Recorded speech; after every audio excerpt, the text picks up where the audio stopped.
Alrighty. So, Going. first things first, I'm going to turn on the screen share just for simplicity's sake. Swap to this. Ooh. Alright. So, couple things before we get started. First off, this is a discussion above all else. So, I want you to actively contest me on to contest me on points if either you don't understand it or you don't agree with it. It helps with the learning process quite a bit. Yeah. Very rarely will I just straight up overrule you, where I just like, nope, you're wrong. I try to avoid that as much as possible because that doesn't really serve much of a purpose. The only times I'll do it is when I tell someone exact math and it's just like, okay, you clearly have the ability to do this thing based on math. It works, or like this item is clearly better based on math. And there's one with, I don't feel like it. I'm like, nope, you're just wrong. The second way is if we get into a situation in which case it's replicatable in a practice tool, but it would take an excessively large amount of time to be able to do it, then it becomes not worth it. So for instance, like, oh, it's a 18-minute 4v4 tower dive. It's like, yeah, you clearly could have won that. So whoever I'm working with disagrees. It's like, I'm not going to take 18 minutes of time and 8 people to be able to replicate this in this current time period. Another time, maybe, but right now, not so much. Those would be the only times where I would just straight up overrule it. All right. All right. Sounds good. It's now time for the first question of the day. What is your goal? What do you want to get out of this? Is it to improve overall? Is it to hit a specific rank? Is it to learn how to play improve it specific overall character? in lane, because like I played jungle a lot, and when I transition to lane, I like a lot, and I feel like if I learn some things about the lanes, it's gonna help me to like to play any lane or in general or any game in like that need. I don't know. Yeah. I got you. Okay. So, Like, go ahead. it's not to it's not to learn like much of a champions that I play. It's just how to play it, how to lane. I don't know. Yeah, the overarching concepts of how to play out the laning phase. Yeah. Yeah. That makes perfect sense. So, one additional question. Do you want the competitive variation of that or the solo queue variation of that? Mm, Because I can teach both. That's fine. We have time. yeah. I mean, we can. I guess we can focus a bit more in the solo queue since. Okay. That is perfectly fine. All right. So then, with that being the case, what we're going to talk about is, first off, how lanes are meant to go. Right? So, how champions interact with each other, how you interact with the jungler, with the mid lane, what's your role in the game, how you're supposed to function off of that, right? Then from there, we'll go into individual trades, where it's how do you actually interact with your opponent directly, right? Comparatively to the overarching concepts. Right? Then from there, we can transition into specific champ examples, where it's like, how does Lucian trade with a Jhin? Or then let's add in like a Leona and things like that. And you can go into much more specifics that way, because if we're focusing on individual lane comparatively to the game overarching, it's a lot easier because there's a lot less combinations. And a lot of champions also kind of fill the same role. So from there, it becomes pretty easy. After that, we can go into VODs and potentially, more likely than not because we have time, live games. Make sense on the thought process pattern to be able to go into this? Okay. Yeah. Okay. Also, I'm just going to make this look nice and fancy instead of crappy. We can capitalize letters here. All right. So, I need to pull up a map of Summoner's Rift, because that is slightly important.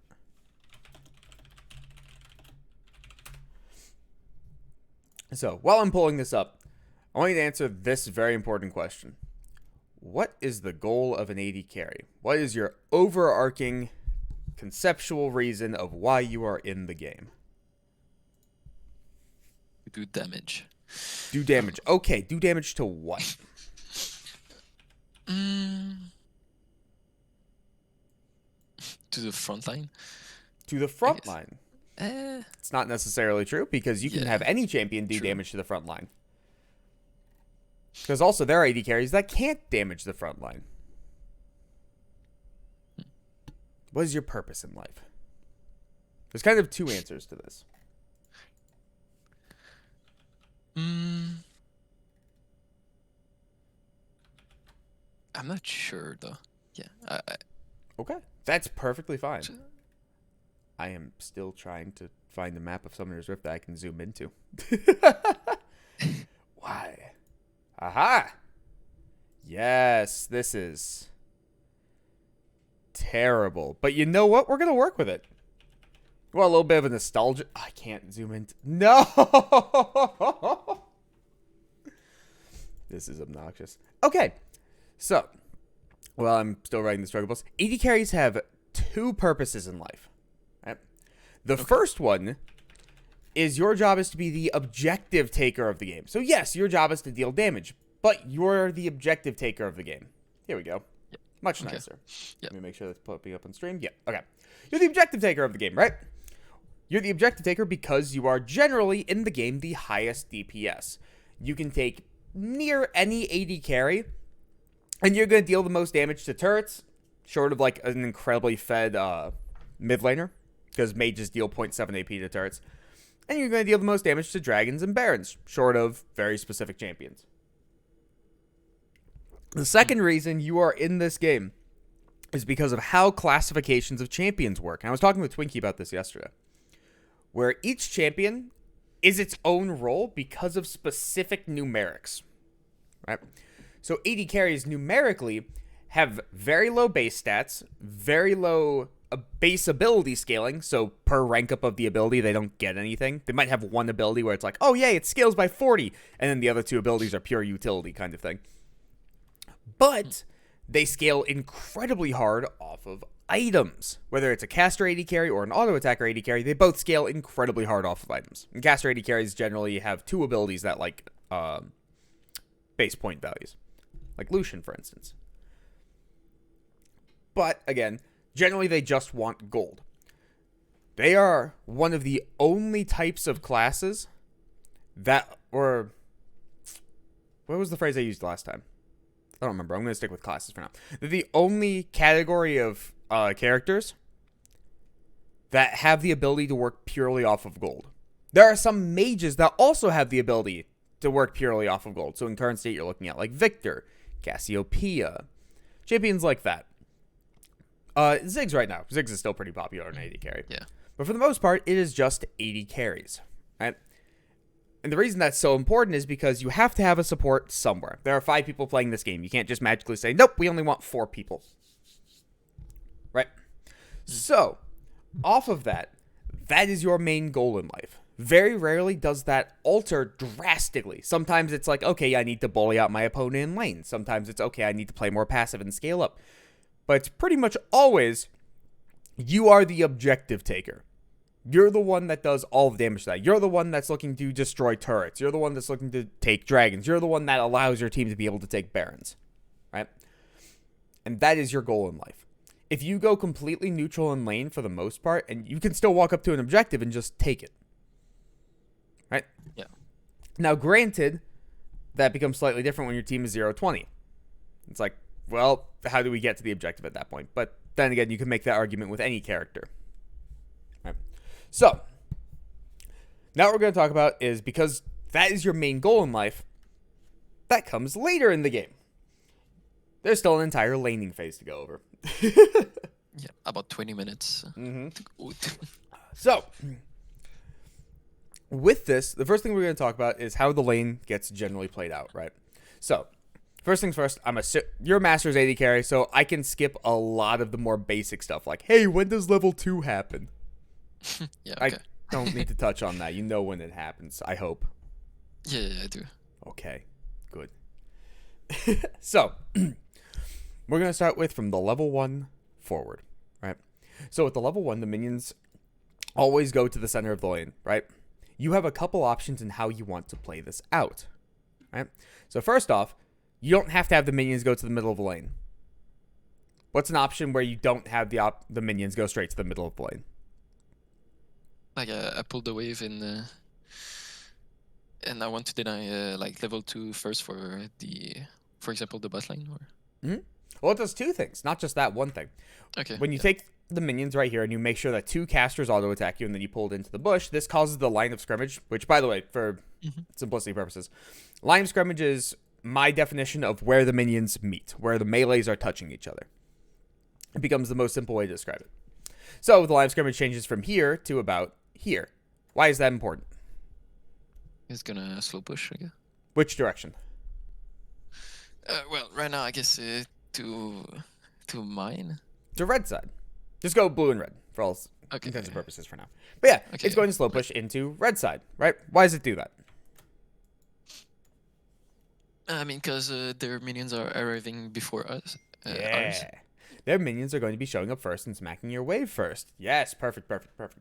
So it doesn't just deny a minion, because a lot of the times when you do this trick, they leash for too hard. If they go 4 auto attacks plus, they're missing a minion. Straight up, it's gone. Right? So if that's the case, now they've missed a minion, they are delayed on their level 2, and the wave is pushing into you. You can be a minion behind them, hit level 2 first, and the wave coming into you. You can destroy an entire bot lane.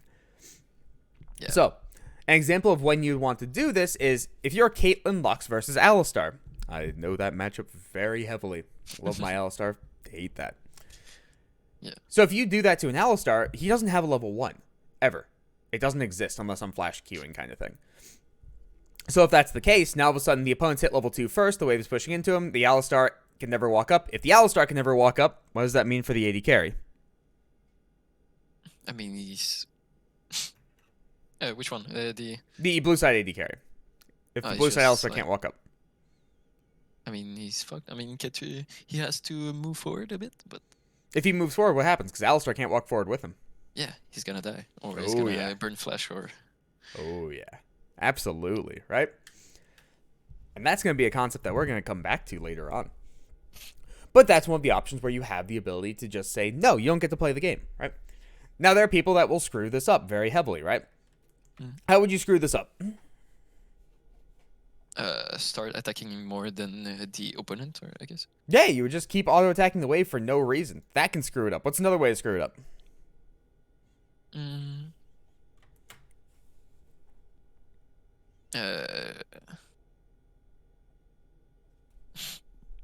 I guess I don't know. Not sure. Yeah. Okay. So think about it this way, right? When you're doing this, the main purpose in doing it, because you can assume that if you stand out of the bush, the opponents will be intelligent enough to be able to walk over, like see it and walk over if they know what's going on. Eventually, you will hit an elo where that just happens and they understand what's going on, right? So the main purpose of doing this is not for that. It is for creating the line of scrimmage here and having it push into you, right? Yeah. So if that's the case, what else causes the wave to shove into the opponents faster? One is absolutely AFK smacking the wave. Mm-hmm.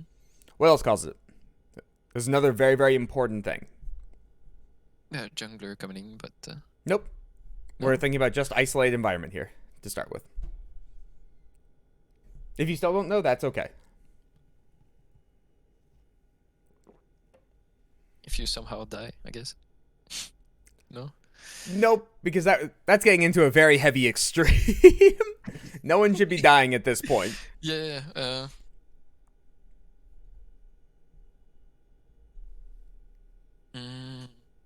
My other one is like if the jungler invades in my blue Nope, side. we're thinking isolated No, environment on my here. right side. Okay, well. What no could clue. you possibly do to screw this up? If you don't know, again, it's okay.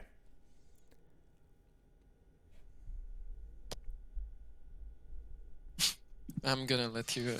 Okay. You Yeah, auto that's- attack or use any point and click ability on the opponents. Oh, true. Why Okay. does that screw it up? Because like the wave's gonna attack you. Yeah. Yeah. When your minions start attacking the opponent's minions, and the opponent's minions are still attacking... Or sorry, I said this wrong. When your minions are attacking... Why am I drawing like that? Sorry, just waking up. When your minions are attacking... My brain's dying. Wow, hold on. Alright, collected my thoughts. We're good. Your minions are attacking their minions are attacking you. All of a sudden, now this is pushing into the opponents, which is what we're trying to avoid. We got there. We did it. It took a second, though. Right? And that gets caused whenever you draw mini aggro, and you draw mini aggro from anything that is point and click, right? So, for instance, in Lux Caitlyn, you're allowed to bind the AD carry or the Alistar, and you're allowed to throw Caitlyn Q. You are allowed to auto-attack if you are away from the minion. So let's say line of scrimmage is here, casters are here, you're standing here as the Caitlyn. Yeah, you can auto-attack. No minion's going to turn on you. That's fine. Or, if you're standing here, you can auto-attack and walk immediately into the bush to fix the problem. Both of those are acceptable. Resetting mini aggro and bush is absolutely viable to be able to do this. Does that make sense? Yes. Okay. Now that we understand that concept as well, because this is good. This is digging through a couple thought processes. Now that we understand that thought process, that's also a way to always have the wave push into you, or to push into you faster, or to push the wave faster. And you can do this in any lane at any point in time. So the best example of this is Cho'Gath in mid lane. A lot of the times will walk forward, intentionally tank an auto attack, and then walk away and be like, haha, you just pushed your wave faster. I now miss less minions. Yay.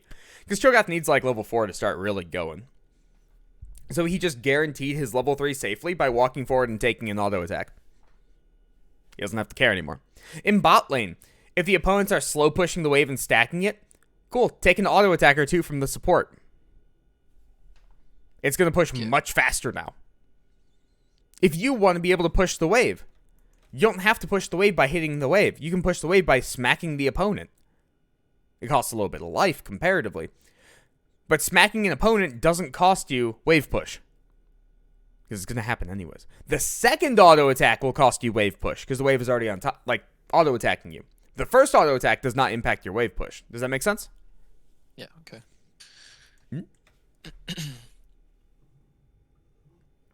Oh, excuse me.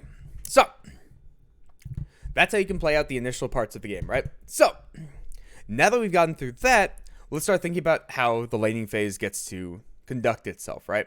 So, let's assume neutral line of scrimmage, because if we're assuming this, it's going to be basically the same thing, but just, hey, let the wave come into us, let's zone off, and let's deny as much as possible, and then we continue the lane from whenever it gets broken. Does that make sense? Wait, sorry? All right. Let's assume neutral line of scrimmage, because if we assume we're doing this thing right here that we've already gone over, what's going to happen is you just play past the wave, you zone them off, and then the wave comes into you, and you hold a freeze right here. And that's all you're doing for it. That's your goal in life. If that gets screwed up, that gets screwed up, it's whatever. Doesn't matter that much in the grand scheme of things. There's one other thing that I do want to touch on with this, though, before I progress, that I forgot about. If you are doing this and you want the wave to come into you, what type of circumstances would you want that to occur? If the jungler is batting bot? Or that's how you get dove. Yes. So nope. Unless your jungler is also pathing bomb to defend that dive, nope. That's suicide. Okay, yeah. Or there's got two circumstances. We already went over one. What was the first one?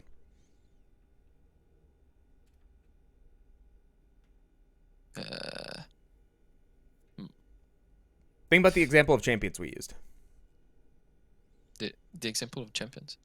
Yeah. So we had Caitlyn Lux on red side doing the thing, and we had any AD carry plus Alistar on blue side. Oh, so that he just can't engage on us, and we can just poke them out and... Yeah. You basically started a freeze from level 1 that the opponents can't break. Yeah. Okay. Yeah. And denying them as much experience as possible while doing so. Absolutely. That's option 1. You're doing this to be abusive. What's another reason that you would want the wave to push into you? We also talked about this one, but we talked about it from mid lane's perspective.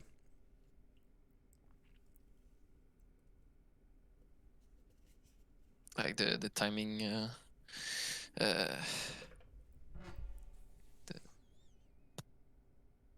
Let's think about it this way then. Yeah. Yeah, let's give another example to get the thought process jump started. Right? You're the Alistar. Okay? You have no ability to play level 1 whatsoever. The opponents are going to bully you like crazy initially. So if that's the case, you can't walk up to level 2. How do you guarantee the wave comes into you faster?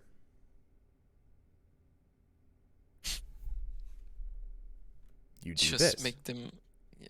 Mm-hmm. You do this. Do what? This right here. Yeah. What we're talking about.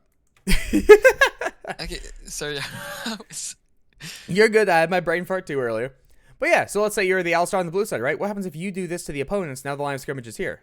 Well, then the wave's just pushing into you. Why do you ever have to walk up then as the Alistar? You've done your job. You're going to hit level 2 guaranteed. Once you hit level 2, you're a champion. You can start fighting it out. You're safe. You guaranteed your own safety and your life and your AD carry safety by doing that. As long as both parties understand what's occurring and just play back. It works both ways. It's not just an offensive tool. It's a defensive tool as well. So the example I used before was Cho'Gath, where Cho'Gath would walk forward and just take an auto attack. It's like, yes, the wave is pushing into me faster, so I am guaranteed safe up until level 3, where I'm a champion. This trick was also used very, very heavily in top lane in previous years. For Vladimir and Gangplank in particular. That the wave would always come into them, they would always hit level 3, and they would always get more time to scale without having to interact with the opponents. But that was a long time ago. You can still do it in top lane. It's an option. It's just more situational. Does that make sense now? Yes. Okay. That is conceptually why you would want to do that, and that's realistically the only way to impact the wave level 1. Beyond that, everything else is pretty standard. Like, let me rephrase that, before the minions touch each other. So, now let's go back to standard. So, line of scrimmage right here, right? When line of scrimmage is right here, we have to think about a couple different concepts, right? So first off, what the matchup is. Because the matchup very heavily determines what you're trying to look for. So, I'm going to pull up Notepad real quick. Yeah, and I in the think that's Notepad, in the Notepad, I'm just going to pull up the Spark Notes variation of what's occurring. So first off, we talked about pulling waves. Now we're going to talk about the different types of lanes and what can occur in them, right? And we're going to talk more broadly about that because we're going to go into more details with individual trades, okay? Oh, yes. Okay. So, with this, right? Whoa, didn't want to zoom in there. Let's go back. All right, everything's fine. So good to know. Don't click on that. Okay. Just Alt-Tab. All right. So, now with individual lanes, based on the types of champions you have, can I, what? Stop. All right. No more clicking. Right. Based on the types of champions you have, you want to accomplish different things, right? So, the first thing you want to look at is the AD carries power and the opposite AD carries power, right? Because realistically, we have to establish, do we have the ability to take isolated trades, right? So let's just start giving arbitrary numbers to things. Do not think too heavily about the numbers we're about to talk about, okay? Okay. So, if this AD carry has a power level of 8, this AD carry has a power level of 6, if they both fight each other, who wins? 8, right? That's what I mean by don't think too heavily about it. Doesn't matter the abilities. We're just going to focus on pure power levels. This is the broad variation of this, right? Yeah. And now let's think about supports, right? So if this support has an 8, this support has a 6, who wins? Support-wise. 8. It's going to be the 8, right? So now let's go with this example as well. So it's 8 and 6, and this is 6 and 9, right? Which value is higher between the two? Blue. Cool. So blue side would win the 2v2. That's what we're going to go off the basis of for very broad concepts, right? Doesn't matter if they're melee, ranged, what champions they are. This is just the broad section. Don't think too heavily on it. All right. So, with this kind of a broad section, what we have to establish first off is which AD carry has the ability to win the fight, right? For an isolated environment. Because if AD carry can win isolated environment, that allows you to do different types of trades, right? So if the line of scrimmage is right here, and this AD carry walks up for farm, this AD carry should be looking to bully him out as much as possible. Because now we have to think about this, right? If he's touching a piece of farm, we should have the ability to smack him in some way. And because we can position around that. Because let's say this is even a Caitlyn, right? And this is a Kai'Sa. Kai'Sa can still trade with Caitlyn in specific circumstances, where if Caitlyn's going for a farm, you can look at that and say, I know she's going for a farm. I know what she's trying to do. If she auto-attacks that farm, I can take an additional step forward, and now I'm in trade range with her. If I'm in trade range with her, I should, by default, under normal circumstances, be able to win that trade, right? Mm-hmm. Because that's the whole 8-6. Again, don't trade with Kai'Sa onto Caitlyn. Don't do it. But I was using the range discrepancy. Yeah. Right? So, if that's the case, like even with the range discrepancy, you can still find ways to be able to trade off of that. And so you should be actively looking for them. The 6, however, should be looking to avoid all trades at all costs. Because why would they win those in an isolated environment 1v1? They wouldn't, right? So this is where it gets fun, right? AD carries can create isolated trades with opposing AD carries purely off of the mistake of the opposing AD carry. You cannot cause it yourself. Why? What causes a 1v1 trade in bot lane? I mean, they smacking each other. Yeah, yeah, them hitting each other. But what overarching? Why is it an isolated trade in the 2v2 lane? Because, for example, I know. The depends on which pocket you play and your support and where his support is and. Yeah. Oh god damn it. Well, there goes my clip. All right, hold on.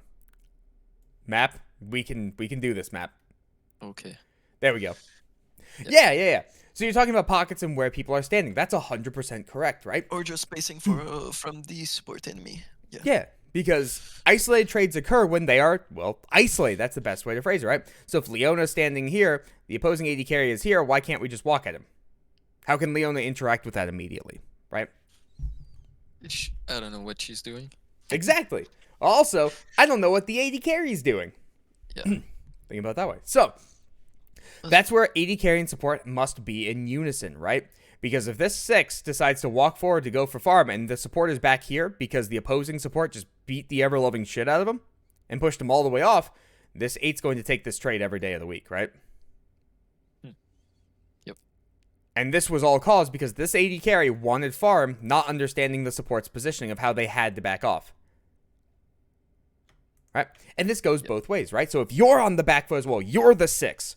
You still have to watch your support's positioning very, very heavily because you cannot trade with the 8. It's not an option. So the only way you get to touch farm in an isolated environment is because the 8 is bad. That's not what we're looking for. We're trying to get you to a high enough level, in which case AD carries have the ability to look at you and say, you are out of position. I'm going to punish you. And we want to get you to that same level as well, right? Yeah. So, now similar context, right? If we're looking at this side, we're looking at a 6 and a 10. We're looking at a, I'm just going to go arbitrary numbers for simplicity's sake, 7 and 1. Clearly, this side is higher, right? Yep. In an isolated trade, this AD carry will still win. So the 6 cannot actively take that trade. I'm curious. There's my button to undo. Fantastic. All right. So if this is the case, right, realistically, supports want bush control. We're going to go into that concept in a very large detail here in a second. Because you as an AD carry understanding the support role also makes you understand your role infinitely better. 100%. So, supports want bush control, right? If you have no ability to trade in an isolated environment with your opponent, realistically, you're looking to play bot pocket as the 6. Okay. You should never be playing towards top pocket. Now, let's flip that on its head a little bit, right? If supports always want bush control, and you're the AD carry that's infinitely stronger than the opposing AD carry, but you never win a 2v2, how do you avoid the support? You move. Sorry, I wasn't. I kind of. Yeah. Yeah, you play top pocket. Would you like me to re-explain the question real quick? Yeah. Sorry. Absolutely. So, if you're the AD carry that's stronger than the opposing AD carry, you have to avoid the support. If the opposing support wants bush control, that means you have to play topside. Because what happens if you contest this AD or this support in the bush as a 2v2? I die. You're both just dead. You're gone. This is like a... What's the best example I can give? This is a Rakan and Xayah trying to contest a Morgana level 1. It's never going to work. Rakan W's, Morgana Q's, Rakan dies. Fight's over. It's done. Right? That kind of a concept, right? So, if that's the case, this AD carry wants to play more towards top pocket to be able to find those isolated trades. Now, let's touch on that isolated trade for a second here. If you are going for an isolated trade and the support is playing in bot pocket, guess what you have to do as an AD carry when you trade?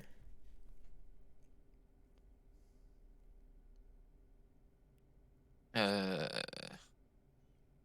Because you have to go forward to trade yes. initially. That's going to be step 1. What becomes step 2? You have 2 options. I don't know. Like, do I try to hit the wave at the same time or try Nope, to? we're looking at trade right here. Okay, trade. Okay. So we're ignoring the wave state for now. Because that gets very specific very quickly. Okay. So what are your 2 options? Well, let me rephrase this. You have 4 cardinal directions to go with. 2 of them are correct. If I go where? You have 4 cardinal directions. I'm blue. You are red. You're the stronger AD red. carry. Yeah. So you're initiating the trade by going forward, and then you have the 4 cardinal directions. Yeah. These are your 4 options. Now that I'm drawing them away from here. There are 2 of these directions that are correct under normal circumstances. I want you to understand why they are correct as well. So which 2 are correct? We'll label them 2, 3, 4. I mean, I guess. I mean, one for sure. 1 is correct. Why is 1 correct? Because I mean, you're spacing from the support. Yeah, you get to continue the trade for as long as possible, but staying as close to the opposing AD carry as possible while avoiding the support. When that support gets too close, you just hard bail on the trade. Awesome. What's the other one that's correct? I mean, I would say 3, but.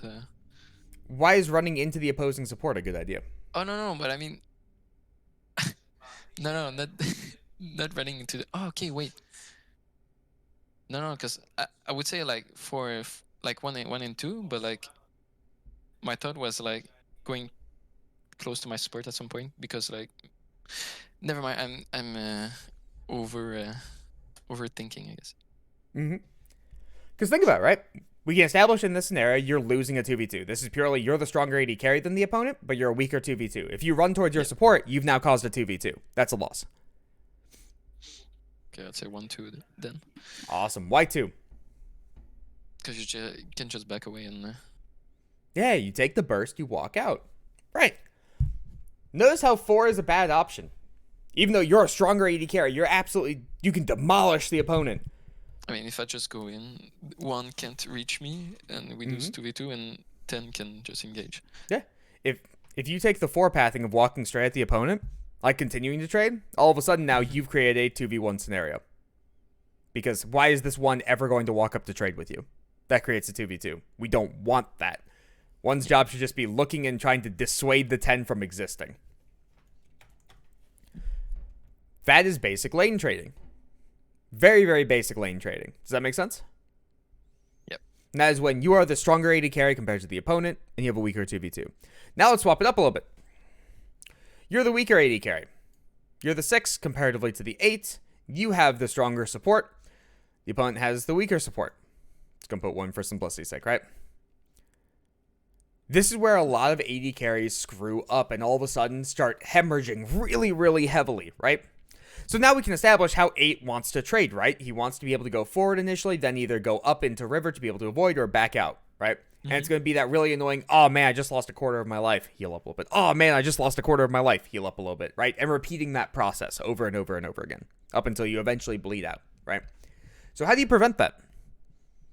There are 2 ways. Play close to my support. Yeah, option 1 is play close to your support. Because what happens if this is a Leona and this AD carry walks up to trade with you and Leona's like, no, we're fighting now. Yeah. We're going. Right? He's dead. That's absolutely option 1, right? What's option 2? This is the less happy option. The less happy option.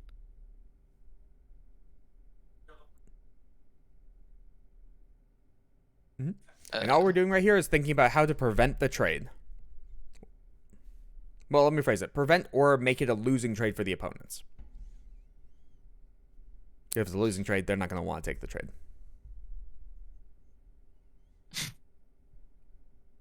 I guess it's not obvious for me, but it should. What's not of use for you? What do you think is not of use for you? No, I mean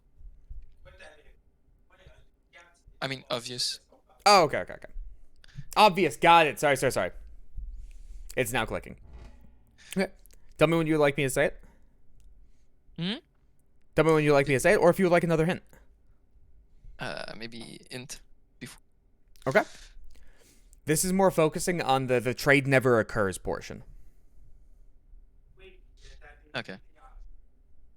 Then okay, well, just play back, I guess. Yeah, just play back. If your support doesn't have the ability to function here for whatever reason and never go in, it will always be an isolated trade. Just back off. Give up a couple minions. It's perfectly acceptable. Right? Because why would you want to lose a bunch of life for a singular minion? And there are moments where that is, like, you can do that. Everything is a resource in this game. Health, mana, cooldowns, everything is a resource. Right? So, if you have, like, full life and you're going to lose maybe 100 life for it, okay, that doesn't really affect you in the grand scheme of things. You're going to sit back and you're going to heal it up if that trade is a once in, like, a 20-second trade. You're fine. But if you do need to be able to prevent the trade, just walk away. A bunch of AD carries are not willing to just sit back and wait. Think about this as well. How many times as support, like when you've played support, have you roamed and gone and done something? The wave is coming back into your AD carry and your AD carry is like, farm! And just died. Yep. Similar concept. People aren't willing to just give up things, but it's perfectly acceptable to give up things just based on the situation, right? I mean, XP is better at some point. Yeah. I mean, gold will always be better, but like XP is. That's the fun off. part. Gold will not always be better. No. When you level up, you get an insanely large amount of gold worth of stats. It's just spread across multiple different things. And based on the classification of what type of champion you are, gold or experience could be better. So for a tank, for instance, a singular level is massive. For an AD carry, a singular level is basically worthless. For the most of them. Because keep in mind as well, let's say you get a longsword for a level, right, in the early stages of the game. That longsword is 10 AD. If you level up a singular time on Lucian, we'll use Lucian as an example, you get 40 bonus damage on Q in an AoE. That will beat out that longsword any day of the week. In that case, XP is even more valuable on an AD carry, comparatively. So then, let's actually think about that concept a little bit before we progress any farther. Right? Experience in the game is more valuable in the early stages of the game. There are two reasons as to this. One consists of it takes less experience to level. Because if you get 10 experience for standing near and you only need 20 experience to level, that's fantastic. If you get 10 experience for standing near and you need 3,000 experience to level, it's basically negligible. You can ignore it. So, if that's the case, right? Similar concept to, like, in League, it's not that extreme, but it's pretty close, actually, because compared to, like, your level 1 to level 2 is 9 minions. Your level 10 to level 11 is about 3 minutes of time frame. It's quite a big differential. Mm-hmm. Right? And now the second reason that my brain just died. We were talking about... Oh, no. Pat, this is going to be a long session for both of us. Okay. So we were talking... What was my point? Oh, no. The XP versus... yes, why it's more valuable in the early game. Yeah. Yeah. Okay. And the secondary one is people have lower health value. So 40 bonus damage on an ability is still 40 bonus damage on an ability. Right? Yeah. That makes a massive difference when people only have 1,000 life comparatively to 3,000 life. There we go. Oh, God. All right. So. Right, it's all right. Now we're going to swap this up a little bit, right? So, again, line of scrimmage is neutral, right? Now that we've gone over which AD carry is stronger and whenever, like, it's one-sided. Oh, sorry. It's one-sided in a 2v2. Let's now make it incredibly one-sided. Let's make this Draven Leona versus Aphelios and anything. Don't care. Any support that's, like, weaker. Let's give it Nautilus. Or basically, if Nautilus ever goes in, Draven just kills the Aphelios. If Nautilus doesn't stop the Leonas engage on Aphelios with a hook, which would be a miracle in and of itself, Aphelios dies. If Nautilus hooks the Draven to try to save the Aphelios, Draven just kills the Nautilus. There's no winning this. It doesn't exist. Right? if Draven loses access, I guess. Yeah, he has to actually screw up.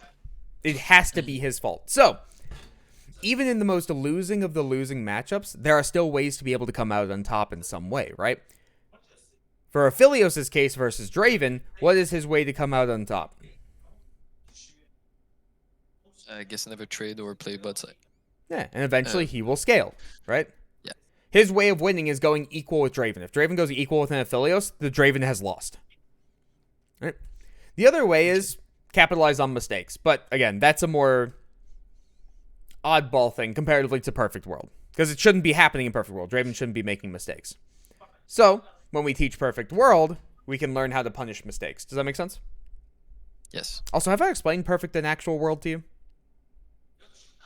I mean, if everything you think about is like going to perfection, I guess. Yeah. Perfect Like, World is you what never- happens if robots play the game. Yes. And then Actual World is what's on screen. Yeah. Okay. Cool. It's just something that I like to touch on briefly with people, just to make sure we're on the same page. So, in this kind of a case, right? Remember that whole wave thing we were talking about with having the wave push into you? Mm-hmm. This is one of those circumstances where you would want it, right? Because Aphelios Okay. Nautilus has the ability to walk up, have the wave guaranteed come into him, and now Aphelios can guaranteed level. Because if he's level 1 versus Draven's level 1, oh god. If he's level 2 versus Draven's level 2, you still have a massive problem. Because Draven's level 2 now runs the Aphelios down. Because he has the bonus movement speed, right? Yep. So we want to try to chill back and scale up as much as possible and be as safe as possible, right? So, with this, right, with the Aphelios Nautilus, how do you guarantee no trades exist? You make the wave coming to you, I guess. Okay, when the wave comes into you, yes. Now we get into that next step, right? Now we're going to have to include junglers. It's just going to have to be required. When you're in this hard of a losing matchup in any role, you're going to have to require junglers of some kind unless the opponents are bad. And we don't want to assume that, right? So, first thing to think about now is when we have the wave come into us, what's going to happen? I guess because of the matchup, we won't be able to freeze it. I mean, Oh no, you definitely cannot freeze. yeah, okay. Because so, you're also going to be level 1 while they're going to be level 2.5 by the time it crashes. They should zone you off of the entire wave. You shouldn't touch anything. Okay. So if that's the case, and you're level 1 while they're 2.5, and that's a Draven Leona, what's about to happen? Dive. Oh yeah, you're about to get dove. So, If whenever I you're... don't have cleanse, I'm dead. Oh yeah. Even if you have cleanse, you're probably still Yeah, dead. pretty sure. Yeah. So we have to think about that, right? When you're in a hard losing matchup, first and foremost, you have to play self-preservation, right? Where you have to be ready for dives, you have to be ready to give things up, you have to be ready to back away, right? Mm-hmm. And if that's the case as well, we need to constantly have wards out to be able to prep for that. Because we have to assume we're losing. Because realistically, in a lane like this, where you are clearly on the back foot, we're going to talk about Perfect World first, of course. But in the Perfect World, there's no way this is ever going to work. Even if Nautilus ends up hooking the Draven in, like the best of the best case scenario, he just eased the Nautilus and Nautilus can never get the auto attack off, and then he just runs you down. You're never winning. It's not happening. Right? So, from here, we look to try to make sure the wave is coming into us as much as possible and get defended from a dive. We can get defended from a dive from either A, jungler coming down, B, mid laner coming down. We can use top lane TP to be able to contest it. Right? Mm-hmm. It's all based on the circumstances. Because clearly, if we're picking this bad of a bot lane into this, where we're playing for scaling, that probably means that they picked after us. If that's the case, we probably have a winning lane somewhere else, right? We can assume that. Mm-hmm. Hopefully. So, if that's the case, someone should be able to come down and defend us, right? What happens if no one can come down to defend you? You either dead or don't get gold. Yeah, you make the choice of stand your ground, if that's worth it, or back away. Those are your two options. And it's all based on the circumstance of, like, how high is Draven's life? How high is the jungler? What jungler is it? How big's the wave? Were we able to thin it out at all, right? But for the most part, you're probably going to be walking away. That's what's going to happen, unless the jungler's here. Now, here's the fun part as well, right? If the wave crashes, right, what's the next step in the thought process? What's the wave doing now? Resetting, pushing towards them. The wave is pushing towards them. Yeah. So if the wave is pushing towards them, what should they do with the wave? Let it come. Yeah. And do what with it? Freeze. Yeah, they should just freeze. Freeze, then Luna's gonna, yeah. Yeah, then you get denied literally everything. So now when it's frozen, how do you break freezes? There are 3 ways. We're going to go overarching, ignore this matchup. How do you break a freeze? Call jungler. Yep, one is call for assistance. Absolutely. Option 2? Rotate. Yeah, go do something on the map that has more value than the opponent's freezing. This is the worst option, but it's the desperation one. Yeah, Okay, what's option 3? If nothing works, you're... Yeah, if nothing works, you're just screwed. Yep. What's option 3?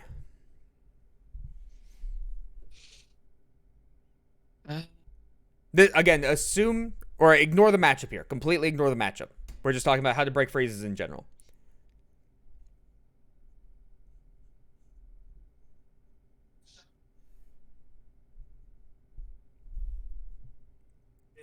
No, okay, I'm not finding the other one, but Okay. I guess we've talked about... It's be the stronger lane. Right? So let's now assume that the Aphelios Nullis try to freeze, right? Draven Leon just walk up and say no. Yeah. That's how you break a freeze if you're the stronger person. Don't be afraid of them. Okay. Right? Excuse me. Now on the flip side, if Draven Leona are freezing and Aphelios Nullis tries to contest that, that gets spooky real quick. So, in this case, for Aphelios Nullis, they don't have that option. It's just an option to be able to break the freeze. Does that make sense? Okay. Yeah. Okay. Yes. So in most circumstances, the Aphelios Nullis are going to have to call for help, or their bot lane, or their jungler would have to invade the bot side, and Aphelios Nullis would just have to rotate. If we invade their blue side and Draven Leona just rotate, we're screwed. So that's not an option. So this type of a lane will require a large amount of assistance because the opponents will freeze, right? Assuming base competency. Here's the fun part. Now we get from ideal world into actual world, right? In actual world, who's going to freeze that wave? Draven Luna. No one. No, no one. Okay. No player will freeze that wave. It's not going to happen because He's no just one gonna freezes. smack. And that's an important thing to be able to understand for the actual world concept of it, right? Because this is a very, very similar concept to top laners when Camille used to rush Tiamat, right? Where she was absurdly broken, right? And a lot of champions started doing that, like Fiora. If they have Tiamat and you're in a losing state, they are pushing at all points in time. They can never freeze. That's perfect. Yeah, if they can never freeze, you just sit back and exist. And you're like, yes, scaling. I get to stay in the game. So if they push the wave, you now have the same concept. They have to freeze in order for you to require so much assistance that you can't justify this pick. If they push it in any way, shape, or form, you need help once every 6 waves. If you need help once every 6 waves, your jungler can always be down here. Someone can always be down here. That's 3 minutes of time in game. If no one can prep 3 minutes in advance for what's occurring, your team's just screwed. And that was a similar context, right? What happens if Draven Leona just keep AFK pushing waves into you? They don't stack them up or anything. They cannot dive you. Yeah, they can't dive you. And if they can't dive you, eventually someone's going to come around and say, no, you don't get to play the game anymore. Right? And that's what should happen. That's another long conversation, though, that we'll touch on in a minute. Right? Does that make sense? Yes. So, that is now how you play the double strong side and the double weak side. So now we've gone over if you're the stronger AD carry, if you're the weaker AD carry, and if you win or lose the 2v2. Now we've gone over as well if you are the stronger 2v2 just straight up, or the weaker 2v2 while being also stronger individually. Does that make sense? Mm-hmm. Yes. Okay. Awesome. Let me put in the notepad real quick. Yeah, I can spell. I can spell. We're still good.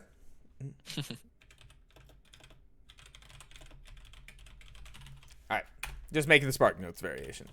So, off of this now we have to talk about how the base of the lane wants to go, right? Because now we can establish what we want to accomplish. Now we have to understand why and how, right? So first things first, we're going to have to talk about the support, right? So let's also assume there's 3 bushes here. I'm going to be drawing as if there's 3 bushes in the alcove. So if I put like, oh, hey, the support's right here. They're not out of the bush. They're in the middle bush. Yeah. Visualize with your mind. So with this, we have to kind of establish a couple things, right? Why do we want to play bot pocket? Why does the support want the bush control? Why do we want all these things, right? So we're going to start with the support because support dictates the entire lane. You as an AD carry play around both supports. It's not the other way around. The only time it is the other way around is Lucian Nami. Or someone makes a mistake. Because like if you're the stronger AD carry and the opponent walks at you, yes, please trade with them. We're thinking ideal world overall here. And then from there, now from that, we understand how to punish the actual world. Does that make sense? Yes. All right. So realistically, let's establish a couple things, right? So I'm just going to have the 3 bushes here to start with, right? If the support is right here and they have an engage range of this circle, how do you play around it?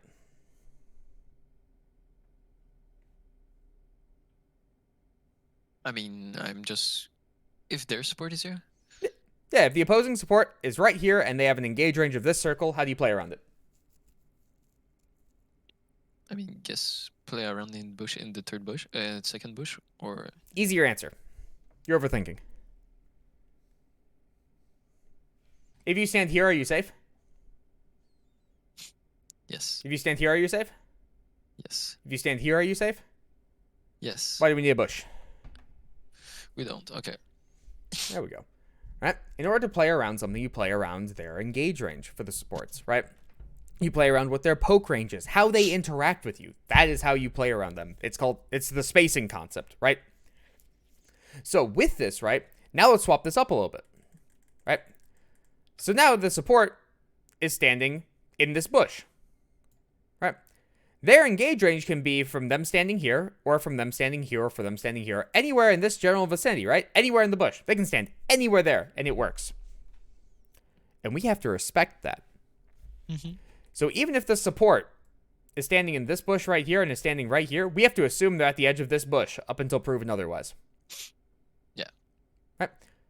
So they are perfectly safe. They cannot be auto-attacked to be pushed out of this. And they have much more engage range than they normally would have. That's reason 1 why supports want bush control. Because it allows permanent threat that requires the opponents to push them out of the bush in some way. They have to use resources to do it. So the resources required would be skill shots to be able to force them out. So Ezreal spamming Q in the bush, eventually the support's like, all right, nope. Fuck it, I don't want to be tickled anymore. I want out. You can use Lux E to be able to give vision to force them out, because then you can auto-attack her out, or auto-attack whoever the support is out. You can use a ward to be able to force them out. Things along the lines of that, right? Does that make sense? Yes. Right. But we know she's here, so we should play more back. Right. More topside. But even just a support going into the bush forces you back. Yes. Just existing is already applying a huge amount of pressure. Comparatively to support stands here, that applies no pressure. You know where they are. You know what they can do. Yeah. I mean, some people would ward the bush, but like we already know she's here. What's the point in? Oh, we're going to touch on that of why that's really, really bad to do as well. Okay. Yeah. That's another concept. We will touch on that. Don't worry. I was already thinking about that one. So, with this, right, supports realistically want bush control. From there, they can walk up from bush to bush in order to force the opposing players all the way back and not able to play the game. Right? Mm-hmm. With this as well, one additional thing that gets utilized is skill shots are much harder to dodge. You know the Nautilus is in the bush, but you have much less reaction time to it because you miss most of the animation, right? So that being the case, you now have to give it even more respect comparatively. Even if you have a dash, even if you're ready to dodge, your reaction time will naturally be slower. That is just the reality because you have less time to see it. You miss most of the animation, right? So, next thing that you touched on. When the supports walk into the bush, you have 2 options. Well, 3 options. You either contest the bush, you walk backwards, or you move upwards. Like you play towards top pocket, right? Mm-hmm. Yes. Which pocket is better to play in the lane? Top. Overarching. Let me rephrase this question. Overarching. If you had any choice in the world to stand in anywhere in this lane, where would you stand? Oh, I mean, In mid, I mean, close to her turret, closer to her. Closer to your turret. Okay. I mean, what did you say? Yeah. If you have the choice to stand anywhere in this lane, we'll go with pockets for simplicity's sake. Right? You have the choice of any of the 3 pockets, right? Which one would you choose? There is an argument to be made for all 3 of them. But there is a clear best. I mean, I'd say top for sure. But Okay. So why would you want to stand in top pocket? What does that accomplish? accomplish that I can potentially trade with my ADC. Okay. Well, What happens if the opposing I'm AD not carry just walks down here because he doesn't want to trade with you? His support's in the bush. Why does he want to trade with you? True. Because so I just get free farm. Okay. So is the opposing AD carry. If you're stronger than the opponent and you're not bullying him out, that's a loss. Okay, yeah, true. So what other reason would there be to play in top pocket? Because again, there's an argument to be made for all 3 pockets. I guess I would play. There is. We're just talking about the lane, or like potentially, like you, for example, the jungler, or Overarching. I don't know what that is. Oh, sorry. Overarching is in general. Okay. I don't know. Okay, that's fine. So let's think about this, right? So if we're in top pocket, what are we closer to? The river. Yeah. We're closer to the river, we're closer to the junglers. Right. So you were on the right thought process. So if you're playing top pocket, your main reasoning for that consists of, I am looking to rotate. I will rotate faster. Okay, yeah. Right? That also means you are closer to death. Because what happens if the opposing jungler loops around? And you're standing right here. You're screwed. Multiple junglers can also just go over this wall. You can die really easily by playing in top pocket. It is the second worst pocket. Does that make sense? Yes. Okay. So now, let's look at mid pocket. Why would you want to play in mid pocket? What are you closest to? What does it accomplish? I guess close to my turret, close to my support. No? If you're standing in any of this line right here, you're close to your, or you're the same distance from your turret. Oh yeah, okay, but there is less walking distance up top, I will give you that, comparatively to like looping around, because keep in mind as well, the map is more curved than it used to be.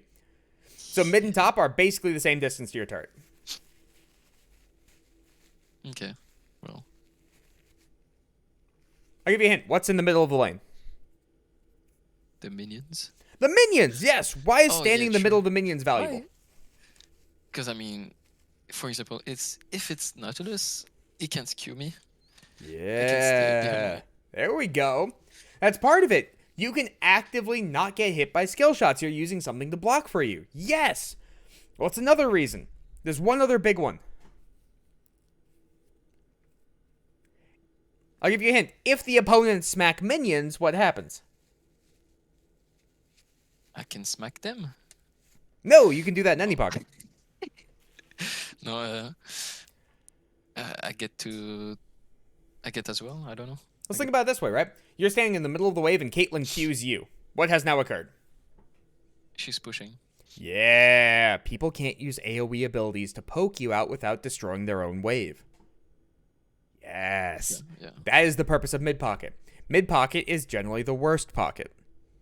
It is the worst pocket normally because even if you want to be able to have minions block you or things like that, you can generally space around things just fine. You don't need minions. And if someone is bum rushing you to block minions, then you transition from a side pocket into mid pocket.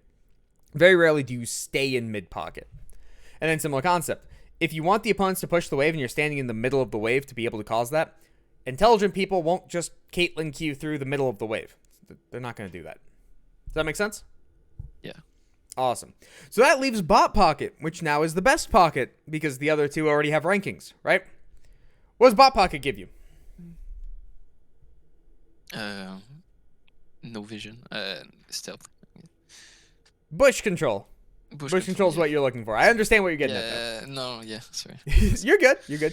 Yeah, it gives you bush control. So you have the ability to say, I'm going to force you back by existing. It is the highest pressure spot, right?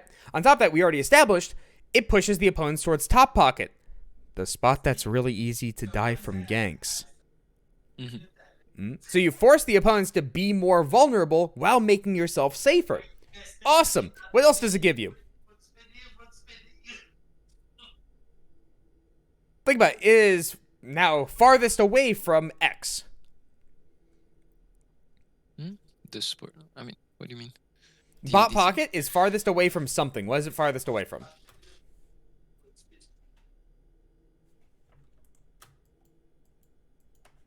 Yeah. It's farthest away from something. What's the thing? Yeah, the river, but like... Jungle. The jungle, yeah. Yeah. Okay. You are now the safest pocket.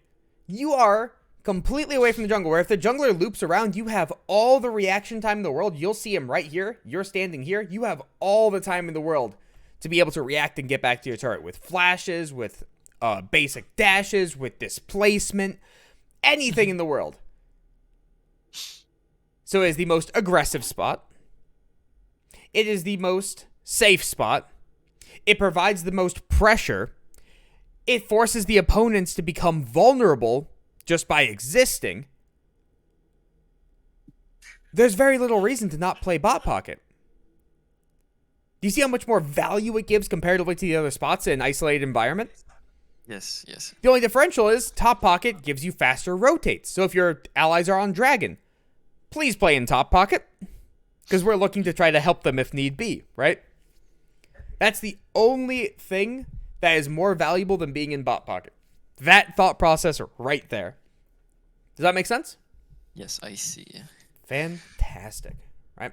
Because now also we're going to talk about getting the bot control a little bit more, because this is why supports want to play in bot pocket. Now as an AD carry, you understand why you would want to play in top pocket, to be able to punish the opposing AD carry as long as you're stronger than them in an isolated environment, because the support wants to be here. You then also, as the weaker AD carry, want to play towards bot pocket, because then you can actually win 2v2, or at a bare minimum, reduce the damage output you're taking by being able to go in and out of bushes so you can't be auto-attacked, right? And things along the lines of that. Does that all make sense? Yes. Awesome. Now we're going to think about that next step of what happens if the support wards it. So, this is what I like to do as a support, and I've been finding a lot of success with. Level 1 as a support, go either into lane or into your point defense spot, place your ward, recall him by sweeper. Okay. Now what happens if you, as the aggressor, you're the one that's going to be on the front foot, and the people on the back foot ward the bush?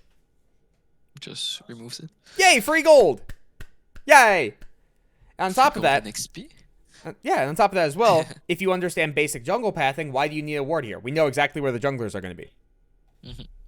Nothing. We don't need a ward there. Wards are...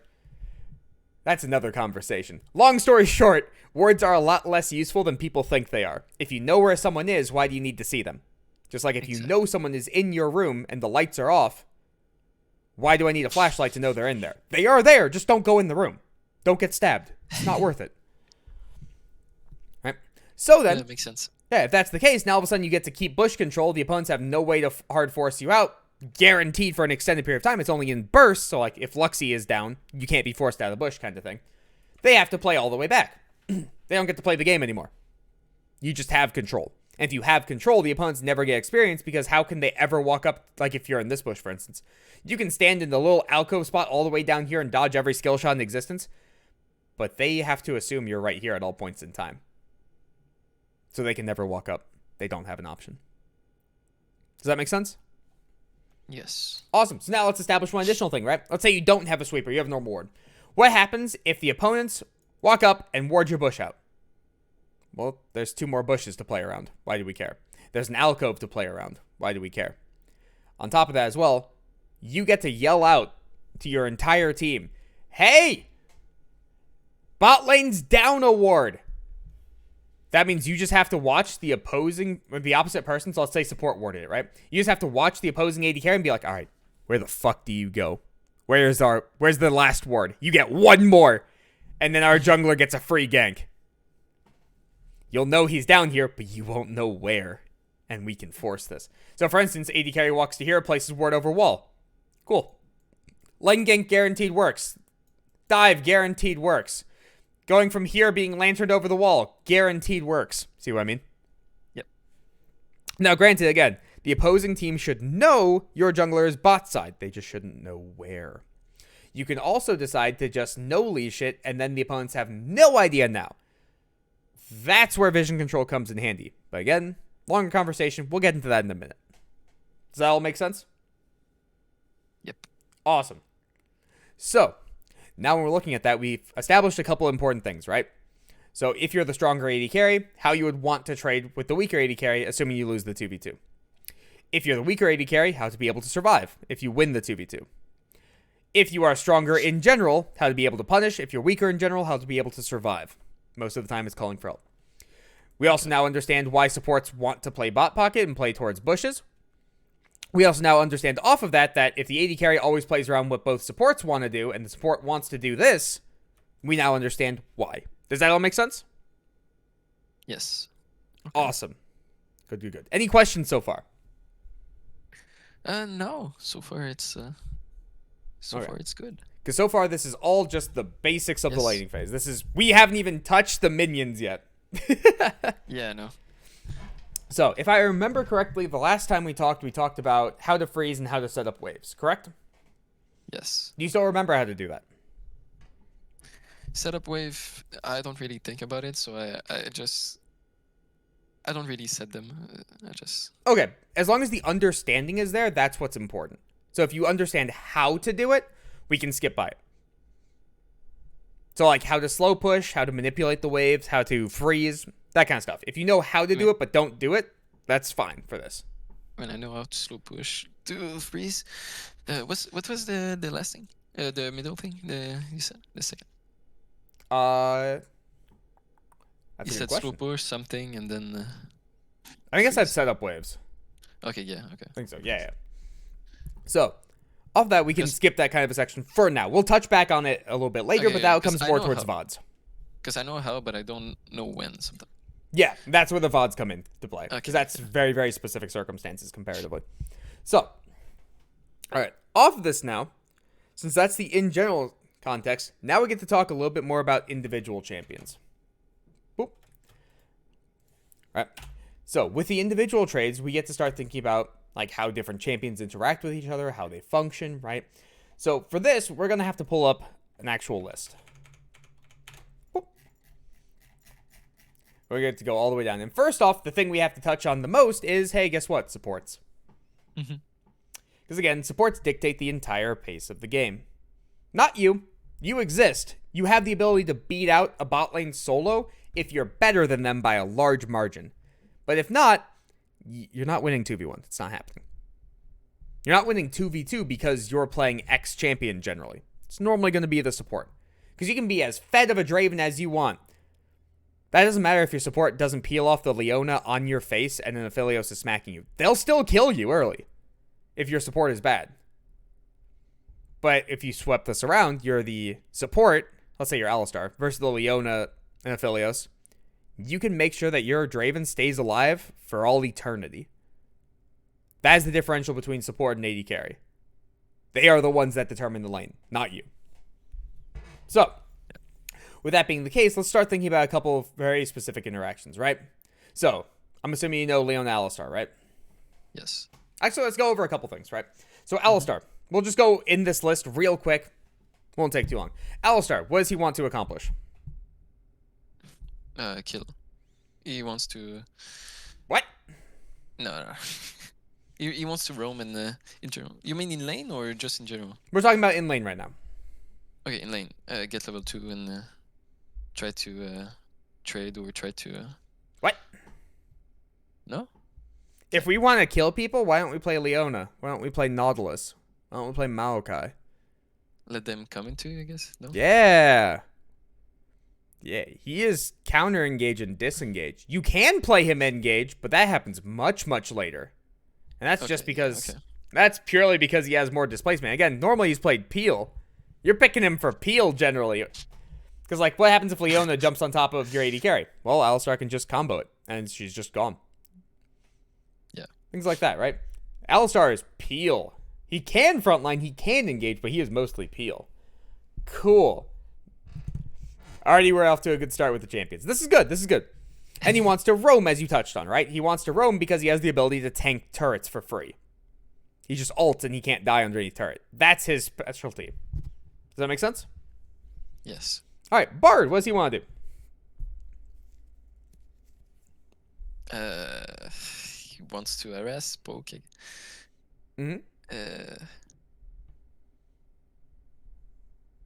Because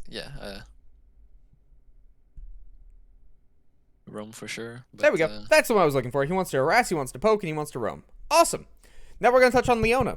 I'm intentionally going to skip around, by the way. This is very much intentional. What does Leona want to do? Dive, kill. Murder. A lot of murder. Bunch of murder.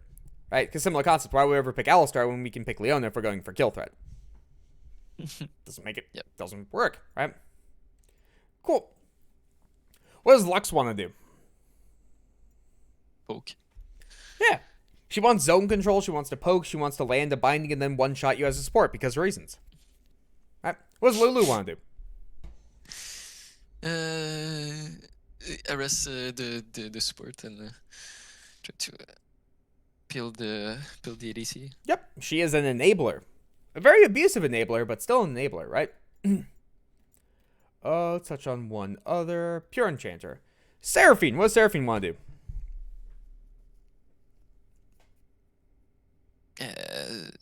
I'd say setup plays. No. You're not wrong. She has very, very high crowd control. Yes, but it depends. She's more heavily focused on damage output with some enchanter capabilities. Damage output and crowd control. She's a specialty. Okay. So now with touching on this, right, with each support, there are so many different classifications as support that it becomes very, very difficult to be able to go over each individual one in any reasonable time frame and be like, okay, let's go over this one. Now let's go over this one. Let's go over this one, right? It doesn't work out. So what we have to do instead is break them up based on kind of classification, where it's a more broad sense, so you can fit more into it, right? So what we're going to look at for the classifications is we're going to look at peel tank, engage tank, poke.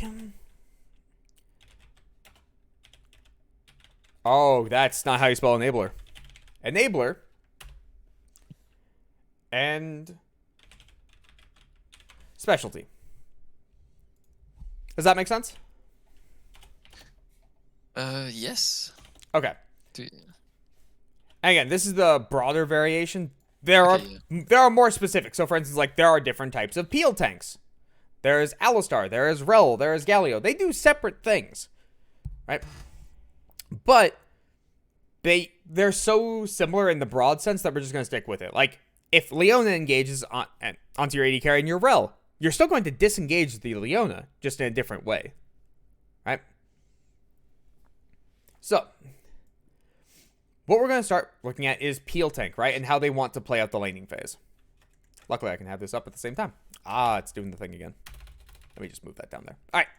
So, peel tanks realistically want to play the lane very, very slow, right? They want the opponents to have to use resources on them before they can play the game. Does that make sense? Yes. Okay. So, like, if Leona never touches a singular ability and Alistar Qs the Leona, well, then Leona can now get onto the AD carry and you're screwed, right? So, if that's the case, where in the most broad sense possible would the peel tank want to play in the lane?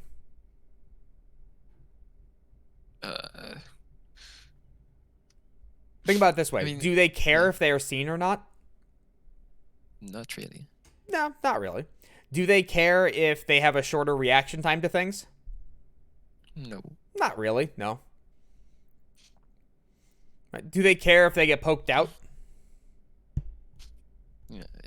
Yes. Yes, very heavily. So that's kind of the one thing where they can be screwed over with if they take too much random poke, right? So if that's the case, let's make the line of scrimmage. Let's make AD carry stand here, AD carry stand here. Opposing support that you counter is standing here. Where do you stand as the support? On blue side. You are a peel tank. You are peeling your AD carry from the opposing engaged support. Let's say mid. Mid pocket, yeah. Why mid pocket? I mean, you're closer to. I mean, you're in the middle of their support. You're closer to the AD carry. Like your AD carry can poke or can attack the other ADC, and the other one is scared because of the support. Yeah, let's establish this quick concept, right? What happens if instead of standing in mid pocket, you stand in bot pocket? What happens? I mean, I serve with no purpose. Yeah, engage support takes 2 steps out of the bush, engages onto your AD carry, and then you'll peel them off afterwards. But that's after your AD carry's already lost 75% of their life. That's your fault, right? Similar concept, right? What happens if you're standing on this side of the AD carry? Well, then this still gets to go in. The problem is still occurring, right? Yep. So we need to be able to prevent that problem, and your job as the peel tank is to make sure that the line is interrupted in some way. Right? And you can do this by standing slightly behind your AD carry, because realistically, the AD carry is not this giant, massive bubble. It's not Gragas in bot lane. Okay. It's much smaller. But you can stand slightly behind your AD carry, you can stand in line with your AD carry, you can stand slightly in front of your AD carry, but realistically, you should be standing relatively close to them as a peel tank. There are a couple exceptions to this based on how people play. So, for instance, Rel doesn't have to sit directly on top of her AD carry. She can stand off to the side because she peels with her E. That's her advantage. And again, so it varies based on champion, but for the most part, you are looking to find a way to peel your AD carry. Let's even look at Thresh, for instance. Thresh can use Flay to peel the AD carry, Hook to peel the AD carry, and Lantern to peel the AD carry. He is super specific. Yeah. All of that is based off of the exact matchup and exact circumstance. All right. So now off that, if we understand that peel tanks just want to be able to find a way to be able to save their AD carry, and that is their entire goal in life, you're not looking to engage, you're not looking to do shit unless it's absolutely perfect. Again, ideal world, you're never going to find the perfect circumstance. Not ideal world, Alistar finds a combo onto this AD carry, and this AD carry just dies. So, if that's the case, now as an engaged tank, where would you want to stand? As in engage? Yeah. Where in the lane would you want to stand? I mean, you don't want to be seen. Yeah, you want to actually get bush control, right? So if you're an engaged support, you want to play in bush, you want your AD carry to play down here with you, and then you want to slowly, methodically march forward like it's D-Day. Right? And that's our job in life. We want to push them back. We want to be able to find the engage. We want to be able to go in, right? And we want to be able to catch them off guard. Because what happens if the support doesn't react to us in time when we engage and they're playing a peel support? I mean, either you kill or you burn the summoners too. Oh yeah, the AD carry is just screwed. Or what happens if we see an isolated moment and we see that the AD carry is away from the support for even half a second? We gotta take it. We gotta go. Yeah. All right. Let's swap it up a little bit. Poke support. Where would the poke support want to stand? I guess depends. Nope. I'd say no. Nope. Doesn't depend. Besides the whole, like, if we're playing towards jungle thing. But we already established that where, in all circumstances, all supports would want to play towards that pocket. Okay, I guess the mid. I'd say mid as well, but... Why would the support want to play in mid pocket as a poke? So let's say Zyra, for instance, or Xerath, or any of that, okay, right? no. Okay, I mean... You start to see the problem real quick there? Yes. I mean, because of the animations and the... You're standing in the middle of the lane, close to 2 people, as an incredibly squishy champion with AoE abilities. Goodbye, wave. Goodbye, life. Yeah, but I was thinking about, like, for example, Lux or something like that. But either top or... Lux also has that same problem, though. If she's standing in mid pocket, she's incredibly vulnerable. You see her abilities coming out instantaneously. Her Q can't be utilized because she can't Q through both front and back line of minions. That doesn't work. Yep. So then what pocket would you want to stand in? I guess want to play a butt pocket as well. Yeah, we're getting there. Bot pocket is by far the best pocket. So, realistically, right, how would you want to play it out in the bot pocket, though? This now gets a little bit more tricky, because what happens if there's a Leona on the other side? I mean, you get engaged, but you can still come out in top. But Yeah, you want to play it slow. You want to play it methodical. You want to push them out of the bush and say you don't get to be in there. If they're going to sit in your bush, poke them out. Make sure that they know that if they sit in that bush, they're going to take a lot of damage for it, right? And here's also the fun fact. I was running resets with my varsity bot lane along with an additional AD carry. running what? Resets. So resets are we go into a game and I force them to play things out correctly. Or let me phrase this. I force them to keep replaying something up until they do it correctly. So for instance, if we want to 3-wave recall, I would put them up against someone, generally me, and up until they 3-wave recall near perfectly, we keep repeating this process until they get it right. Okay. So in this circumstance, they were playing Caitlyn Lux and we were playing Jhin Nautilus, right? So Cait Lux on this side, Jhin Nautilus on this side. In that matchup, if Lux starts binding, if Nautilus ever hooks the Lux, he killed himself. Because Nautilus doesn't take Aftershock currently, he takes Glacial Augment. So, Nautilus hooks Lux. Mm-hmm. Lux binds the Nautilus. Caitlyn Lux just both beat the shit out of him. He can't play the game. He's just dead. Or he loses too much life. Now, here's also that fun part. Remember how we were talking about before? The whole AD carry concept of AD carries have X power level, right? Yes. Caitlyn's the 8. Jin's the 6.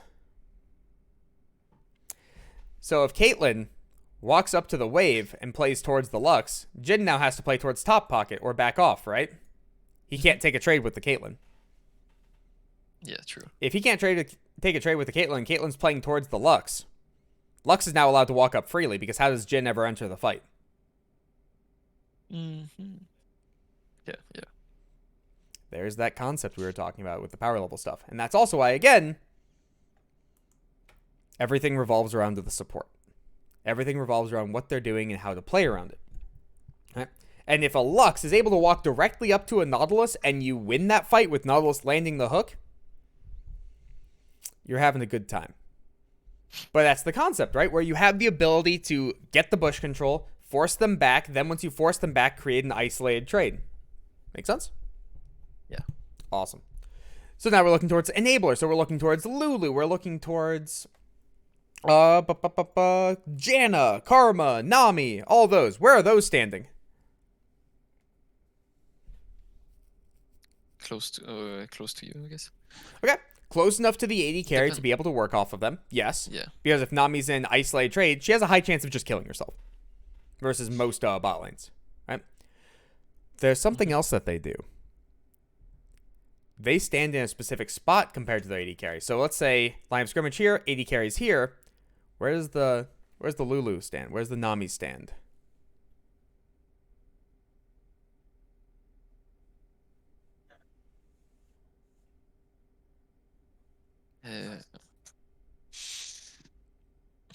I'd say bot as well, but like... Okay, it's definitely going to be bot pocket. That's correct. But where in bot pocket in particular? This is the fun one. I mean, outside of the bush, because you can... Nope. No. In or outside the bush is the same thing, basically. Okay. Let's think about that. Real quickly. If not Leona, bad example. If Nautilus hooks Lulu, what happens? I mean, the ADC get to attack, because he's got nothing else, so like, you get to attack the ADC. Mm-hmm. That also means Lulu has to use all of her utility on who? On the ADC. Herself. She's dying. No. So then, if that's the case, how's the AD carry who needs and wants to be enabled function? All the utility's gone on Lulu. True. Now let's swap it up. What happens if the AD carry gets hooked? And then Lulu now has the capability, because she's not stunned, to be able to polymorph people, to be able to shield immediately, to be able to utilize her ultimate, right? That's a massive differential. Let's swap it up again. Soraka gets hooked. How's that fight going? Really bad. AD carry gets hooked. How's that fight going? It gets healed. AD carry doesn't care. Enablers need to stand slightly behind their AD carry unless taking an isolated trade. Because if they get engaged on, the lane is over. You've lost. You can set an Aphelios behind by 5,000 gold. If it still has the Lulu next to it, it's not dying. It's pumping out damage. You kill the Lulu, the Aphelios now has a problem. Does that make sense? Yeah. So enablers still want a very similar thing. They just have to be more cautious with how they walk up. To put into perspective as well, there was a person that went through tryouts with me where he was playing Karma in particular, and he was playing Karma on red side. And every single time versus a Leona on this side, he would, if the AD carry is here, a wave is here, he would walk all the way up to this bush and try to then poke out. And it's just like, why doesn't the Leona just go in?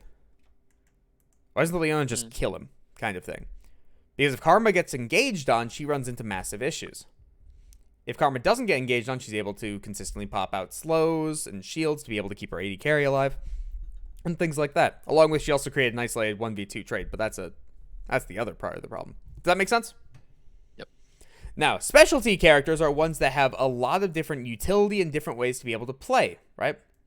So, in this case, we're looking at like Bard. We're looking at Blitzcrank. We're looking at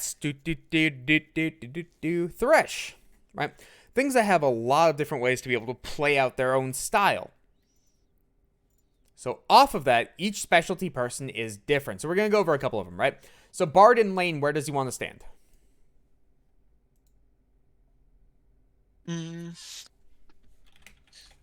mean, he wants to stand in the bush as well. Yeah, he wants to stand in the bush, take a step out, auto attack, go back in the bush, repeat process, right? He wants to be able to auto attack people consistently. That's kind of his goal in life, because he gets double gold per auto attack, because it's him plus a meep slap. So he gets 2 procs of his spell thieves, right? Yep. So, off of that, right, let's now start thinking about Blitzcrank. How does Blitzcrank want to play? In the bush as well. He wants to get I guess engaged to in range to Q. Yeah, he wants to be in the bush, then he wants to walk forward and be able to try to get the Q. Unfortunately, he'll very rarely have lane prio, so he's forced to play through bushes. He won't have lane prio because he's a melee with an 18-second cooldown main ability with no wave clear. If a Blitzcrank lane never has prio, you fucked up really hard.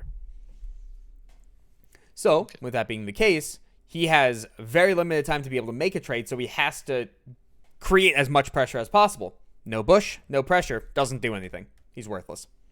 Make sense? Yep. Okay.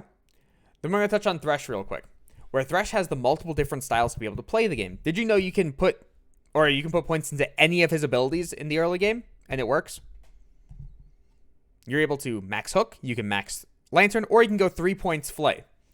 When would you want to go each of those?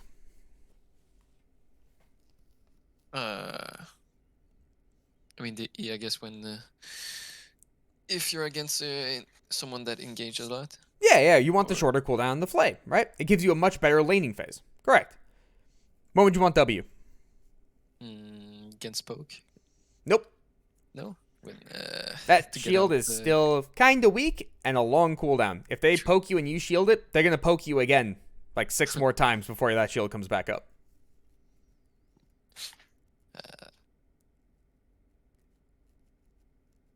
To get away, I guess. To get away. Why would maxing it allow you to get away? Why would putting points into it allow you to get away? It reduced the cooldown. There it is. Getting, Yep. When you put points into it, the cooldown gets reduced drastically.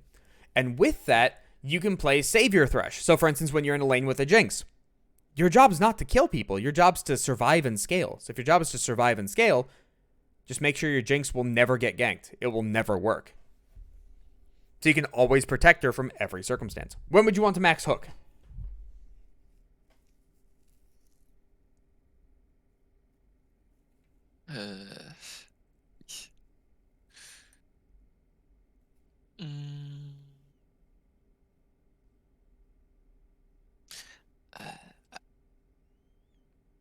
I do not know. Okay.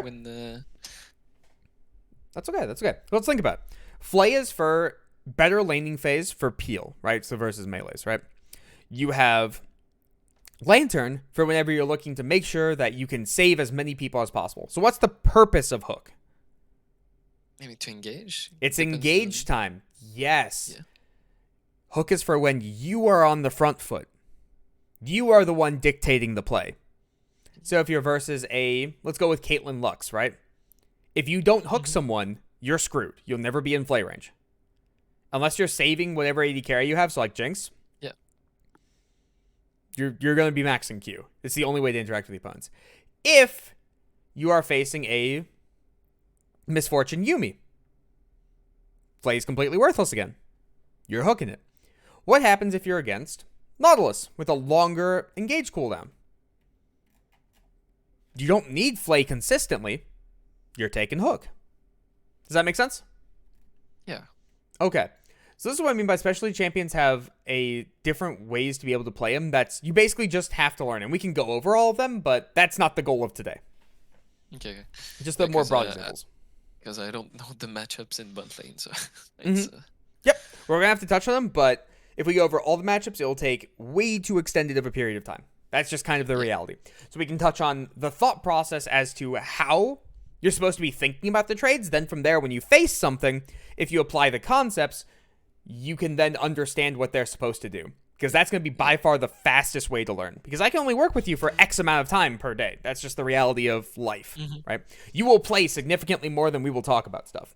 So if that's the case, we have to make sure that your playtime is as valuable as possible. That is the goal of this. Right? Yeah, because I will learn from the games as well, the matchups. Yeah. Alright. I mean, do you remember I think you did a note before of the matchups. You remember, yes. That is very like a year outdated, ago? though. I do remember that existence, though. Okay. I don't know if I still have it, but I don't know if I do. Actually, it's Google Drive. I definitely still have it. It definitely still exists. I would just have to go back and find it. Okay. And again, it's also very outdated at this point. All right. So, quick recap of everything we talked about, right? We've talked about how to manipulate the lane state right at the start of the game. Talked about how you're supposed to trade, whether you're stronger individually or stronger as a 2v2, or both. We've talked about which pocket you want to be actively wanting to stand in, and we've talked about individual trades for support so far. Everything there makes sense? Any questions on that? nope. Okay, we've also talked about how AD carries have to play around the support. You don't have an option. There are times when you're going to think my AD carry or my support is stupid, doing the most random thing.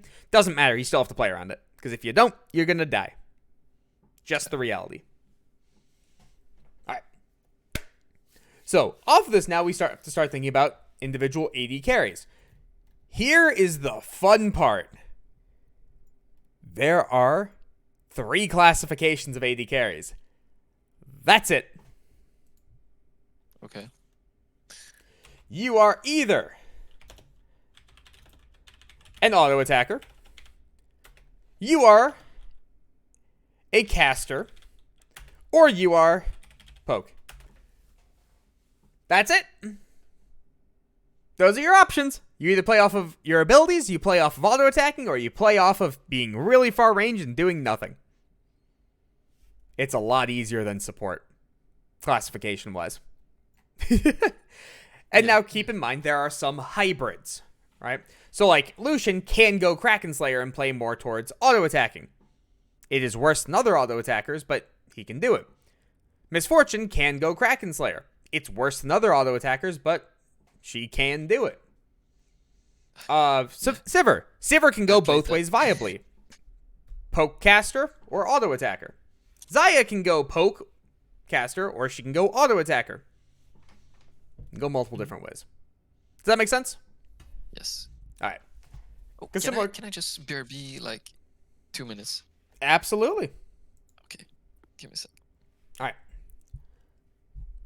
Let me mute Discord. So during the time he's gone, I can answer any questions. So, first off, for the people in chat, everything making sense as well? Because this is the goal of this. Like, I want to put it up as a VOD as well, so as long as everyone else is understanding stuff as well, that's good. Because this is also a Masters AD carry, so I'm avoiding a lot of stuff. But you also just got here, Ty. So that's not too surprising.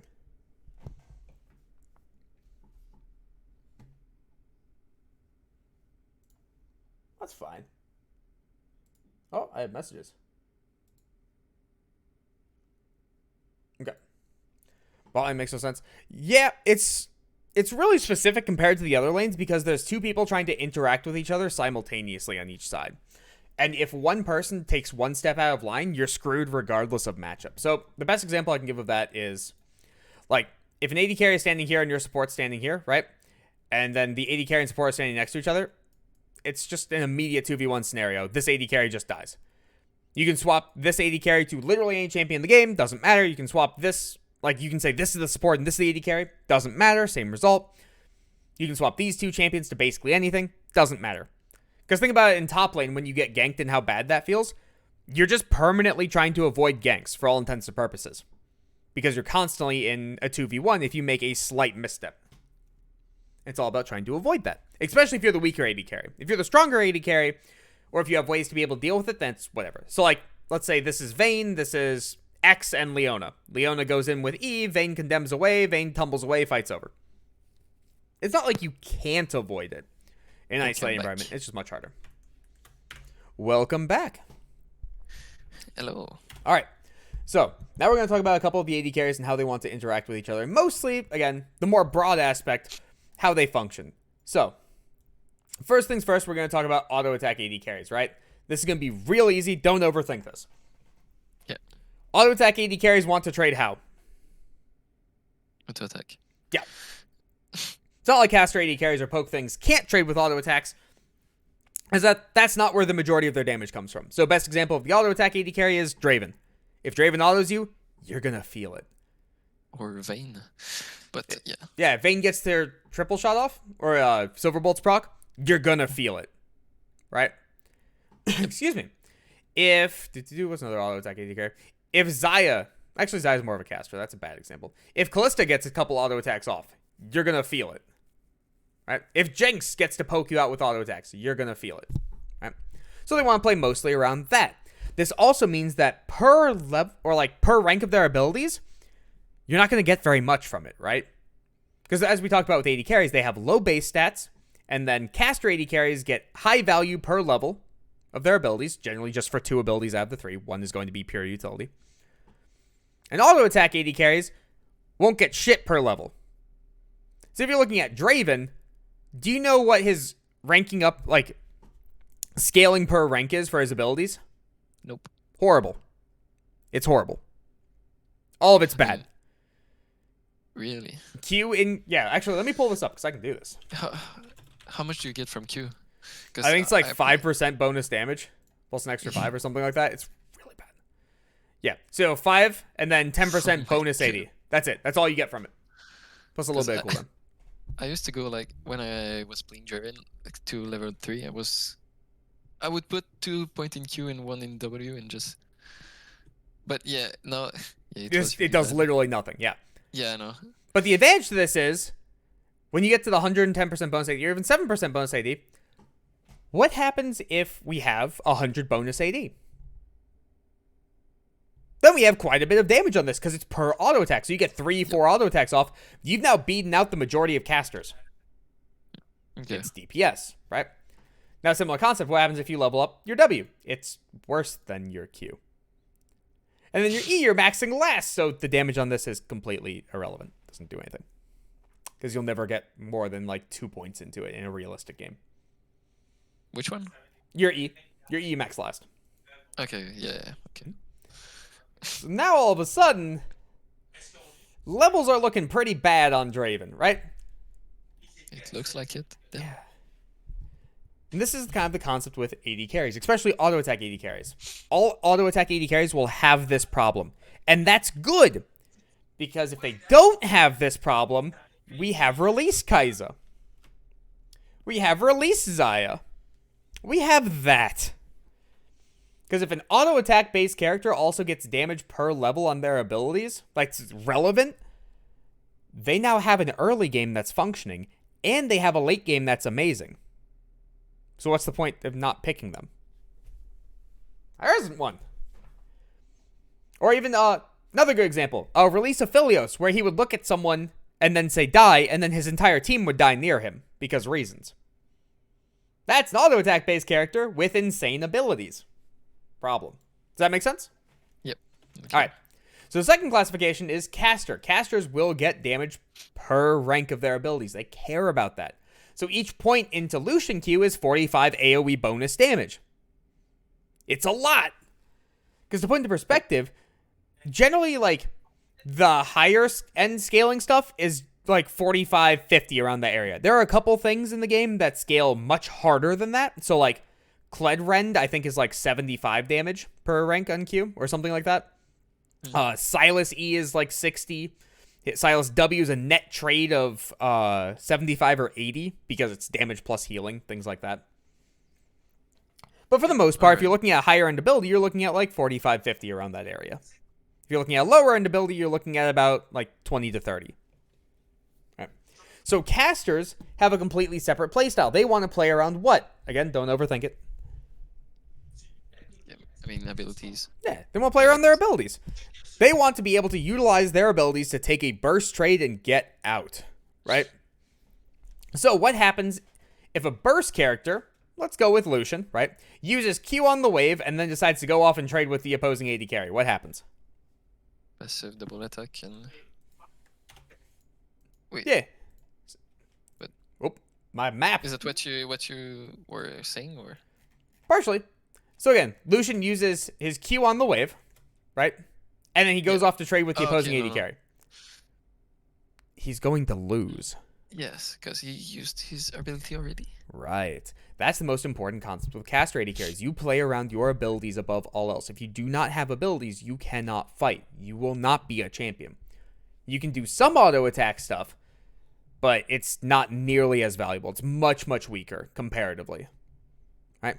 Now we look at the poke AD carries, right? So we're looking at Poke Varus. We're looking at Lethality Sivir. We're looking at Ezreal. We're looking at Ziggs. We're looking at AP Kog'Maw. Things like that, right? And how do they want to play out the game? Or back and just poke and... Yeah. They get... Yeah. That's 100% correct. So if this poke AD carry gets in range of engage of the opposing team, they probably screwed up or they have an out. So for instance, Ziggs has Satchel, Ezreal has E, right? And they have ways to be able to play around that. So if that's the case and you're a Ziggs and you walk up to the wave without Satchel and there's a Leona on the other team, what are the odds you're still alive? Pretty low. Pretty low, right. So each classification has their own concept for trading.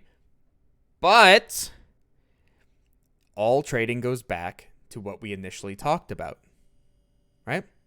Where you look at the power level of your AD carry, you look at the power level of the opposing AD carry in isolation, and you determine who wins that trade. If you win that trade, we now understand how to create those trades and what we're looking for in order to create that, correct? Yes. Okay. We understand how to play around the support as well, correct? At the most basic level. Mm-hmm. Awesome. So off of this as well, we also understand that if the opponent makes a mistake, what it looks like. So for instance, this AD carry is a 6, you're an 8, right? For simplicity's sake. Right? Yes. The opposing support is higher. Let's give them an 8, and let's give your support a 6. So you're basically dead neutral, right? In a complete fight. If this 8 is not in the bush anymore, and this 8 is right next to the 6, your support gets to get full bush control. If your support gets full bush control, the opponents are kind of screwed. Because they either have to wrestle bush control from your support, right? So both of them would walk back and try to get this bush control. Cool. You fix it by pushing the wave, and now the opponents have to back off. You won. Or your support just pokes till Kingdom fucking come and chooses the perfect engage from the bush. Does that make sense? Yeah. Or a similar concept, what happens if you're the weaker person and the opposing support is not playing in bushes? Well, then you just see all the engages. You can space perfectly around them. Why would you ever die? You're always safe at that point then. You always get to choose whenever you want to walk up for whatever you're doing. And you can always guarantee that is a net positive. Does that make sense? Yep. Hopefully. Hopefully. We'll be able to see it in VODs here too in a second. So don't worry about that. Okay. So off of that, we now have a full understanding at the most basic level of how things should be occurring, right? Because again, everything is so fluid in the game that we would have to go matchup by matchup in order to be able to create specific circumstances in order to get the full understanding of that said matchup. Because a great example of that is, what's an easy one? Galio versus Thresh, right? As a support matchup, who counters who and why? I would say Thresh counters Galio. Okay. Why and how? Explain to me exactly what Thresh has to do. He has to do 2 incredibly specific things to counter the Galio. Flay the E or Flay like the E is one of them. Absolutely. Yep. Like or W the ADC to go get away. Yes. Nope, because if you're away from the AD carry, Galio guaranteed gets his engage. He guaranteed lanes his E. He guaranteed gets taunt. They never take the lantern before they lose too much life. Really? Okay. Mm-hmm. You have to be able to dissuade the Galio. You have to play Peel in that regard. Okay. So then what else? Because what happens if Galio doesn't want to start with E? He wants to start with taunt. How do you deal with that? Because you can't flay it. If you flay it, now Galio guaranteed gets his E off.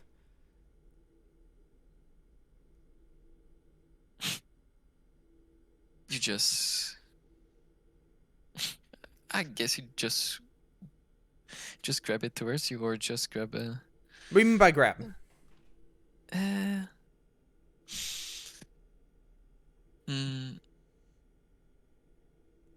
But I mean, if you use stuns. Yeah, so if you use taunt, what do you mean by grab? Do you mean queuing him? Yeah. Okay. Just wanted clarification on that. Yeah. So you queue either Galio or the AD carry, preferably the AD carry, but Galio's not bad. And then from there, because he's hooked, the taunt runs out. Then when the taunt runs out, that means if he tries to E, you can just flay him. Galio never gets to play the game if you hook his taunt and you flay his E. If you fuck up that combination in any way, shape, or form, or you like flay him from an aggressive trade, he just gets to engage. Okay, so if you cancel his W, do you queue again and just engage until he use E and you just cancel it? Yes. Cancel it? Okay. So let's say he's taunting you, then you hook him, you get taunted, the taunt ends by the time your hook ends. So then you're both fully active at the same time. If you're both fully active at the same time, you can play as E.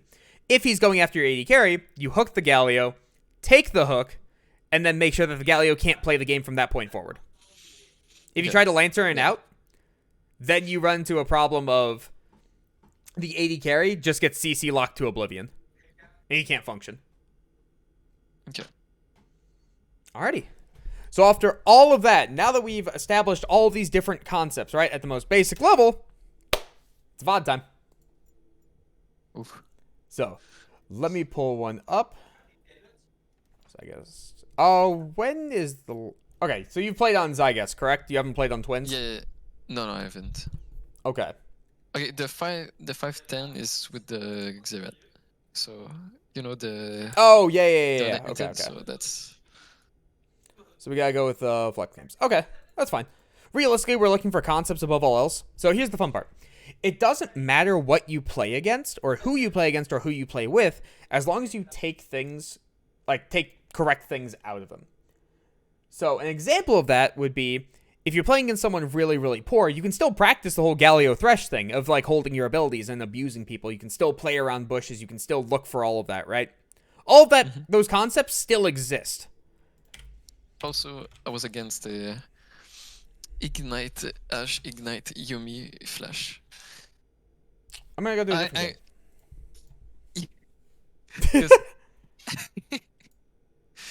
Because I misplayed early and I got killed, and she was like 3-0, and then I just came back and. But it's a 15-minute game. It wasn't good. And the last one I was 2-2 by like 13 or something.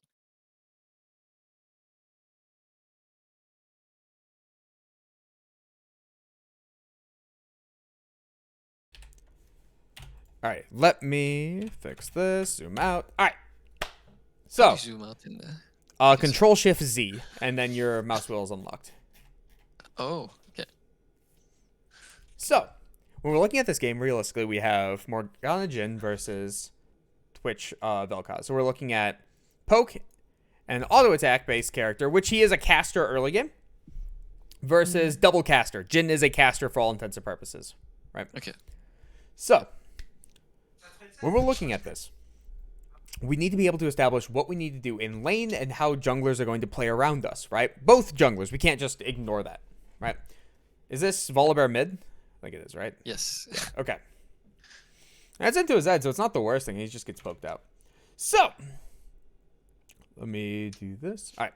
So, first things first, right? We need to look at the lane and establish kind of what's supposed to be happening, right? So, with Jhin Morgana, realistically, what happens if we look at isolation trade? Who wins this?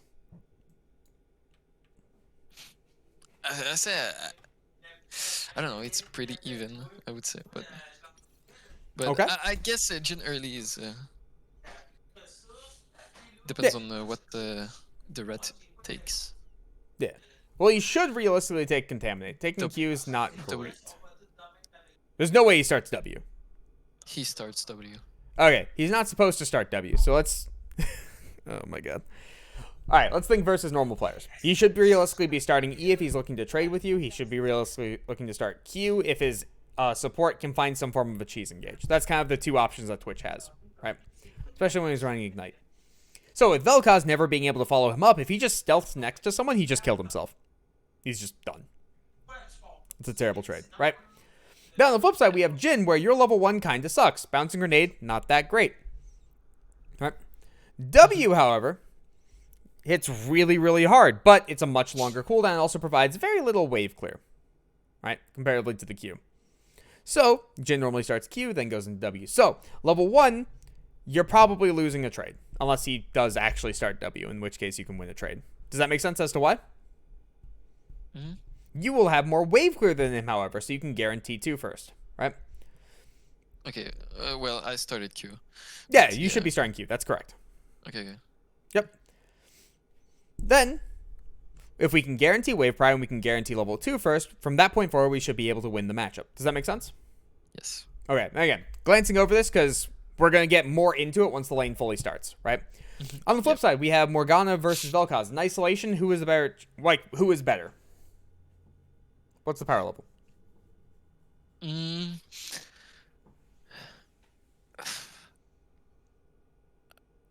I don't know, like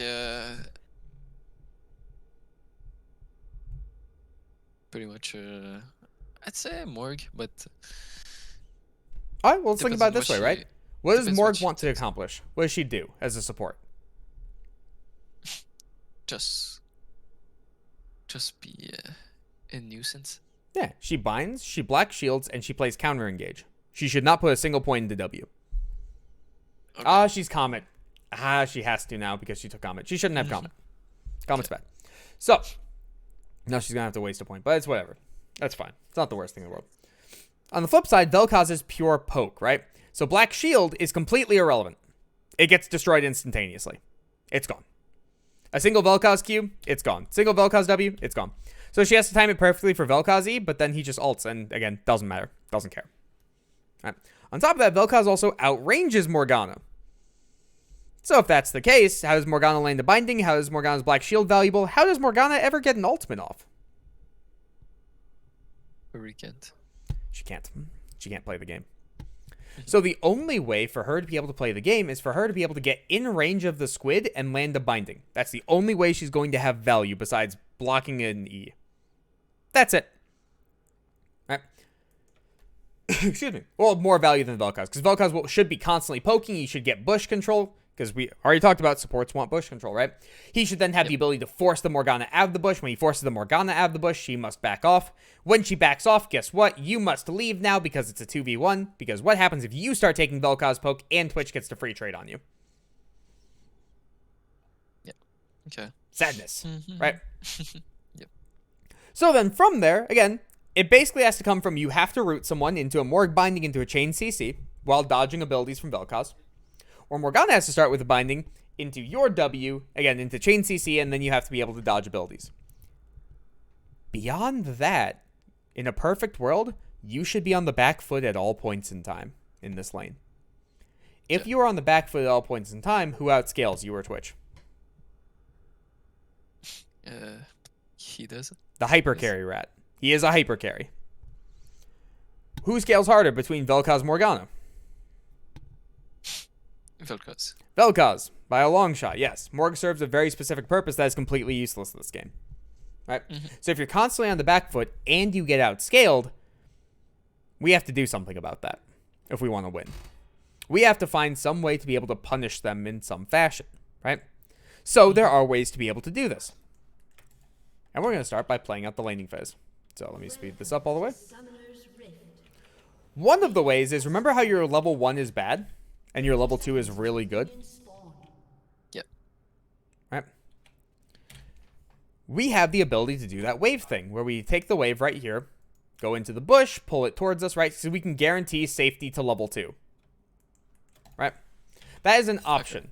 That also involves not giving a leash, though, which kind of sucks. So you could leash while Morgana would do it, but that's more competitive sense. Does that make sense? Yes. Okay. So now that we're in the lane, we... Oh, man. Okay. Okay. It was a warm-up, okay? Okay. We do not want to just be AFK pushing the wave. Why? Okay. Because, I mean, it's gonna push and we're just gonna be sad. And...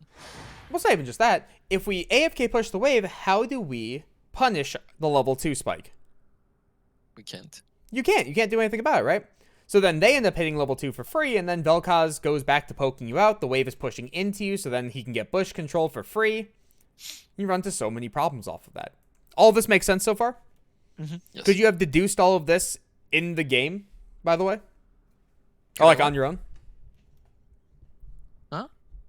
Could you have deduced, like, figured out this stuff that we've talked about so far in this game on your own so far? So, like, how the lane should be playing out between the Twitch and the Vel'Koz and the Morgana? Or no? Not really, but, like, yeah. Okay. I mean, I could have, but I wasn't thinking about it. Okay. More or less I'm saying, like, if you were to look at a VOD, could you have figured that out yourself, kind of thing? So you had the time to think about it, and you were actively thinking about it. I think so, yeah. Okay. That's important part, because if you answered no to that question, I would have went over into a much deeper thought process as to how we figured that out. Would you still like me to do that, or would you like me to continue as is? Your pick. Mm-hmm. Your pick. I mean, we can go over it. Sure. Okay. So we can go over the shorter variation. So, yeah. Realistically, when we're looking at an isolated trade between the two AD carries, right? The first thing to always look at is the range discrepancy, right? So when you're looking at Twitch, you're looking at 550. When you're looking at Jhin, I think he's also 550. Yeah. So it's double 550 range. So that means if Twitch auto attacks a minion, you then have to stand where the minion is to be able to auto attack him. It's not you can stand here while the minion's here and still shoot him, right? It's not a Caitlyn auto attack kind of thing. So that by default means, okay, we cannot trade that way. Then we have to think about the range of the abilities, right? Because what happens if you're standing here and you can Caitlyn Q it? Cool, that works, right? Your threat range is all the way out here, so when he goes for a minion, you can still smack him, right? Jhin doesn't have that either. Twitch doesn't have that either. So if we're going at that, then we have to basically hit each other simultaneously. If we can hit each other simultaneously, we have to think about two things now. One is, what's the wave state like? Because if you have the ability to push the wave much harder, he uses his ability on you, you use the ability on the wave, how does he then use his next ability on you if he's on the back foot? He can't, right? Yeah. What happens if you use your ability on the wave and he uses his ability on the wave, but you have more clear than him? Well, then similar problem. How can he use his ability on you when now he's on the back foot? It's not an option. Because he can't fight on the back foot early game very easily. Not enough levels, not enough gold. Minions deal too much damage comparatively to your normal life. Too many problems with it, right? And if you do die, then you're completely screwed because just like we talked about, XP is much more valuable in the early game, so you can't afford to lose it. So, with all that out of the way now, then we have to think about the final thing with the actual damage output. Because if you're both smacking each other, he has a thing that hits for 3,000 single target. You have a thing that hits for 7 or like 100 AoE. The 100 AoE will clear more. The 100 AoE can be the same range as the 3,000 single target. But that 3,000 single target is still killing you. This is the most egregious example. So when you're looking at Jhin comparatively to Twitch, if he takes Contaminate, can hit up to 200. That's a whole hell of a lot. It also takes 6 auto attacks to do, comparatively. Right? You, on the other hand, can hit for 73. But if he's auto attacking once a second and you start with Q, that also means that this is almost back up by the time he's using his first Contaminate. Does that make sense? Yeah, okay. So you're getting 2 Qs per one of his E if you take a hyperextended fight. If you don't take a hyperextended fight, then that also means Contaminate's doing a lot less damage. So you're okay in that regard. Then we have to think about, okay, auto attacks. Your auto attack speed is 0.63. This is 0.77. He is slightly higher than you, but then we also have to remember, you have a 4th shot crit. And the 4th shot crit is quite nice. It's 15% bonus damage. You get the movement speed to be able to disengage, right? Then on top of that, it also deals the percent missing life, which is nice.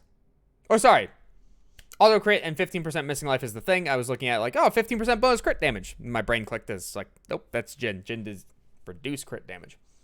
Right. So off of that, your entire concept should be take a Q, get to 4th shot. If he expunges at that point, play for 1 additional Q, walk away. And mathematically, you should win that. Right? Mm-hmm. Yes. Okay. So that's kind of your win condition in order to win a level 1 trade. That's the entire thought process to be able to create that isolated trade. Does that make sense? Mm-hmm. Okay. Now going for the Vel'Koz Morgana, we kind of touched on it a little bit where Vel'Koz hits much harder than Morgana. Much, much harder. It's not even close. Vel'Koz has a longer range than Morgana.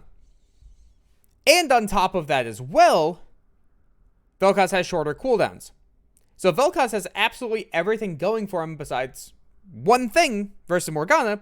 If he plays decently, he's probably going to win. Because if Vel'Koz throws out Q and it gets dodged, Q and gets dodged, Q and it hits, that's all he needed. He just needed 1 to land. And now all of a sudden, the pressure gets applied. Similar concept with Morg. If she throws out binding, misses, throws out binding, misses, throws out binding, hits, that's amazing for her. She's thrilled with that because now that can be punished really heavily generally. But he's thrown out 6 Qs by the time she's thrown out 3 Qs. And she's screwed at that point already. It's already done. The lane is already screwed. So if that's the case, how can Morgana ever hope to function versus the Vel'Koz? Well, a Miracle Binding has to land. If Miracle Binding doesn't land, it's not going to happen. And then also, if Vel'Koz outranges her, why is he ever getting into range of Binding? He never has to. There's no reason to ever do it. Because he can always interact with the Morgana from farther away up until that Binding is down. Does that make sense? Yeah. So that is how the lanes interact with each other. And then again, every single level and every single item of the game, you have to repeat that thought process in order to come to the correct conclusion. Does that make sense? Yes. Okay. Okay. That is how we come to that conclusion. Because also, I just looked at your items, by the way, and you have wrong items. So I want to touch on that real quick as well. Oh yeah, because boots and 4. Yeah. Cool. There we go. We don't have to touch on it anymore. Yeah. All right. So now that we've kind of established all of these different things, right? We go back to the roots of who wants to accomplish what. Well, Morgana wants to be able to land a binding. She wants to be able to get bush control, right? And it's more of a pipe dream to be able to get it, assuming Vel'Koz plays well. But again, there's actual world and there's ideal world. In the ideal world, Vel'Koz would already be in a bush, looking to push forward, looking to poke you out, looking to force you back so that Twitch can clear the wave. Morgana should be doing a similar thing. Neither support is playing in the correct pocket whatsoever. And you're standing in the middle of the wave. Yes. So if you're standing in the middle of the wave, and let's say even Twitch starts W here, right? Because he does have it. Yep. Twitch W's right here. He's now hitting you plus the wave. He's happy with that. Why is he happy with that? He's getting to push. Yeah, he's getting to push. He wants to be on the front foot. He wants to push you backwards because then that allows Vel'Koz to function. And even if they just push 1 wave at a time, it's less valuable than slow pushing multiple waves for a crash. But all Vel'Koz wants to do is poke you out. So as long as you're on the back foot, he's allowed to do that. Then Twitch also outscales you. As long as Twitch is allowed to farm, he's winning the game. It's on your burden of execution to prevent him from being able to function. Same with the Vel'Koz, because they both double outscale. You are in that matchup where you are double losing, just like with the Aphelios Alistar thing. Okay. But you never outscale. If that's the case, normally this would be a draft problem, because also 4 AD. Jesus Christ. Yeah, no, I was like, oh well. This would It's normally just be a convincing. dodge instantaneously. This is Yeah, a yeah. horrendous game for this. Right? Because it's all based on how badly do the opponents screw up. That determines your ability to play the game. The opponents have to make so many mistakes that you can win the game off of it. And again, granted, if you're in lower elo like this game is, you have the ability to do that. You can capitalize on mistakes because people will make mistakes. Kind of like how neither support knows what they're doing right now. And the second Morgana throws out Q, Twitch seems to know what he's doing. Vel'Koz is still off in fucking La La Land having no idea what the fuck abilities are. Oh, this man needs to go back to geometry class, right? So, realistically as well, similar concept. If you're standing in the middle of the wave, why doesn't Vel'Koz just Q you here? Why doesn't he just push the wave? Why doesn't he make it so that you're on the back foot? No one in this game right now knows what they're supposed to be doing. And that's something you can capitalize on. Because you understand the basics of the ideal world. Does that make sense? Mm-hmm. Awesome. Because also, in the actual world, what happens if Vel'Koz is up here, Twitch is down here, and you go for an isolated trade? I mean, I guess I can still lose, but... Why would you lose? You guaranteed lose this if you're the aggressor. Why? Mm-hmm. What does Twitch do? So you walk up to be able to take an isolated trade with Twitch. Let's say Vel'Koz is off in fucking La La Land all the way up here. Mm-hmm. And Twitch is in bot pocket like he is right now. And you go for an isolated trade on him. How does he get out of it? Why do you lose that? I mean, he can't really unless he dodged like my W or later. He takes one step into the bush. Fight's over. Yeah. Yeah. You can't take isolated trades versus people in bot pocket without bush control. And you can't get bush control as the AD carry. Very few AD carries can. You can do it as, like, Aphelios. You can place a Chakram trap in the bush. You can ward the bush, but we already established why that's a bad idea. Okay, yeah. Things like that, right? So because your support has no idea what she's doing, you have no ability to take an isolated trade onto Twitch. If you have no ability to take an isolated trade onto Twitch, you can never win this lane. Notice how the entire lane is dictated by your support. Mm-hmm. Fun fact, supports dictate literally everything. So if that's the case, then how do we win this lane? If your support is clearly having no idea how to play the game whatsoever, how do we win it?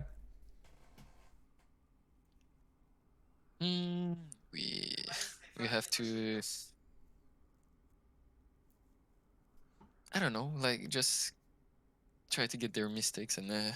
Yes! Yes, you just said it! You have to wait for them to make a mistake. You can't just force stupid plays. Yes! That's 100% correct. Because a lot of people eventually will get anxious and be like, I have to trade with the opponent. I have to do these things. But it's like, if it doesn't exist, it doesn't exist. That's just the reality.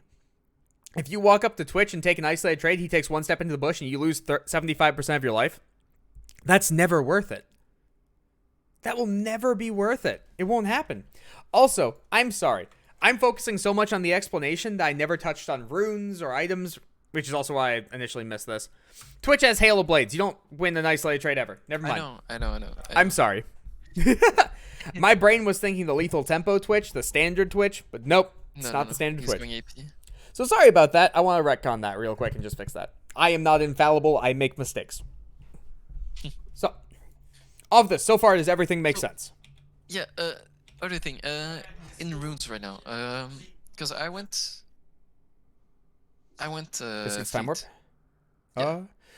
All of this is fine if you're going boots for perma sustain, which versus this lane, perma sustain's fine. Yeah. Yeah, there's nothing wrong here. Because, okay, but is there another rune that I can use as well, or it's just fleet? You can go Dark Harvest or Predator. But with a Morgana, there's no reason to run Predator because you're just CC locking people from a long distance. You run Predator where basically you use Predator to get fourth shot off. And you just use it to trade consistently. Okay, you can also Predator into mid lane to get in range for W's easier. Yeah, okay. But it's more situational. But Fleet's fine. Fleet plus perma sustain versus a Vel'Koz is fantastic. Because you're basically stalling out up until they make a mistake. And you have to stall out up until they make a mistake. Because there's no way you can just walk up magically for a trade. It's not going to happen. That make sense? Mm-hmm. Yep. Okay.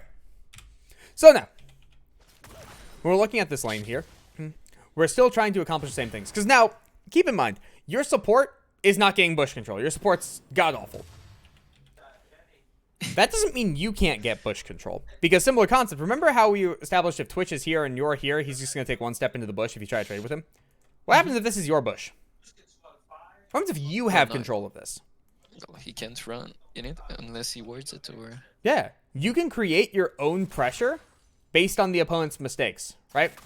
So you should still be playing bot pocket. You should still be playing to try to accomplish level 2. You should still be trying to punish that in some regard, right? So then if you walk into this bush, what should the opponent's response be? Throw abilities and run away. Why? Why don't they just double two-man you? Yeah, they can. Yeah. So if they decide to walk directly at you, you have to succeed bush pressure. That is the downside of AD carry comparatively to support doing, because support's not going to farm the wave. It's not going to happen. You, during this time frame where they both double look at the support in bush, would farm the wave. Does that make sense? The entire time in the laning phase, you are actively looking to try to create these advantages for you, where you're looking to have higher minions than be able to fight. You're looking to try to create these isolated trades. You're looking to try to create 2v2 trades if you guaranteed win the 2v2 trades, right? And it all stems from bush control. Everything is bush control. Does that make sense? Yes. There you go. So notice how you walked into the bush and immediately Twitch had to walk away because he can't take that trade with you. Yep. It's beautiful, right? So, now off this, we're going to touch on one additional thing for kind of how to trade, right? Because you and Twitch have the same range, so this becomes even more prevalent comparatively to other champions. Because Caitlyn can just auto-attack people whenever she feels like it, kind of thing, right? Mm-hmm. What you want to do to be able to, like, accomplish these trades is everybody has a burden of execution to do something, right? Well, almost everyone. Supports don't have to. That's why support's the easiest role in the game. So, Easiest. yes, hands down the easiest. It is the most elo inflated role. And I say that as a support player. So, AD carries have what burden of execution in the lane? What do they have to do? They don't have an option. Getting the farm. They have to farm, right? If you just play for experience, it doesn't work out because you require gold, not levels. We already established that previously, right? Mm-hmm. If you do just get levels, you're going to feel terrible. So, if that's the case and they have to farm, you can guarantee that when this minion is low, Twitch is going to walk up to auto-attack it, right? Mm-hmm. If you know exactly where he's going to be and what he's going to do, that makes for free skill shots. That makes for free trades. If you have no burden, there is no farm. Like, let's say this minion didn't exist, right? There was nothing you needed to farm. You have the ability to take the trade when he goes for the minion, and how does he respond to that? He just used his auto-attack timer. Yeah. He can't. He can't do anything about it, right? So that's when you get to punish in isolation for those burst trades that we were talking about, where it's the little burst and then back away. Right? So now as well, once Twitch showed that he has W, why don't we just go at him? Yeah. I mean, If you dodge Vel'Koz's Q, you now can guaranteed win trades. He has no ability. He's already proven he doesn't have expunge. No expunge, no damage. Even if with Halo Blades. okay. Yeah, that was my other question. Yep. So there's the next thing we want to think about, right? So first off, right, we want to get bush control. Bush control in the lane is the most important thing by far.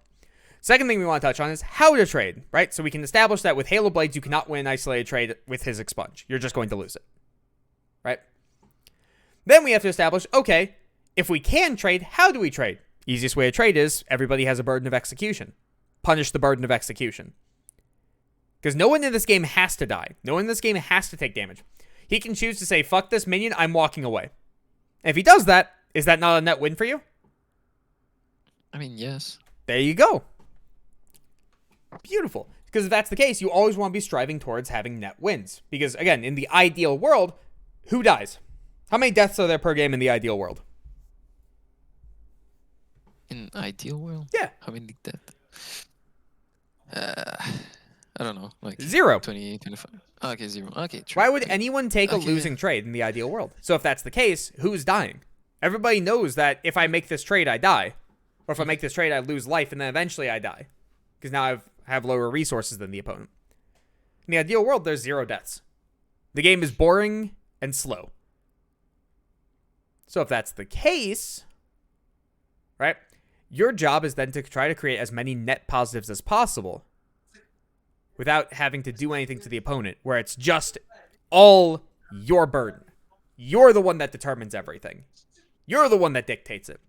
So if Twitch goes for that minion, and you walk forward to say, I'm trading with you, regardless of if he gets that minion or not,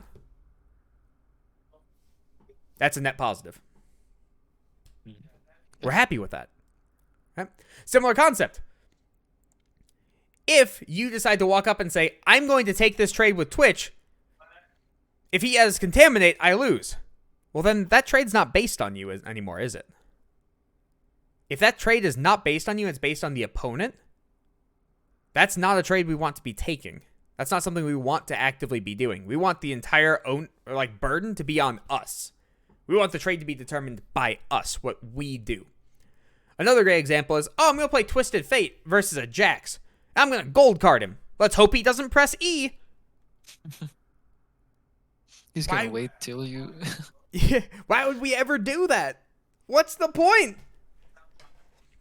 It's a very similar concept, right? So all you want to do is try to create as many net positives as possible, right? And in solo queue, people will make so many mistakes that just purely going for net positives will net higher value. So for instance, right, you go for this minion, right, or you prevent him from hitting this minion right here, or you're trying to, and you walk forward and you're like, okay, if he touches this minion, I'm going to auto attack him. And then Twitch takes one step back and another step forward for the next minion. You're like, wait, what the fuck are you doing? I still have nothing to do. Mm-hmm. Or, let's say all of these minions are full life. Bad players will walk up and be like, let me hit the full health minion because I need to hit this now. Why? Why do you need to hit this now? The wave's coming into you. So off of that, you then say, oh, you're hitting a full health minion? Let me get an additional auto attack off in here that I'm not supposed to have. Oh, you're doing it a second time? Let me get a second auto attack off. Oh, you're doing it a third time? Let me get another auto attack off. And that's what I mean by when you understand what's supposed to be happening and how to play out the lane, all of a sudden, mistakes become really obvious.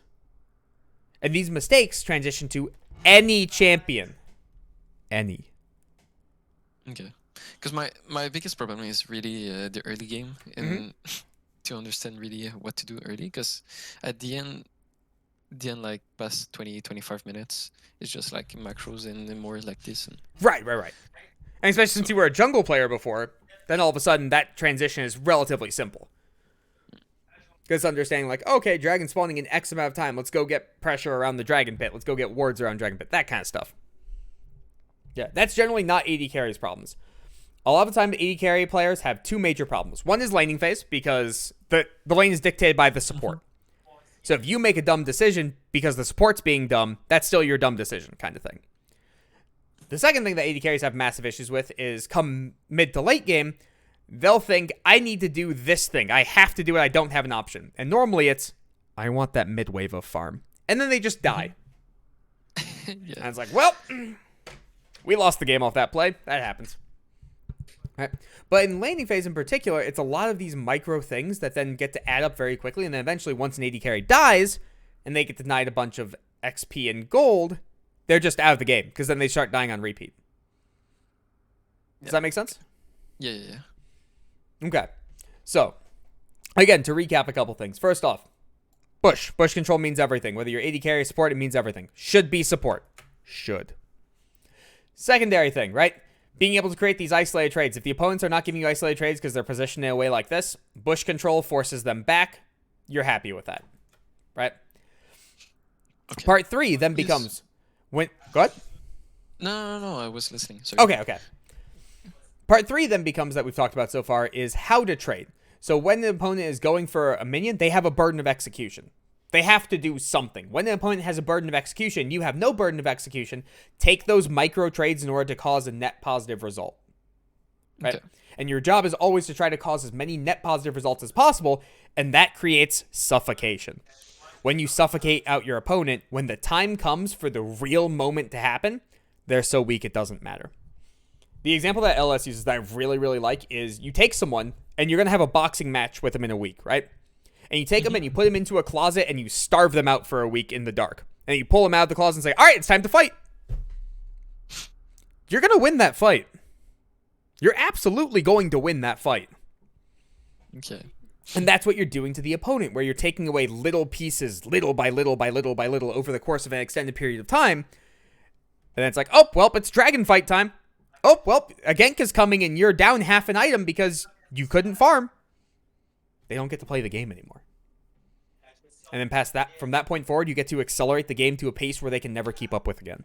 And they're done. But it all comes from these little micro things. And all these little micro things are based on what champion you're playing, what the power level is of each champion as an individual level, and then also, can you win the 2v2? Does that make sense? Yeah. Awesome. Mm. Alrighty. So then, again, off of that as well, we have to be thinking about, like, okay, excuse me, how should each section be playing it out? What's the realistic scenario of that? Who gets push control? Who gets pushed out, right?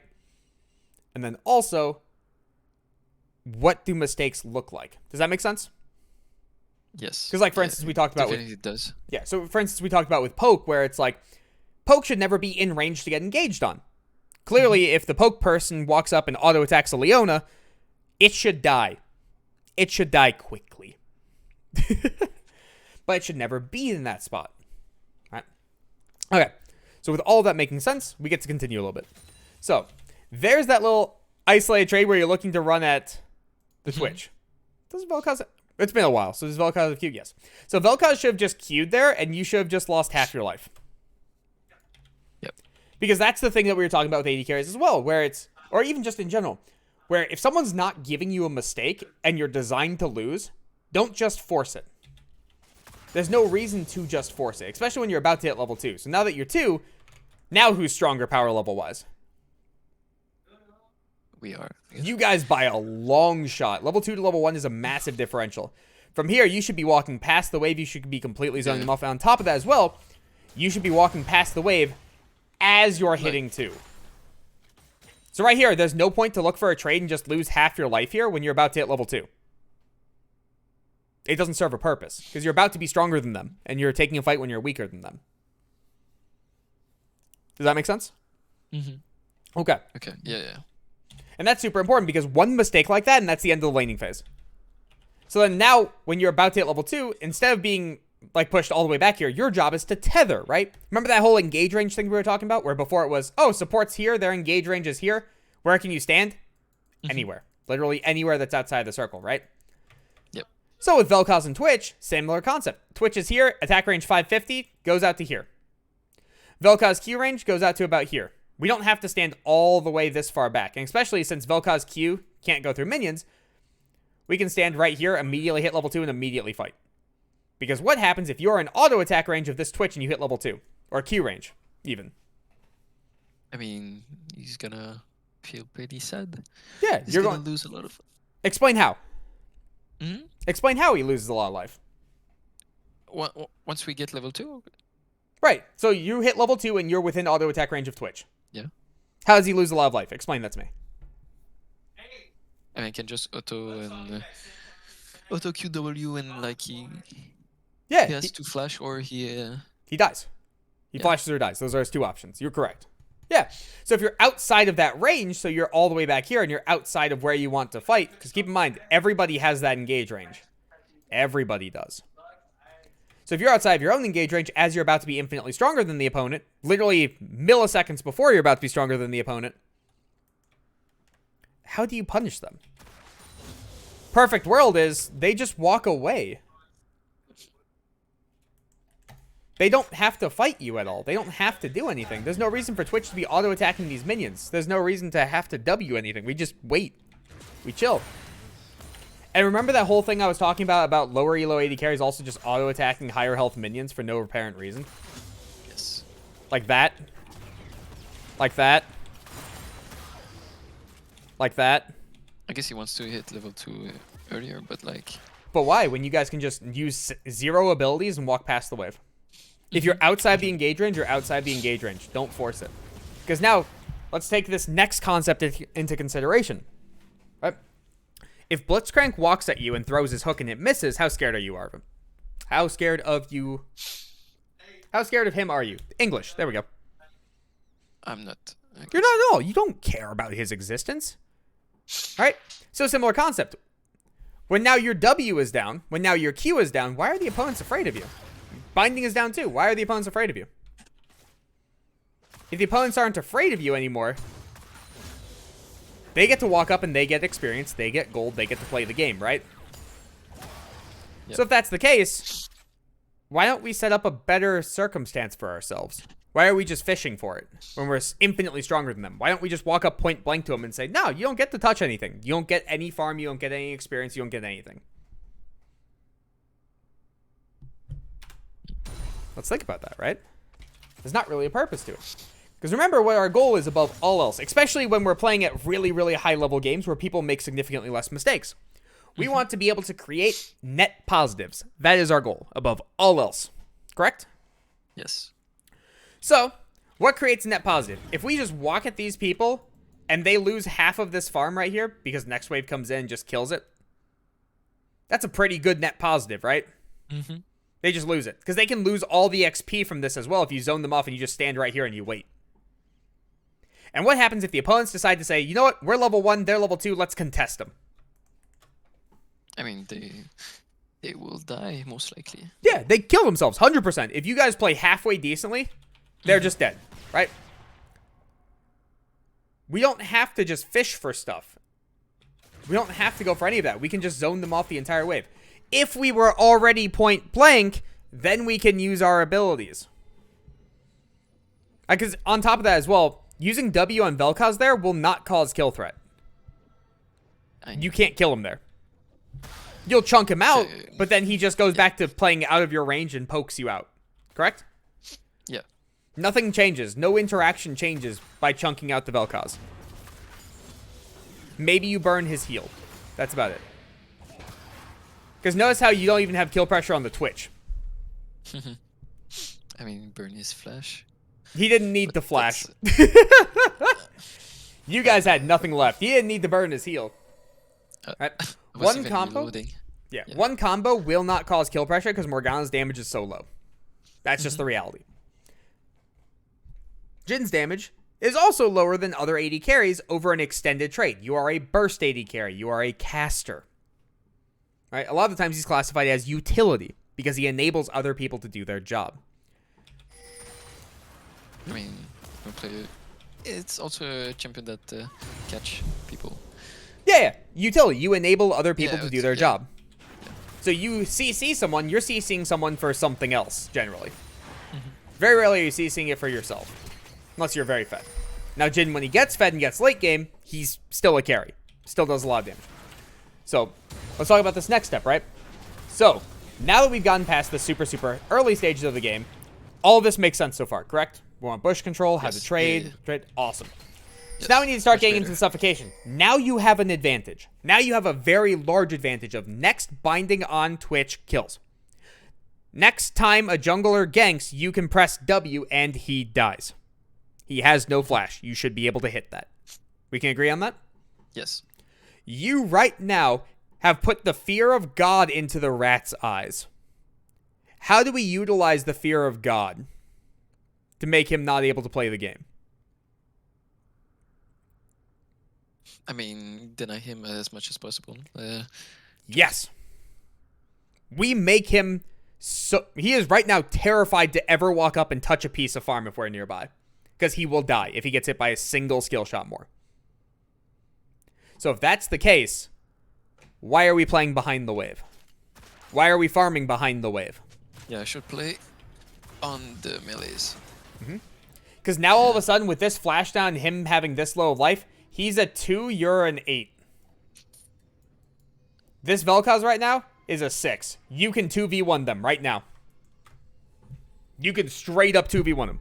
And again, arbitrary numbers. Don't think too much into it. You have enough power to 2v1 them because the Twitch screwed up so heavily. Does that make sense? Yes.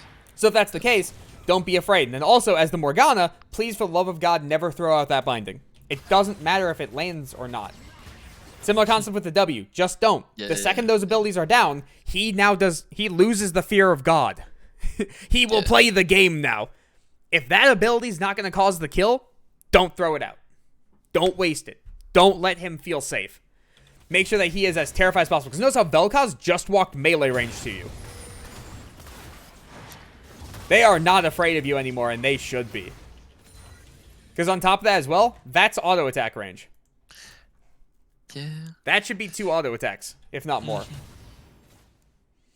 And now that he has the fear of God in him, now that he can't walk up, he can't play the game.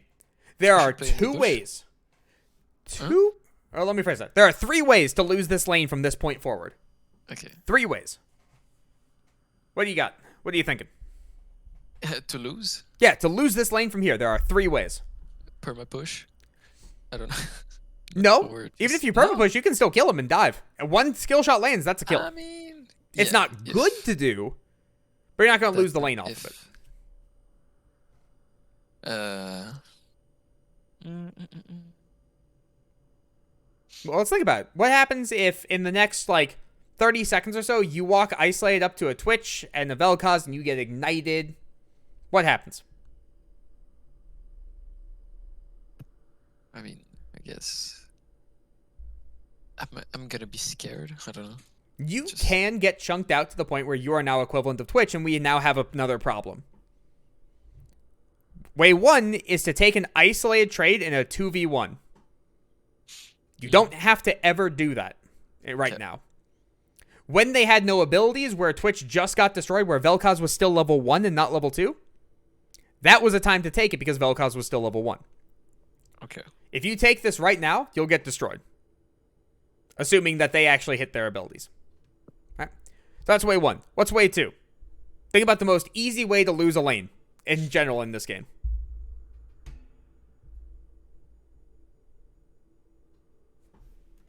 I'll give a hint. I mean, yeah, the jungler, but like,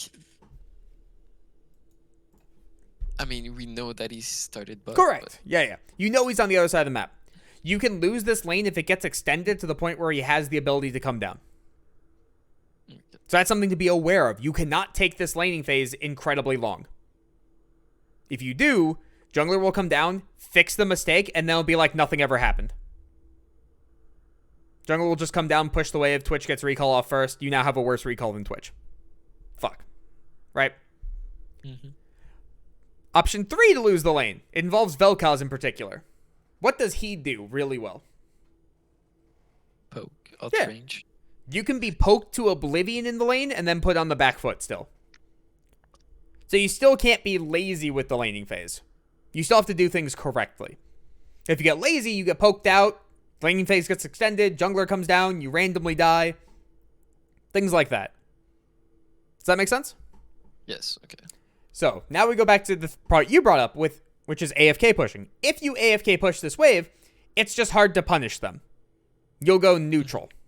And if a binding lands or if your W lands, you can cause kill threat. It's not the worst thing because it's going to be denying Twitch farm because he's not going to farm correctly underneath turret.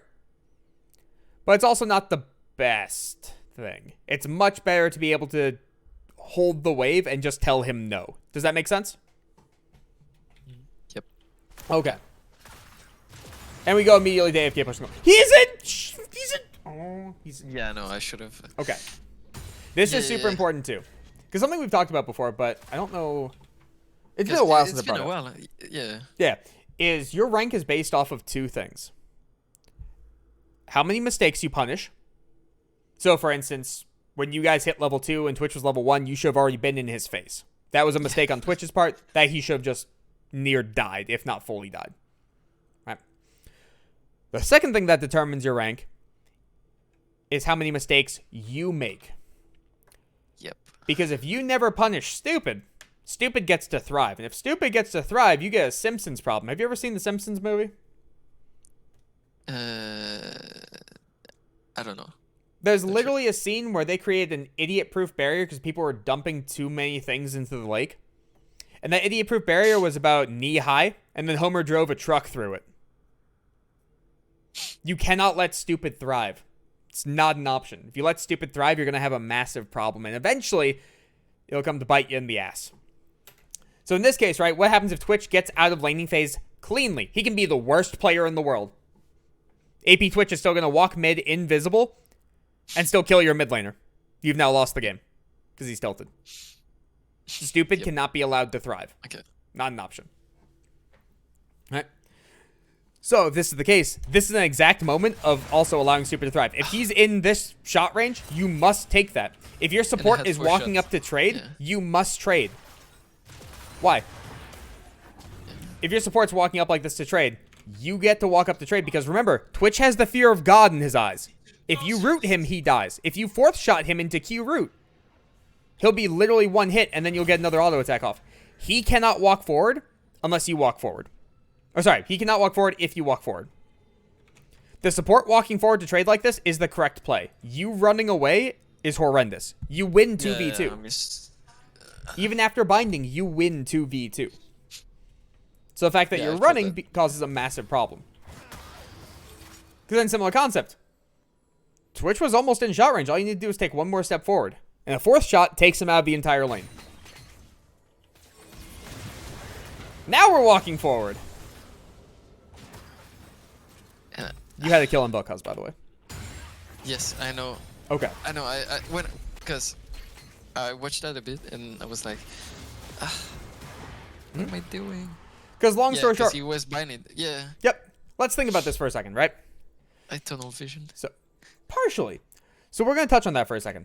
This is understanding game sense, right? And understanding your lethal range. Knowing your lethal range is incredibly valuable, right? It is as valuable as understanding how to set up the lethal range. Both are incredibly valuable. You have to understand both of them in order to cause a kill to occur, right? And by lethal range, I mean what health value you can kill a target at. So for instance, right, your shot right now to Twitch will do to about right there. That's the damage output of your shot. A little below the bar. If we take this right here, he just leveled up. That's unfortunate. Boop. So it'll go right in between. It is right in between. Right there. That is game sense. Understanding how much damage things do, understanding how things interact, understanding what cooldowns are available, like for instance Morgana binding being a 10-second cooldown rank 1 and having like that internal timer of like, okay, binding is back up, that kind of thing. That is all game sense, right? So you missing this lethal is purely not understanding Jin's damage. I know. That's fine. That is perfectly fine. Right? Because then from there, you can understand and learn from that and be like, okay, it doesn't fit there. That's fine. Right? Excuse me. Because another thing as well is whenever people are playing this game, realistically, I guarantee you in this moment, you did not click on Jin and say, okay, I have 90 AD, he has 37 armor, that's a 27% reduction. No one's going to fucking do that. No one does that. Oh, this champion is fun. I will play. Right? No one's doing the exact math. All of your damage output comes from game sense. You're literally just staring at the health bar and being like, I do about this much of the health bar. Right? So being slightly off is going to happen. It's just something that's you have to be aware of because you've played a lot of Jin. A lot of Jin. So if we're still screwing... Good? I played a lot before, but like, yeah, I just restarted playing it. Okay.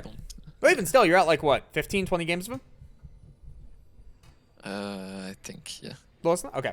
In 15 20 games, you should be able to realistically be able to find what lethal is. Right. Yeah. So especially when, again, we're looking at this and it's like just barely off. Oop. That's still a pretty sizable chunk. Being 84 life off of understanding lethal is quite a bit. So are you just thinking about queuing? Because you can flash Q and that's a kill. Was that your thought process or no? Yes, but... okay. Yes, but I thought, yeah. That's fine. Like, I could push the wave and like either kill them there or like. Because if your thought process was you want to be able to create lethal through flash queuing, that's fine. Problem though, Jin mechanics. How do I get out? No. We don't care about getting out. Vel'Koz has no abilities. You have double sums. Yeah. In no world do you die here. So let's think about this. Understanding Jin. Jin in particular, right? What does your fourth shot do? A lot of damage and Why? movement speed. And... Why does it do a lot of damage? It crits. It crits. Okay, what else does it do? Gives movement speed. What else does it do? We talked about it right at the start.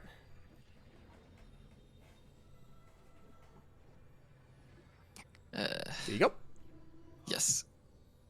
The fourth shot always correctly strikes and deals an additional 15% what? Missing health, physical damage. Why do you think Jin's always Q and then fourth shot on a target? Yeah, I know. Your Q is up, target's in range, you have fourth shot, he has no flash, no heal.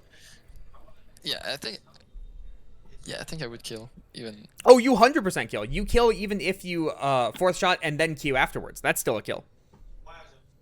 But the fact that Q is up right now and we're thinking just fourth shot, that is, again, the lack of understanding of the lethal range. This is way out of range. He's at 230 some life. Because, by the way, did you know that each of these bars is 100 life? Nope. I don't Okay. really look at it. And then every, like, I think it's 500 life is a larger bar. Or is it every 1,000? Yeah, It's every 1,000. Or 1,000. Yeah, there's a larger bar there that shows it. So 230 life, you're basically banking on the fact that this fourth shot, which you could not tell me that did missing life damage a second ago, would kill this target. You're going to crit for 230 some before armor. Or sorry, after armor. Okay. Not gonna happen. But again, similar concept. Guarantee the kill, Q fourth shot, you have it. Excuse me. Now, we're going to back this up a little bit. Now back to conceptually, right? Comparatively. So when do you start going for this trade? You start going for this trade after all of Morgana's abilities are down. After Morgana is way behind you. Yes. So you're willing to take this fight right here, but you're not willing to take the fight where Morgana's willing to fight with you. I think we found the problem as to why your laning phase has been going so wrong. Yeah.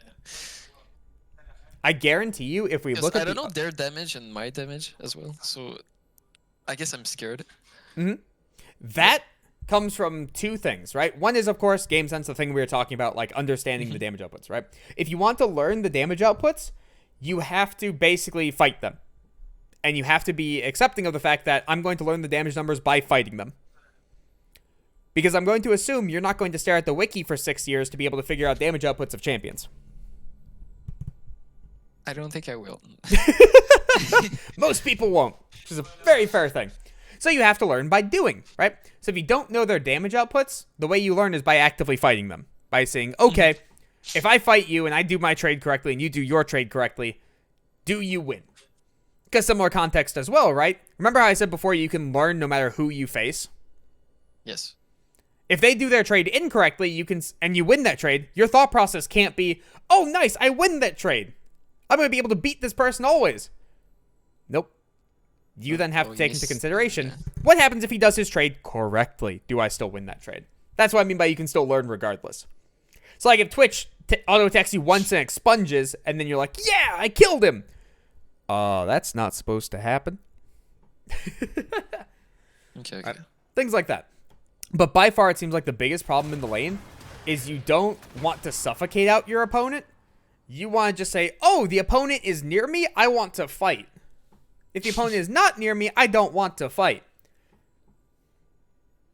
Yep. And if it's not the AD carry I'm fighting, I don't want to fight. Because when Vel'Koz has been in melee range twice on you this game, you haven't taken a single shot off on him. Yeah, I know. You are tunnel visioning on the AD carry, and you are ignoring your own support. You are ignoring suffocation. You are only playing for kill, it looks like. Does that sound about correct? Okay. I'm sad. Okay, we're gonna have to touch on that as well. Because remember the whole suffocation thing? Yes. If Twitch is out of this lane and you crash this wave, and you just tower dive him and zone him off, you can get a plate, deny double waves, and he basically has exactly the same result as dying. It's the same result. All you do is you get 300 more gold. But if we're suffocating him out correctly, we don't care about that 300 gold. It's not going to impact how this lane goes. We're going to win it regardless. So the second we start to fucking flash for shit, why? We're already winning. We've already won the game. We don't have to flash. We don't have to fourth shot here. We're going to walk at them and go underneath turret, and if they want to get any XP whatsoever, they die. They just die. Because now what happens if you have no flash, and Twitch gets on you? Graves ganks you. Volibear TPs on you. Gnar TPs on you. You're just dead. And notice how now they're underneath turret. They are underneath turret gaining the XP. And you can't, you need to go zone them off. You need to go kill this guy. Yeah. And you're not willing to do it. You're only tunnel visioning on the AD carry. You're only playing towards the AD carry, and you're completely ignoring what your support is doing. You're completely ignoring anything besides, I want to kill this target. Awesome. Because also, you are agreeing with what I'm saying here, correct? Yes. I totally. Yeah. Okay. Because if that's the case, that's a really easy solution to be able to fix. Because why would someone decide to just AFK tunnel vision on the opposing AD carry? I mean, I should focus on which one is in front of me sometimes. And No, not even just that. Because in this game so far, you've ignored trading, you've ignored bush control, you've ignored people walking directly up to you, you've ignored your level 2 spike, you've ignored tower dive. Yeah. So then why would someone's thought process be purely on, I want to go after the opposing AD carry and nothing else? Generally, that's either a lack of understanding, which I know you understand most of this to a basic extent. Like, you understand a level 2 spike. You understand if someone's melee range, you should shoot them. You're not an iron player. You're a masters player. Right? You understand all of these different concepts, but none of it's getting applied. And if none of it's getting applied, and you're tunnel visioning directly on the AD carry, that's telling me you're on autopilot. Yeah. I think I was, but... There we go. So, if we are on autopilot, then there's a very easy way to fix that.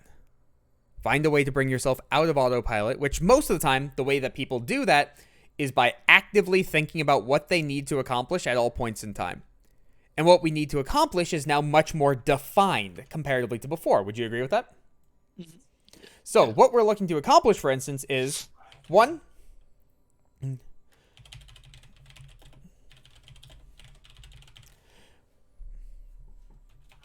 There we go. First off is determine trade patterns. You should be able to do this during the loading screen for all intents and purposes. You're at that level where I expect that of you. So if you can determine trade patterns of, okay, we've established which AD carry is stronger in isolation. Do I take isolated trades? Okay. The answer is yes. Do this. If the answer is no, do the other thing, right? Secondary, which support is stronger? Whichever support is stronger is going to be able to get bush control. We play around bush control, right? Part 3 then becomes, okay, who has the better 2v2 and why? Okay, so we can figure out base trade patterns from that, right? Yeah. And all of a sudden now you have a very basic pattern to be able to follow through. And you can swap that up based on what matchup you're in, right? And now again, patterns generally are not the best thing to utilize because when you fall into a pattern, if someone knows how to beat that pattern, and then you're kind of screwed, right? So, for instance, if you decide to take an isolated trade and an AD carry who you're supposed to be stronger than, and he's just a straight up mechanically better player than you, that can screw you over really quickly, right? And you can lose games off of that. It's still the correct thing to do, but you can still lose the game off of that. Does that make sense? Yep. Okay. So the best example I have of that is, did you know Vayne can tumble Lucian's Q 100% of the time? It's really easy to do. Yeah. So if that's the case, and Lucian decides to go for an isolated trade on the Vayne, and then the Lucian loses to the Vayne, that's just because the Vayne is a really good player, right? And that also changes the perspective of, can Lucian duel a Vayne in isolation? At level 1, the answer is no. Not at all. Lucian loses that. And that's a really weird thing to be able to think of, because in 99% of games, the Lucian wins that trade. It's that 1% of games where someone knows how to deal with that pattern and can beat you for it. Does that make sense? So what do you do if she just tumbles you? If Just, in like, that isolated environment, if she tumbles your Q, you have to wait till level 2 or level 3 to be able to win trades. Because then you have other abilities, and then you just win through double taps. Also, if at any point in time she gets crowd controlled, or she utilizes tumble, so like for instance, she needed to farm, and she utilizes tumble for it, get in her face instantly. Because now she can't dodge your Q. There are ways to be able to play around it, but that's just an example where it's like only a top tier player would actually do that, and you will basically never be punished for making that trade on Lucian. So you'll fall into a pattern, and eventually someone will break that pattern. It'll happen. All right. Part 2, after determining trade patterns, because again, that's done pre-game, right?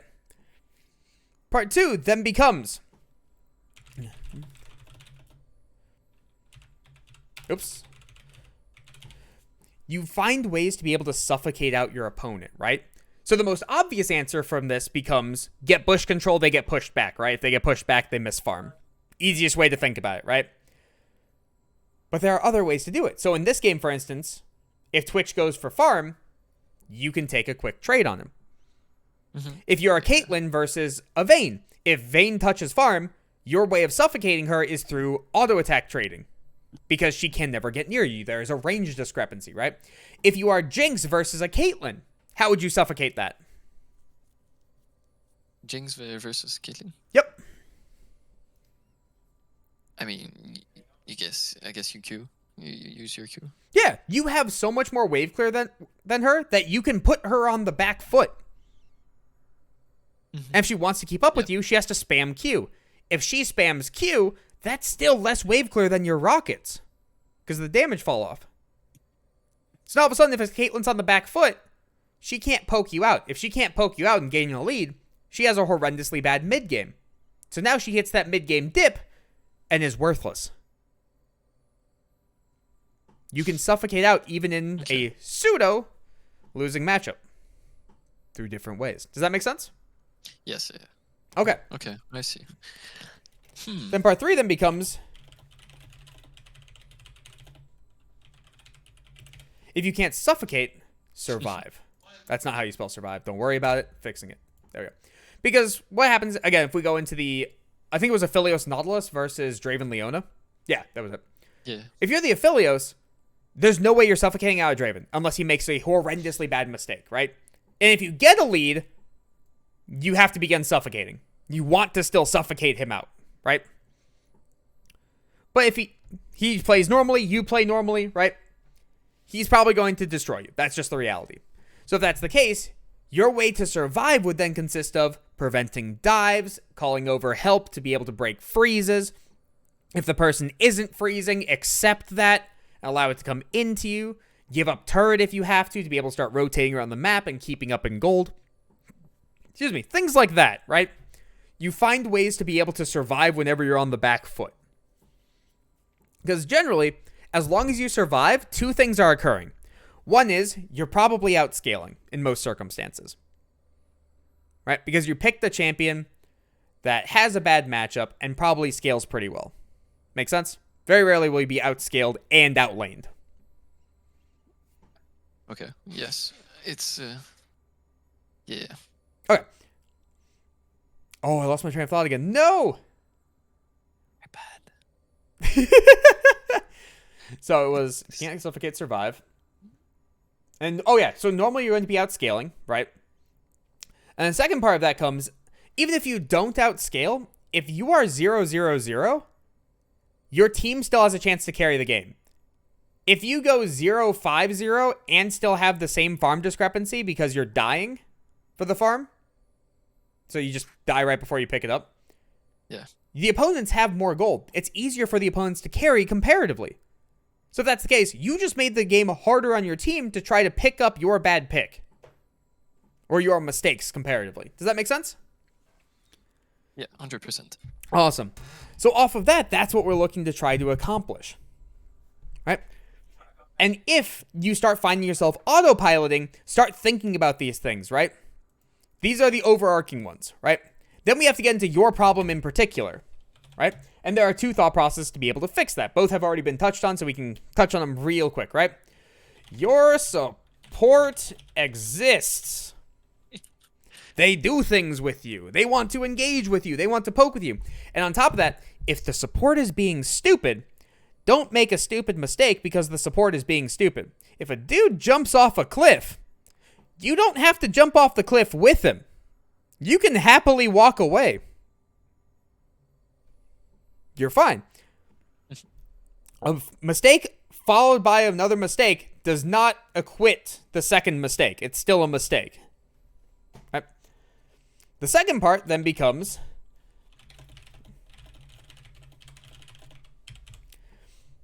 you can hit more than just the AD carry. The opposing support exists too. Because let's put something into context for a second. And we touched on this earlier, so I just want to bring it back up, right? If you're standing here, your support is standing here, the opposing AD carry is standing here, the opposing support is standing here, guess what's about to occur? The AD carry is sad. Yep. You're gonna attack them. It's created a 2v1 isolated trade. If you create a 2v1 isolated trade in basically any circumstance, you're probably going to win. Very rarely will you not. Those circumstances are very specific, like a 6-0 Samira. Just don't.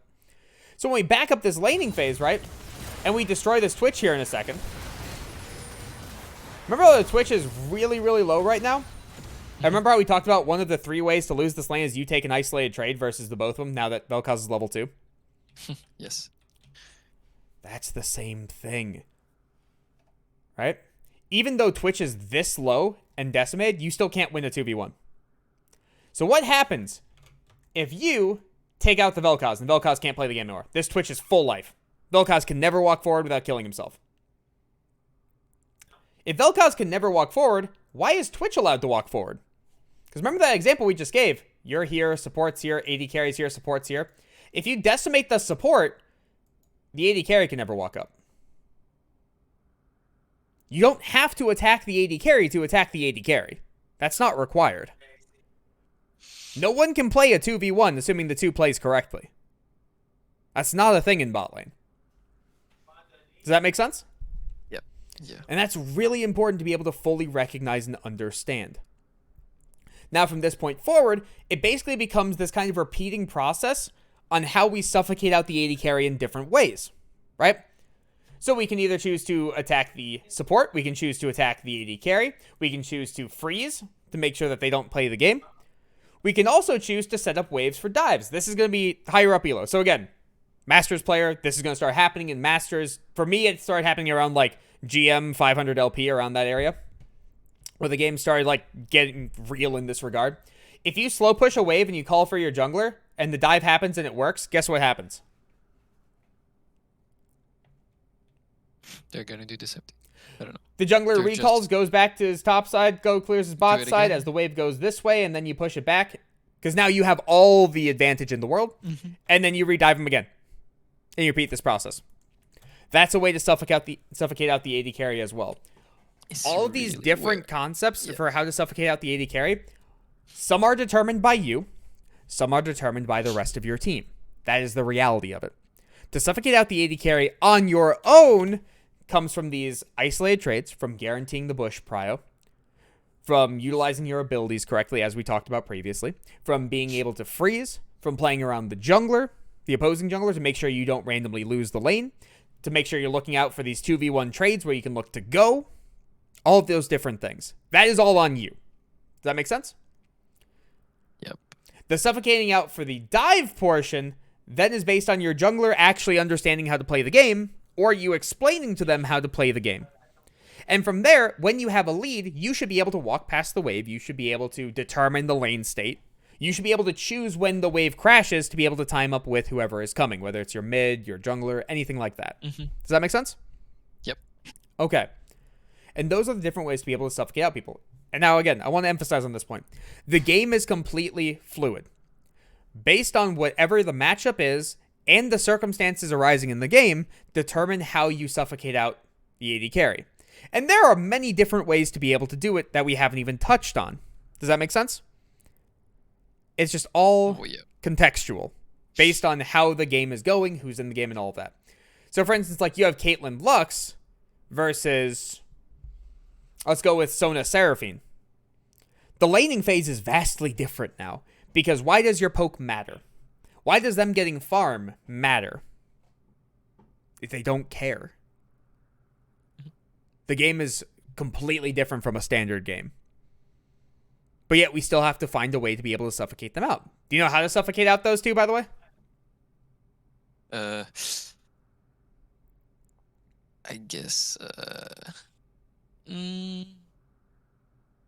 they have enough damage to for the waves and stuff like this? They don't care about waves. They run double support item. Okay. Well. Now tell me. I'm Okay. curious. So, Sona Seraphine do not have wave clear because they actively do not want to farm. That is kind of the reality. Sona's technically the AD carry. Seraphine's technically the support. You have two ways to suffocate them out. One is they can't rotate around the map at all. They want to wait up until they have Moonstone to be able to start grouping. Takes them a little bit to get there. So you should have all the ability in the world to suffocate out their jungler. Because they have no bot pressure. And in turn, that suffocates them out. Because if their jungler is a byproduct of them, they enable people. So if you take out the people they enable, who's functioning? No one. Secondary way to be able to destroy them is take their turret. If you take their turret and start accelerating the game out of control, they don't have anything they can do about that. They have to sit back and scale. So Caitlyn Lux in particular, for instance, would literally just AFK take their turret, and then rotate to the next lane, take that turret, rotate to the next lane, take that turret, and they can easily get 2 to 3 turrets before 14 minutes. Very easily. Because no matter who you send bot lane versus that, the Sona Seraphine's not going to deny gold. And if Sona Seraphine decides to follow the Caitlyn Lux, well then they're still screwed.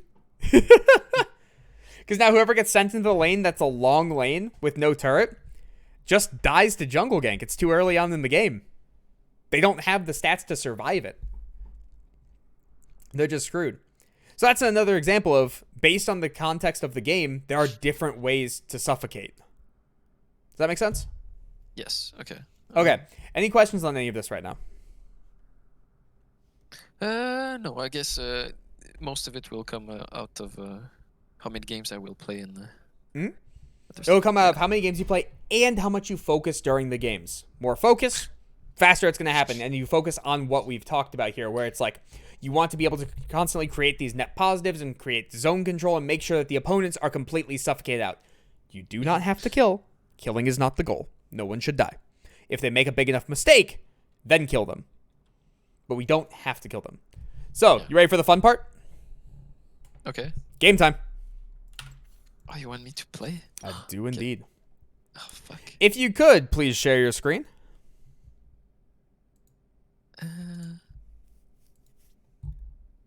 Thank you.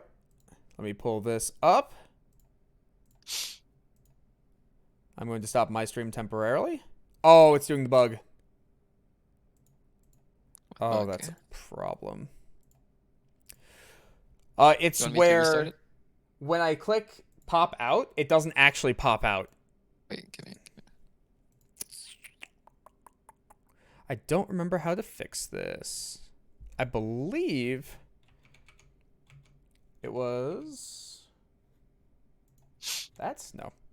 There's a way to resize it, which is a problem. I have to relook this up real quick. Give me 1 second. You go ahead and start Q. I'll be right there. Okay. And I will turn on some League music while I try to figure this out.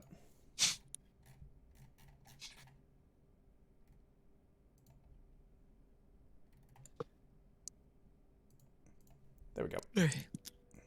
All right.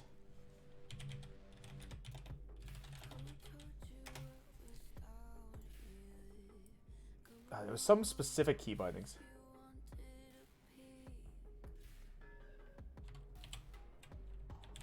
Ah, there we go. Found the key binding. We're good. Beautiful. Oh, this is Arcane. That's going to be copyrighted. Oh, that's a problem. I didn't think of that. All right, that's fine. There you go. Do you have sound for the stream? Oh, no, because I can see your mouse. That's okay. No, you can. You don't hear? I do not. Maybe when the champ select music starts? Or, like, noise? I don't have music on. Okay. The music. Yeah, there's no sound coming through. Really? Yeah, you are showing just client. That's weird. No, I don't know. That's okay. It's not that big of a deal.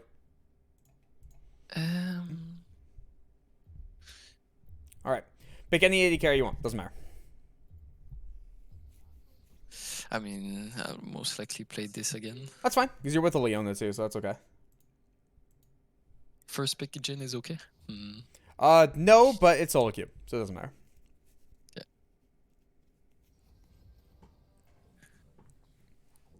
Alright, and your runes are going to be based off of what the opponents have.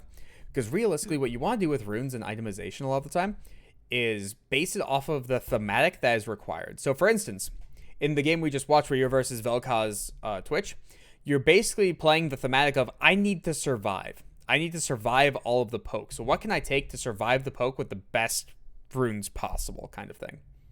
And the best build possible. So far, we are looking towards still Fleet. But we'll need to see the bot lane mostly. Now we're definitely looking towards Fleet if that's going to be like Caitlyn looks. Yeah, it's probably going to be Caitlyn Lux. That's fine. Okay, let me start the recording. I want to see if I can actually record simultaneously. I can. Oh, beautiful. Let's see if it's going to the correct spot. That's actually kind of important. So give me 1 second. I'm just going to do that real quick because that makes it easier. Let's not show all of the files on my computer. Yeah, it's going to the correct spot. Perfect. Beautiful, beautiful, beautiful. Okay. Pike and Caitlyn. That is...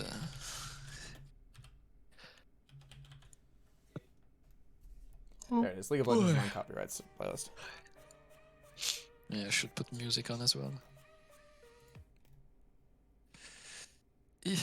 This is non-copyrighted? I don't believe that.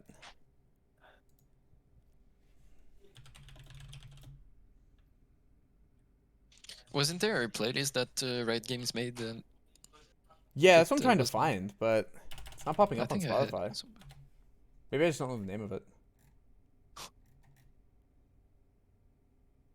Creator safe playlist. That's the phrasing of that it has. Okay. Perfect. All right. So realistically, when we're looking at this, how do we isolate trades? I guess we will play for... we'll play for the... Wait, is that normal, this? Here's what normal. Sorcerer and Caitlyn, it's not bad. Okay. It's probably like absolute focus. Okay.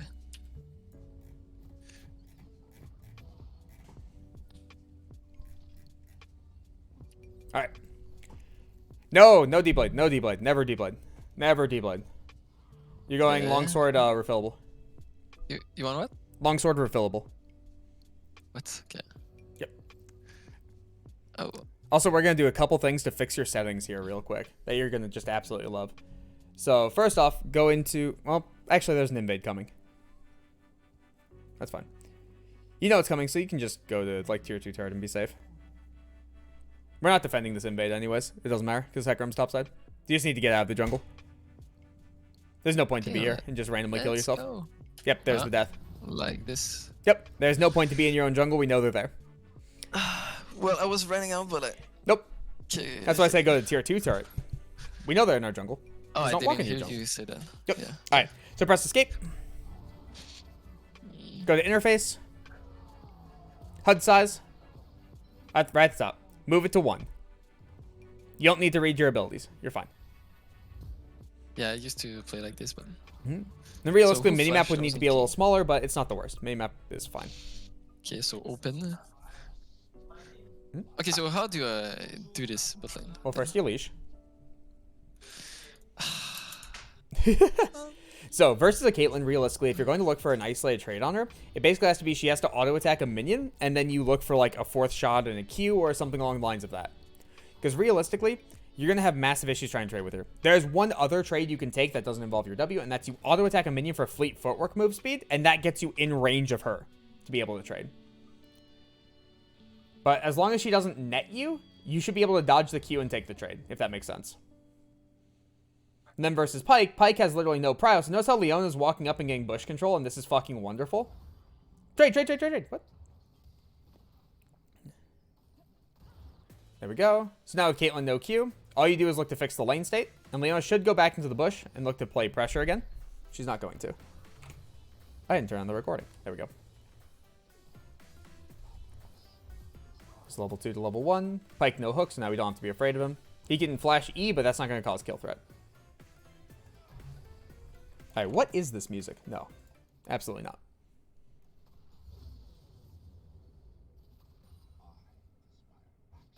Hecarim should have ganked that. Alright. So now again, we're looking to try to play in bot pocket as much as possible, as long as he doesn't have the ability to hook us. If he does, then we have to rotate up just naturally. So we just want to play opposite pocket of him and try for little isolated trades like that. Very nice. Those traps are What the fuck? Okay. So normally this would be when you spam ping for a gank of Hecarim, you need to come down here now. There we go. That's fine. Just watch for traps. Nope. It's the minion block. That's I'll touch on that after. Play this cautiously. You don't have to play it that cautiously. You still have thumbs. You're fine. Oh. He fucked up. Keep going. Alright. That's going to be a really good fight to rewatch. For multiple reasons. Heal early. Heal early. There you go. Just for the movement speed. Flash. You have to be able to flash early as well. If you do that, then you have higher health, and when he's starting to walk away, you can then continue to fight because he has no alpha strike. Does that make sense? Yeah. Okay. That fight's going to be super, super valuable to look over. Pop Biscuit. Because there's no way you can afford to lose this wave. We see Yi, you should be safe. If Caitlyn tries to trade underneath turret with you, just watch for the stupid trap. It's not where the stupid trap goes. Okay. That's now all of her abilities. You have no chance of dying unless you massively fuck up. That's headshot. Be cautious. Okay, now you reset. You're just forced to take the bad reset, is what it is. Because Hecarim's pathing to the opposite of the map. So if Hecarim was pathing down towards you, you could afford to stay. There you go. And play for like 3/4 life and walk back to lane. We want to lose as little as possible. Because keep in mind as well, Caitlyn hasn't reset yet. Because Caitlyn hasn't reset yet, you're going to have the availability to just push the wave out as she's resetting and then get another reset off. So you don't have to be full life. You just have to be high enough life that you won't die. I can't find my playlist, but it's fine. Let's play whatever. Okay. I was about to say, out of curiosity, how often do you look around the map as well? That's going to be a very important thing to touch on later. This is going to be a good VOD. Very happy with this.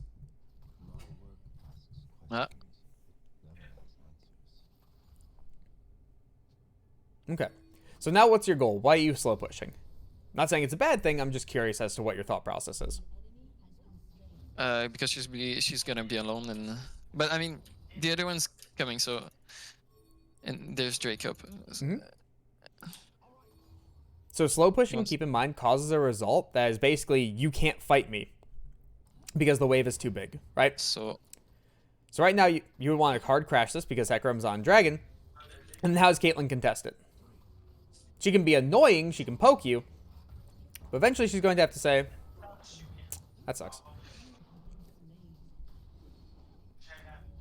We'll touch on that in a second. But so when you slow push it, basically it states that they can't fight you. If they decide to fight you, all of a sudden you fight back and you auto win, right?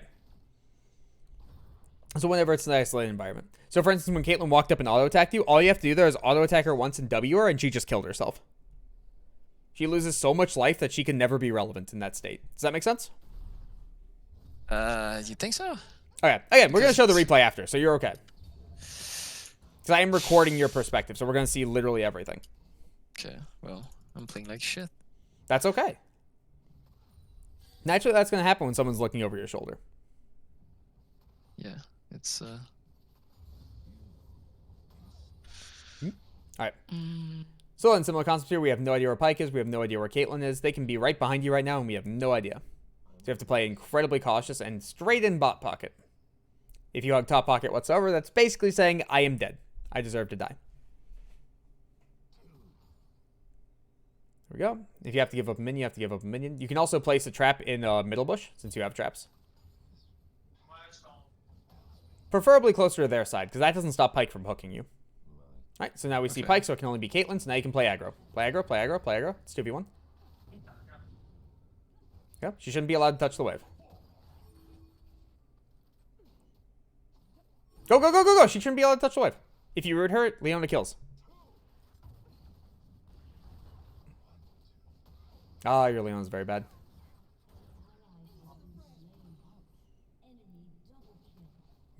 Probably should have spam ping then, as we're going for the play. So that's you know. Ah, you actually had that kill. Do you know how you had that kill?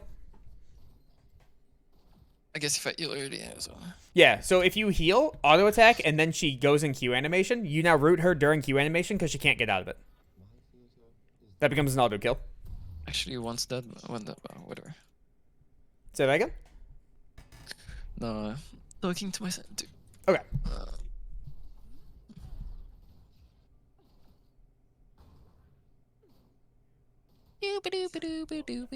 So out of curiosity, when you were hitting master with the duo, was the duo directing you heavily or no? Yes. Okay. That's what I was a little curious about as well. Because, like, still, when you look at the stats were really, really good in the main account, where it's like 8 farm a minute and whatnot. Right? Because 8 farm a minute is fantastic.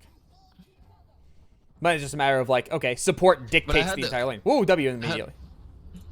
It's okay, you can still win this. You can still win this. Don't be scared. Don't be scared. Don't be scared. Don't take it. Don't step back whatsoever. There you go. Flash. Make sure you're trapped. Oh no, we walked back into him.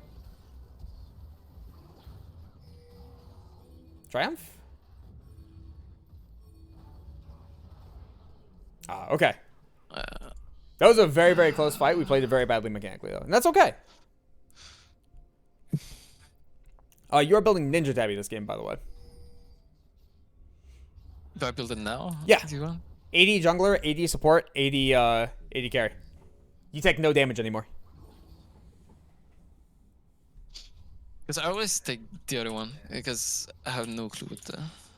So for Jhin, boots are a little funky, where you're either building Merc Treads, Ninja Tabby, or Swifties. They each serve their own purpose. And super late game... No, because super late game you sell boots for Zeal item. Never mind. So they each serve their own purpose. If you're facing a bunch of ADs, of course, Ninja Tabby. It's auto attack based, right? If crowd control is the thing that's going to be guaranteed killing you, you can pick up Merc Treads, and that's perfectly fine. Especially if you're against like a Ziggs Leona bot lane, you pick up Merc Treads, you're invincible. Right? Then you pick up Swifties in all other circumstances because of the bonus movement speed that it gives you for combat. Because you can't utilize any of the other boots cleanly. You might be able to run CTR boots, but I don't think it's very good. I'd rather have the bonus movement speed for guaranteeing 4th shots. Okay, if Leona goes in, you guys can absolutely kill her. She's not very good. That's okay. So whenever the support isn't very good, there are 2 ways to kind of deal with it. One is play incredibly passive and only take perfect trades. The other way is to spam ping the ever-living shit out of her.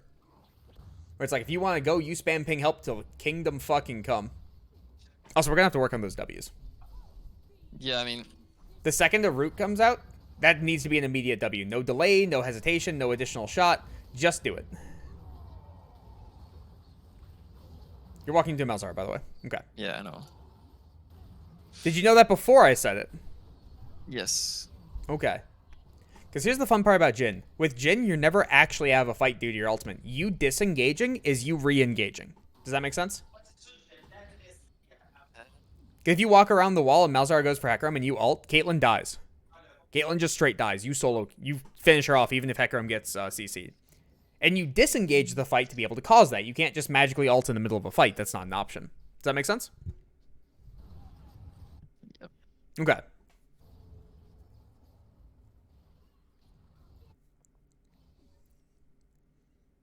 Okay.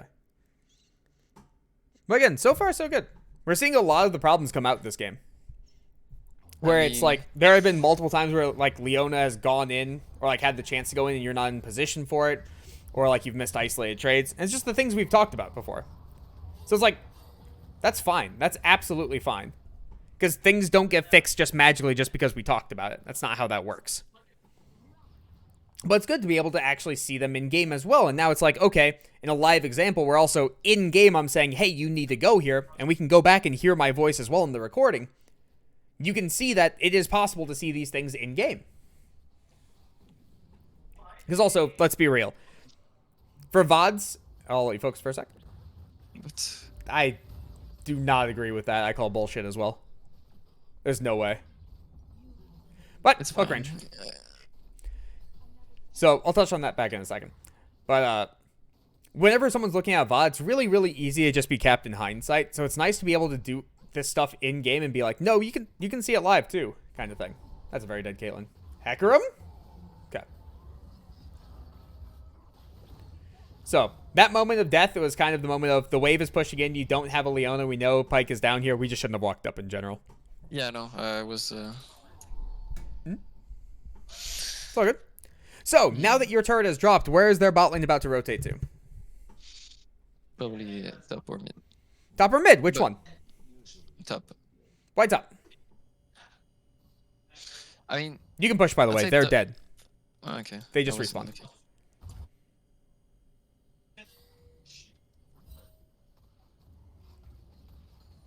Now is kind of your chance to die because we took too long. So now we need to rotate. Do you know why the AD carry and support would go top and why the AD carry and support would go mid? Out of curiosity. Do what? Do you know why they would rotate top or mid out of curiosity? I mean, either because there's nothing else to do and there's rifts coming up, I guess. Yeah, so they would go top if Rift is up and we don't care about Dragon. All you focus. I think you're just dead though. Okay, I mean, they used. Yeah, don't even flash. It's not worth it. Sums aren't worth it in that case. Yeah, what do we do? But yeah, if they don't care about Rift whatsoever, or sorry, if they don't care about Dragon whatsoever, they go top. Or like if it's not even spawning. If they do care about Dragon, they go mid, because you want the AD carry and support to be closest lane to the objective, while still having a tower to be able to smack. Yep. So this is also one of those games where, as long as we chilled and we didn't have any deaths and we went that whole 0-0-0 shit, this would be a game where our team would be hyper carrying us right now. Why are you running bottom? You have to go match the opposing AD carry and support. So you have to go mid or top here. Because on top of that, Gwen's already bot. So why are we going to go take her farm? Doesn't make sense. Okay, I guess. Never Let's AFK run back to a lane. Never, ever, ever AFK run back to a lane. Especially when we already discussed which lane you need to go to. Because think about it this way.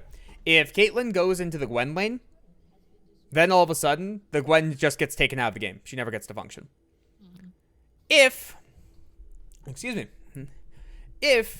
Ornn goes into your lane, Ornn doesn't give a fuck about you. He doesn't care about your existence. You're not strong. So now with Caitlyn and Pyke going mid lane, this would now be a rotation for you to go into mid lane and for Syndra to go top. So that way you are still contesting the Caitlyn because you are still the best person to do it. Because what happens if Syndra ends up facing off against Pyke Caitlyn? Well, she loses in isolation, so she needs help. If she gets help, she now has no experience. Because there's a secondary person there. And the game just kind of snowballs out of control because now you're weak, and because you're weak, Syndra's weak, and because Syndra's weak, we get no mid pressure. Because we get no mid pressure, jungle can't play the game. And it just snowballs very heavily. Nice.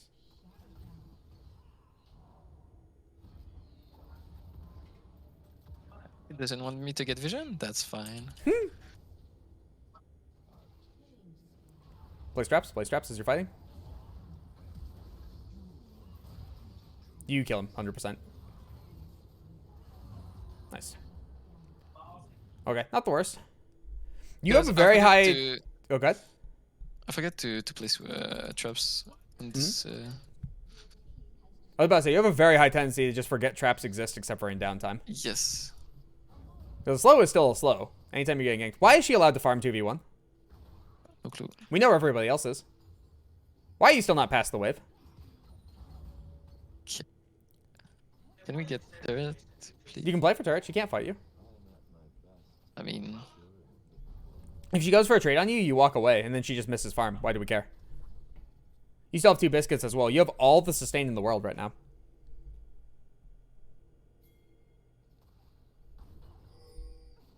Syndra walking mid is fine.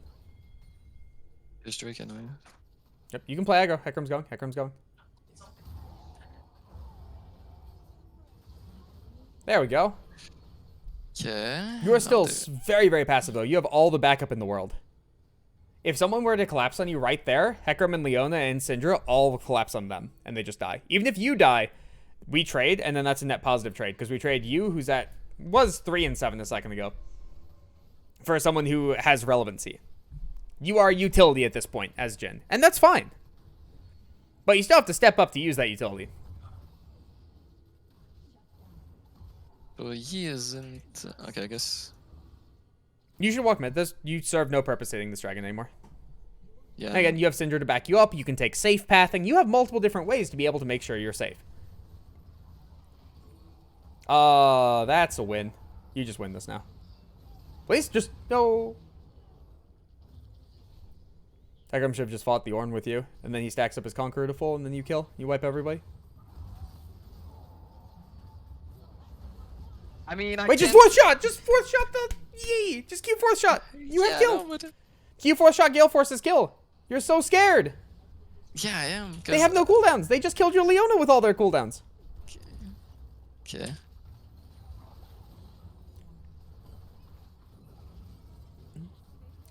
Alt, alt, alt, alt, alt, alt, alt, alt.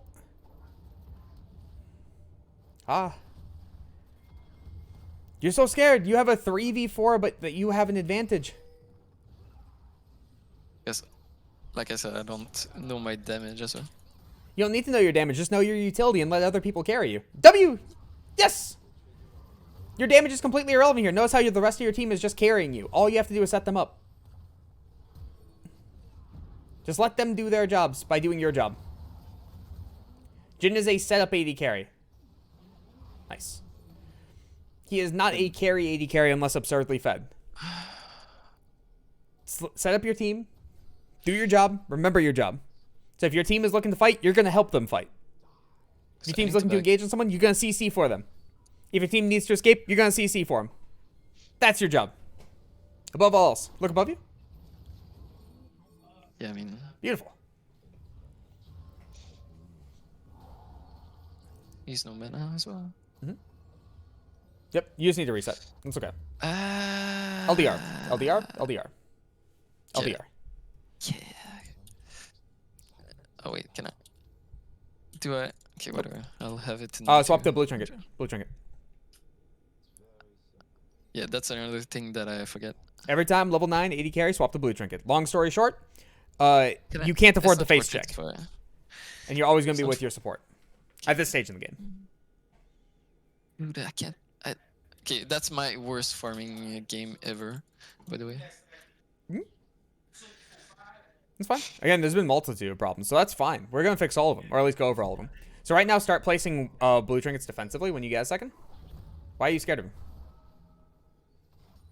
Where do I place it? You place them in farther back bushes that won't be swept. Hold on one second. Let's focus on survival for a second. Because no one wants to chill. Whoever's taking that portal is dead. We need to help them. Okay. Just rotate. Just rotate. Just rotate. Your job is just to enable. W. That's okay. Okay. Nice. You should be dead. You should be dead. You got this. Be willing to use Gale Force. Nice. I don't want to use Gale Back Force. to Baron, Baron, Baron, Baron, Baron, Baron, Baron. Oh, I was just saying be willing to.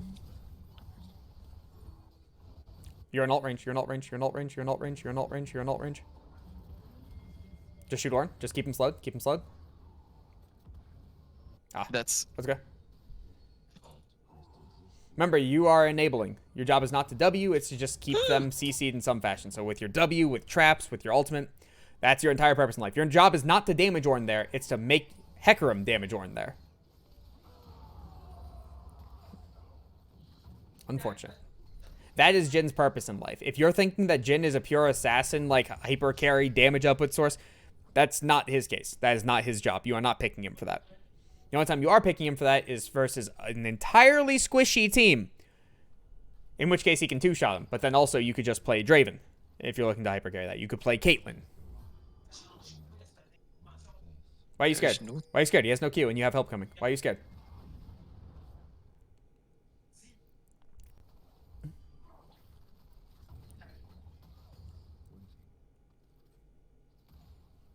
There we go. Keep in mind, players can be on the map by this point. That's skill, W.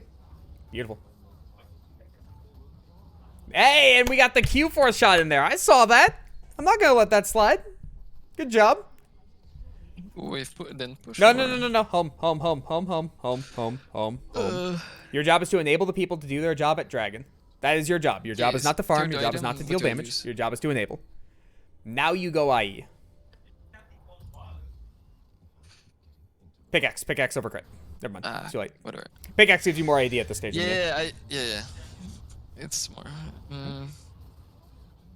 There you go. Okay. So just to put into perspective, solo queue wise, notice how late we are to this dragon. Competitive wise, you can tell your team to chill. Wait a second and just farm it out.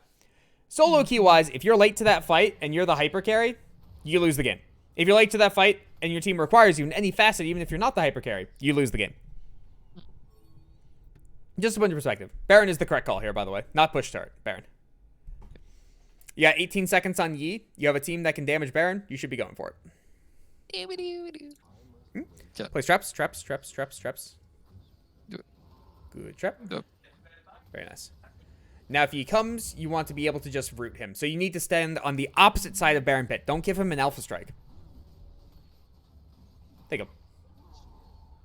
Nope. Stop. Move to top pocket. Move to top pocket. There you go. You want to play away from your trap so you can root people. So that they can't just CC you. Okay.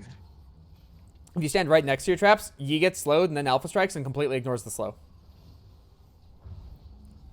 Okay. So now you can sell overfillable. For a pickaxe. Beautiful. And we go back mid lane. Unless we can help out this bot. No. Bot's dead. Goodbye. Alright. So it's also Jin's goal in life starting to make a little more sense. I take red. Yes, you take I red. don't think it's. Even as a utility carry, red buff does the same damage regardless of who picks it up. So generally it's just on whoever can consistently auto attack. So on Jin it's a little weirder comparatively, but it's still not bad. You can still utilize it, especially in isolation.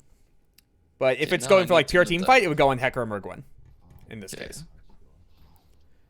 Alright, this is when you have the highest chance to die. Yep. So we just wait for assistance and we chill. Mostly for Gwen to be able to come back up and start pushing side lane. Syndra also needs to push the side lane.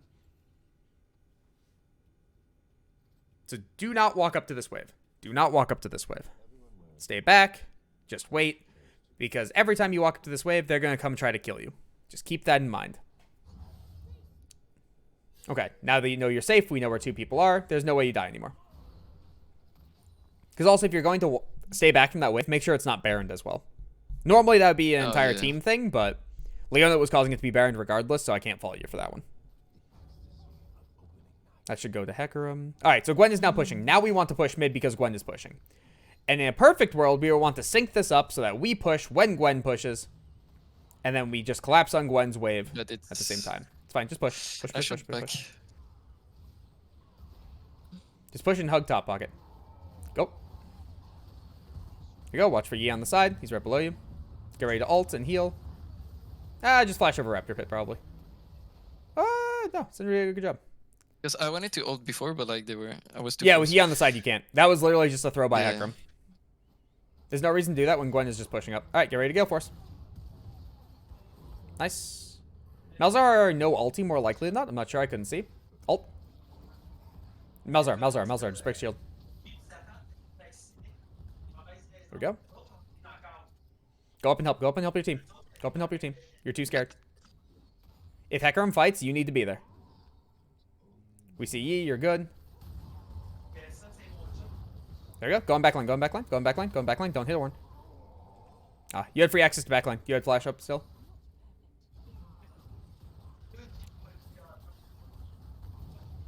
There we go. Kill Ornn. Go back line. Go. Go! Why are you so scared? But what do you want me? What? Okay, so when you you say backlane, sometimes I'm like, should I go back or should I go in the backlane? You had free access to their backline. Okay, because that's not what I heard before. No, backline. I'm saying it to their backline. If I'm saying for you to back up, I'll say back up. I'll make it more clear. But yeah. So versus Malzahar, for instance, if you dodge his Q and you Q his Voidlings, he has one ability. That's all he has. Okay. You can guaranteed win that fight for free.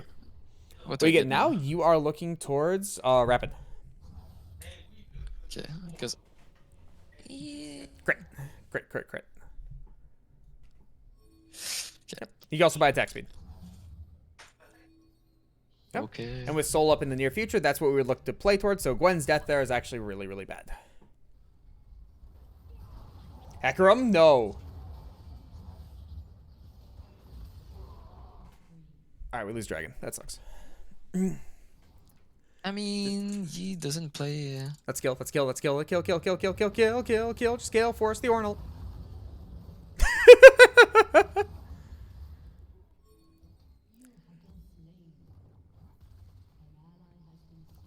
Caitlyn got 2 additional auto attacks off because of hesitation.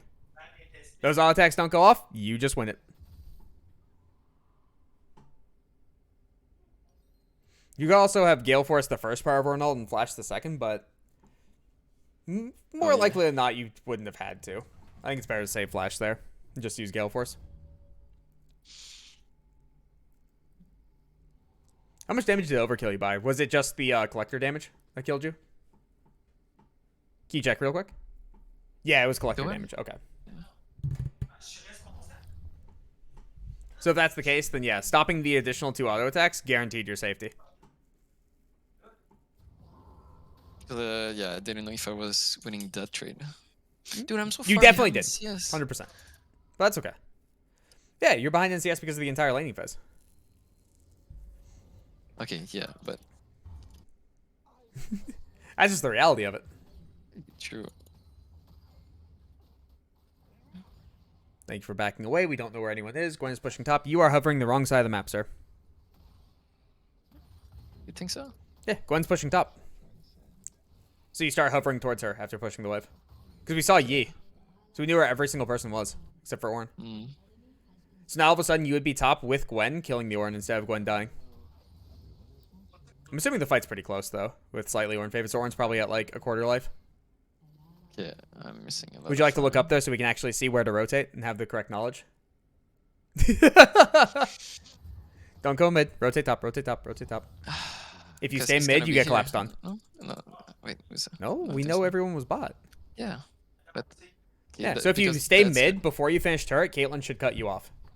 If you go top, then you could have gotten full top turret because Ornn just gets backed away, and it takes longer for Caitlyn to rotate because she wants to clear mid lane as well. Does that make sense? Wait, what? All right, I'll explain after the game. Long story short, it should have been an immediate top instead of staying mid lane to hit the turret. Okay, but now I should be backing. Now the play's kind of fucked.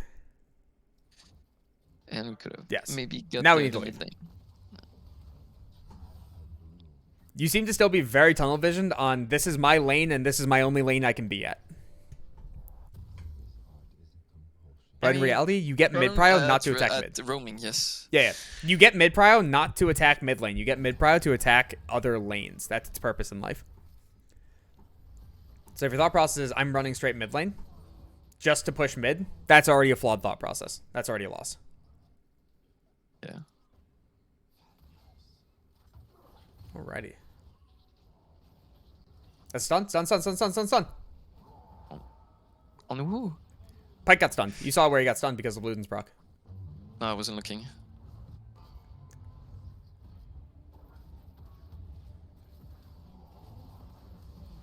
There we go. This is trade 1-for-1. It's not the greatest because he's still up and they got Baron.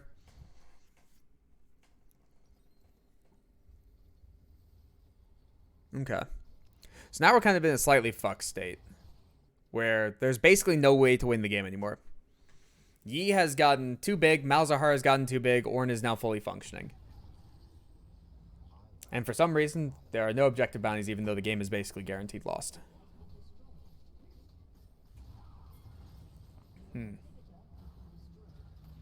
Well, with the inhib down, it's not the worst. You can at least farm it out. Or Syndra can. Alright.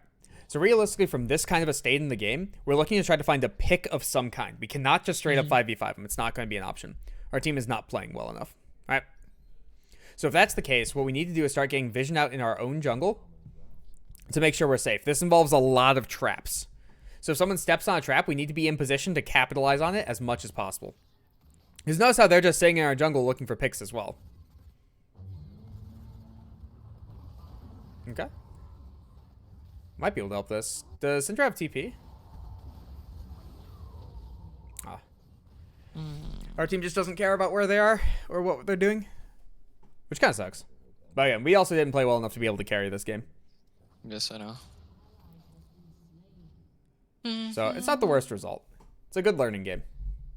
Yeah. I played like shit. That's fine. You just have to understand why that occurred. The why is the important part, and that's where the learning process comes in. Because again, things aren't going to magically be fixed. That's not how this works.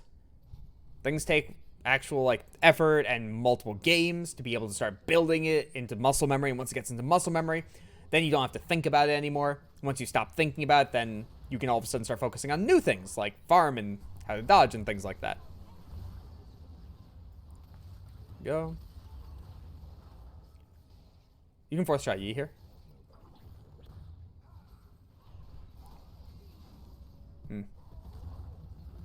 Alright. Last fight. Let's see what we can do. Remember, your Nexus is still dying to Pyke. Pyke is still killing your Nexus.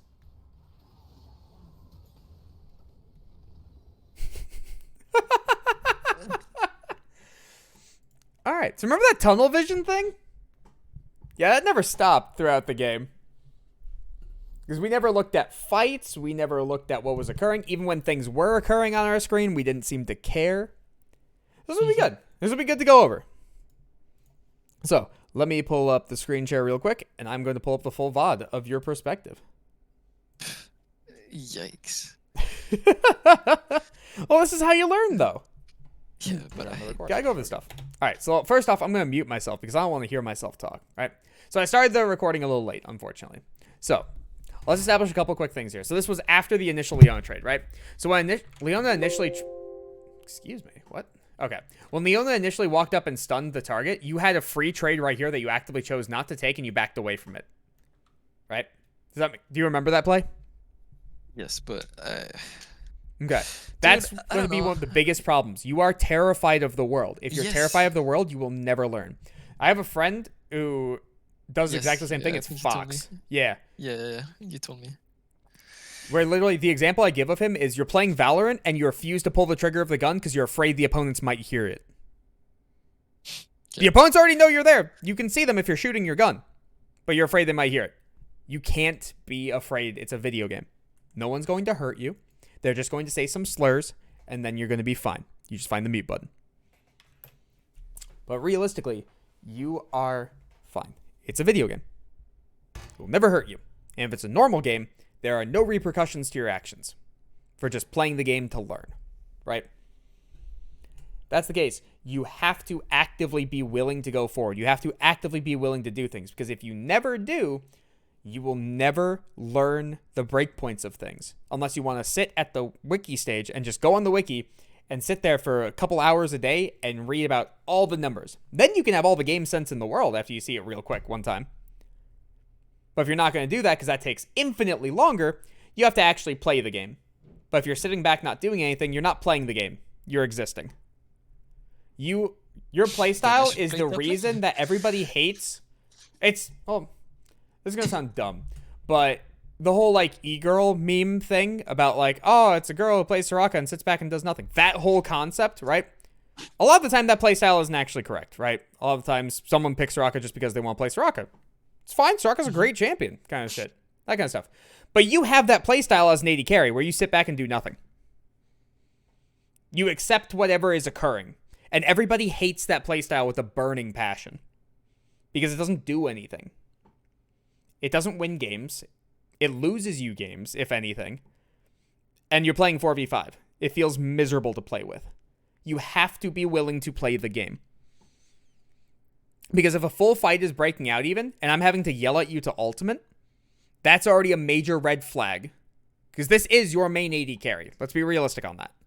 Whether you have 10 games, 20 games, 30 games, you should know Jin's ultimate is Jin's ultimate. You are in range, a fight is breaking out, it's time to fight. It's time to push buttons. Okay. Right? If you are that afraid, you will never improve. You have to be willing to play the game. Such is the reality. Right? So, now let's get into this. Right? To be fair, I think the ADC that I play the most is like Lucian or something. But if it's Lucian and you're playing this passively, no, something's really very massively wrong. No, I'm really aggressive when I play Lucian. It's just that do it on. I don't know. Do it on every AD carry until you learn, because you have to be willing to do that. That's why I'm playing Jin, because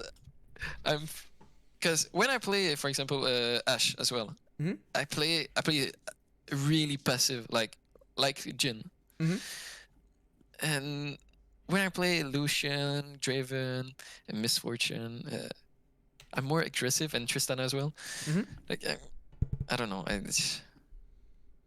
That's why I want to play these kind of ADC because I'm too scared.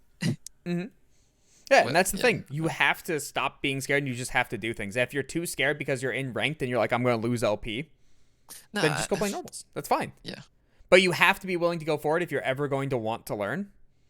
Because this is now Yeah. multiple VODs where it's just like we're seeing the same play style and the same problem of you are partially autopilot, AFK tunnel visioning, and not doing anything. People are just walking up to you and you're accepting it. And the way to fix that is by actively pushing buttons. That is just unfortunately the reality. There is no magical cure-all of just like, oh yeah, you're a support, you should be getting bush control in the early game. That's where your problem lies. No, your problem is literally you don't know numbers, and you need to learn the numbers, and the only way to learn the numbers is to see the numbers.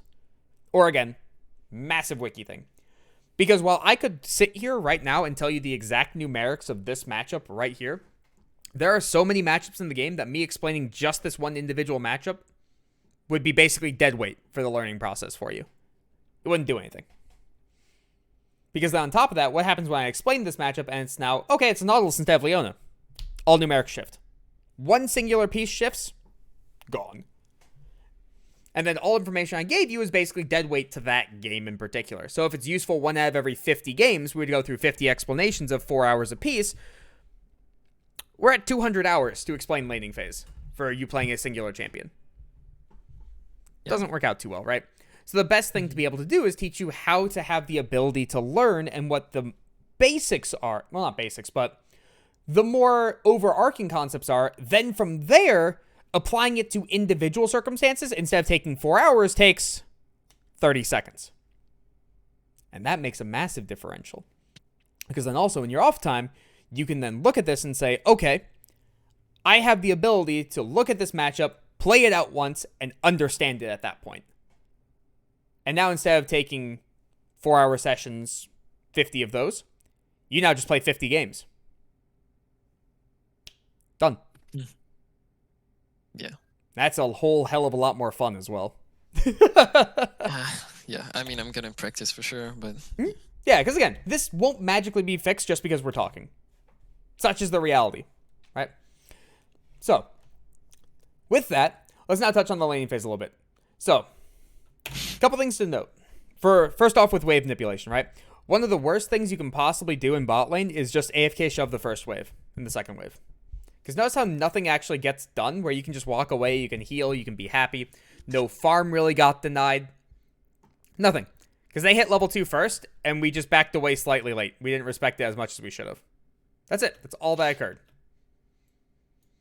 So if they're going to just AFK push the wave like this, let me actually back up a little bit because I forgot. We're starting immediately. You can count to 9, right? yes. Yeah. So if that's the case, oh, you backed away late because you got an early kill because you killed yourself. That's right. That's why he's 2 on 8 minions instead of 9. Okay. I stand corrected then. So we just didn't account for the early kill. I'm assuming that was actually going through your head or no? Do what? Because, like, I don't know, I guess the first kill got me, yeah. Yeah, so tell me how many minions Because it I takes know to hit they level were 2. here, but, like, How many minions does it take to hit level 2? I mean, the full first wave and the 3 minions, 3 melee. Yeah, 3 melee, right? So then realistically, there was an additional caster that did not die, but Pyke still hit level 2. So was it going through your head that, wait, he's level 2 at that moment, or were you just autopilot? No, I noticed the Because either you should know that he's going to hit level 2 right here. Because notice, it's super early. It's super, super early. So were you surprised that he hit level 2, or were you just like, oh, hey, Pyke's level 2? I'm like, hey, Pyke level 2. So you just kind of accepted its existence. So if you're accepting its existence, it wasn't an active thought process. If it's not an active thought process, then that's a problem. Because we weren't actively thinking about when people hit level 2. That's required. You have to be able to play around level 2 spikes. Because if this hook lands on you, guess how long you survive? Very tiny amount of time. You're blowing summoners. That's how important that is. So if that's the case, it also looks like Caitlyn missed a lot of XP for some reason. Not sure why. But if he's level 2, right, and he's level 2 at an oddball time, you should actively be surprised by that. Because, like, what the fuck? Why is he there? Similar concept to what happens if someone throws out a skill shot and it passes through someone's character model. The thought of that person isn't, oh, my skill shot missed. It's, what the fuck? Why did that miss? Why did that just go through him? Because it's something that is abnormal to what's supposed to be happening. Does that make sense? Yeah. So after your reaction to that, we can tell what your thought process was in the moment. So now with the pushing, you're completely safe, you're fine, you're happy, right? And now normally this would have been a Hecarim gank, but Hecarim doesn't know how to play the game. So now we can still look for any isolated trades where we have the ability to just poke them out, right? So we want to play as much in bot pocket as possible as long as we know that Pyke can't land a hook, right? So right now he can land a hook, so we look to play in the minions and be safe. We also, oddly enough, have the ability to play top pocket here pretty safely. Why? Because Hecarim's here. Yeah, Hecarim's right here, and he just took their blue. That means the opposing jungler is up here. If that's the case, we know we're safe by default. And these Caitlyn traps were just awful. I have no idea what they were. So then normally for solo queue, as Hecarim's pathing down here, I would have just spam pinged the ever-loving shit out of him. Telling him to just gank, because that was incredibly free. Very nice dodging. So now, Leona should be able to buffer her Q there. She's not good enough to. Or she has E, one of the two. No, she has Q. She just didn't buffer it. Okay, so that thing that I stepped in it, it was minions block. Oh, it doesn't matter. You've already made a massive mistake that causes this gank to be infinitely harder and blow summoners right here. Do you mean the W that I missed? Yeah. Why are we throwing out W? We have guaranteed CC that's about to happen. Why are we throwing out W? That's a fact. I'm going to give it this is a thing that applies to... Oh, I did the thing. Sorry, one sec. I use backspace to be able to go back in replays, but backspace in Windows Media Player is get out. Really? Yeah. It's spacebar for pause and start. Okay, so there we go. So, this concept applies to every single lane in existence, right? So, here's the best example. You know Renekton Nidalee up top? Renekton stuns, Nidalee throws spear, right? What happens if Renekton stuns while Nidalee's still in river? I mean, it's not guaranteed Q. Yeah, top laner walks away. He'll dodge the spear 100% of the time. What happens if Nidalee throws spear before Renekton stuns? Well, then he dodges the spear and nothing happens. The entire gank is wasted. What happens in mid lane if Lysandra ults while her jungler is doing raptors to set up the gank? The gank's never occurring. It's not happening. So what happens if we W right here when we have guaranteed CC about to happen? Yeah. I don't know. And I missed pretty badly. Oh, the miss is completely irrelevant. We can completely ignore that portion. You can send it to fucking Kansas. Doesn't matter. The fact that you're Wing right now when this person just got stunned right here, or Hecarim's about to E a target, and then that target will flash and will be knocked up while flashing so you can land the W after their flash and they are still guaranteed dead. You are the setup. You are the one that guarantees the kill. Because now this would be a W just on Pyke right there. Done. Or the W right here so that Pyke never gets to that point. Done. We can even say right here, we can W this to guarantee Pyke doesn't flash E away if he has it up still. Because he fucked up his E. He was actually trying to get it over the wall. He would have gotten away. No one should have died here because you missed your W. Because you used it at the incorrect time. You were the one that almost caused this to get screwed up. No one else. Yeah, I know. Okay. That's super important to be able to recognize because remember how we always like to talk about the things of you want to be the one in control of the entire circumstance. If you are not in control of the circumstance, we have to find a way to make you in control of the circumstance. That's how you win solo queue. Does that make sense?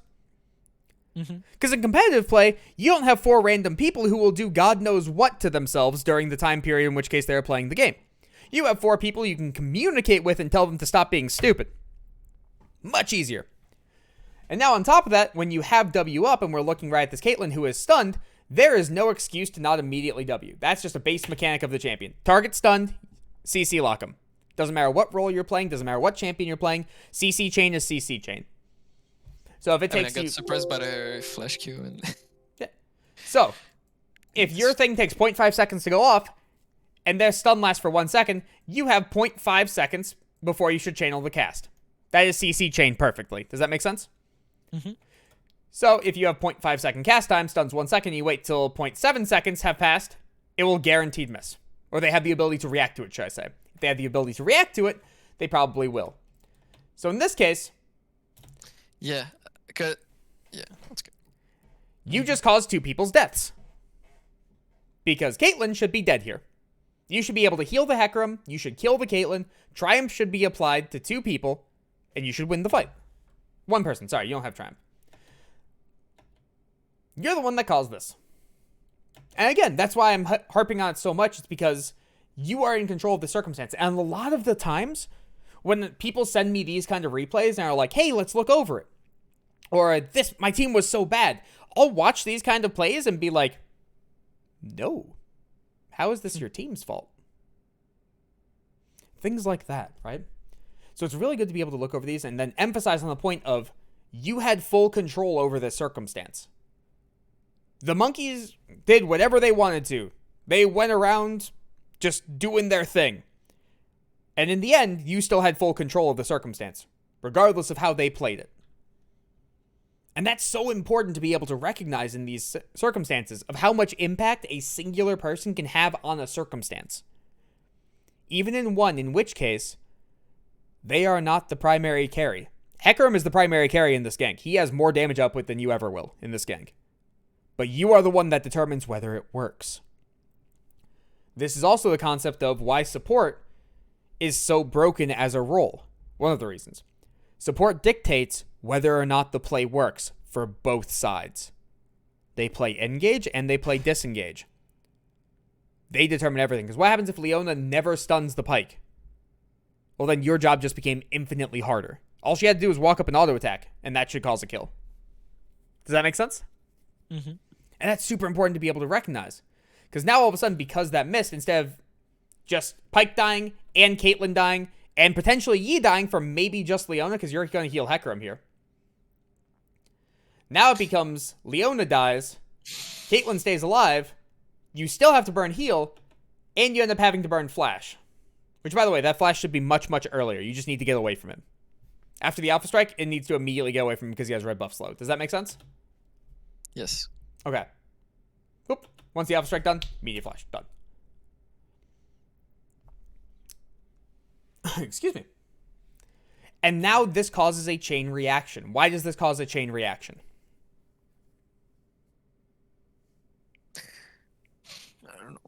I don't know. Like, it's just...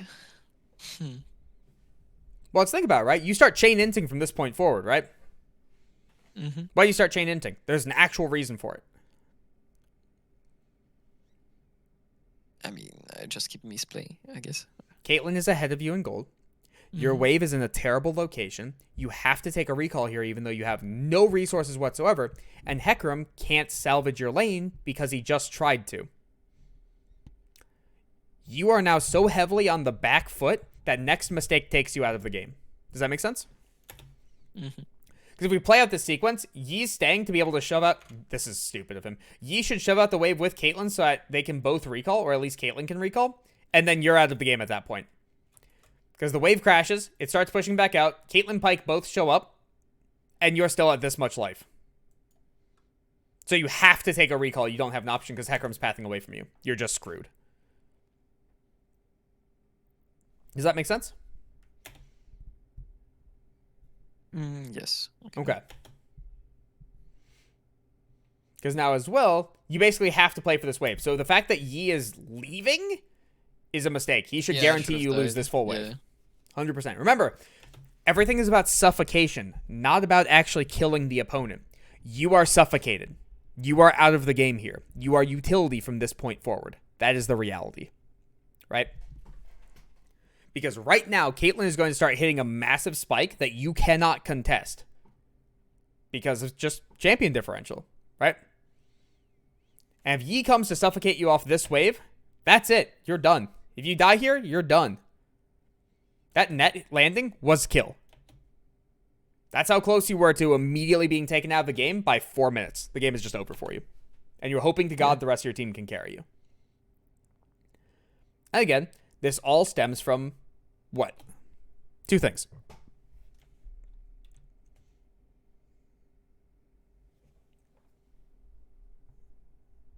Oh, you wanted me to? Yeah.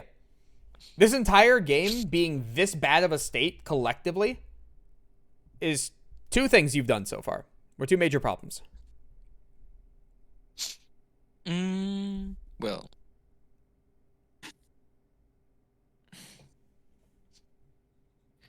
I mean, there's the mistake on the Q, on the W. There's the... Yep. The W's being way off timing wise. And I do say way off because you're a Masters player. So when something is half a second off, that is insanely far off. That's average for like a gold player. Yeah, because I got surprised by a flash Q of Leona, and so yeah, but yeah, that's. And what's the second problem that occurred? Why did Pyke hit level 2 and push you all the way off the wave and zone you off and should have destroyed you, but he hooked the wrong target? Because I wasn't paying attention. Because you died to an invade that we knew exactly where every single person was. Yes. So far, this game being in this state is all on you. Yeah, yes. I know. And again, that's important to be able to recognize of how much pressure or how many things... Let me rephrase this. How much impact you've had on this game in only 4 minutes of time frame. And this could have happened to anyone. Where if someone that plays a really poor lane, if they screw up a gank, if Hecarim were to path really weirdly. Right? Everybody can have this much impact on the game. It's just a matter of making sure that that impact is positive comparatively. Because, like, for instance, you could also just have Never Ward here and hug this wall, and then Pyke just solo kills you, and it's like, well, we're still out of the game. Still a problem. And you have to reset on this wave. Why? Because I can give more gold to them. Yeah, Pyke can E, and guaranteed get on top of you, then get stunned, then the E goes through. Now he's tanking tower aggro, but the stun is already mostly gone. Caitlyn traps, he trades 1 for 1, you die. You lose everything. Or he can do that trade too, depending. He can just walk up to you and not care. And even, again, if he trades 1 for 1 with you, you are still out of the game, so you are forced to leave at that point. Because Hecarim is also pathing top. So, we're going to speed this up a little bit now. All this makes sense so far, by the way? Yes. Okay, so the moment that I died when you were talking about, when we were doing Drake? Yes. I never heard Pyke coming in. Never. Okay. It also has an indicator, but you fucked up the play even before that. Let's watch this. Taking a Caitlyn Q. She's going to walk up and auto attack you, by the way.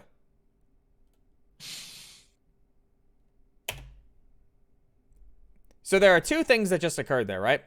A, we didn't trade on her whatsoever when we have the ability to walk at her, auto attack, W her, and then all those minions just destroy her. Part B then comes in of, why is Caitlyn auto attack trading with you when Leona's nearby? Maybe something's up.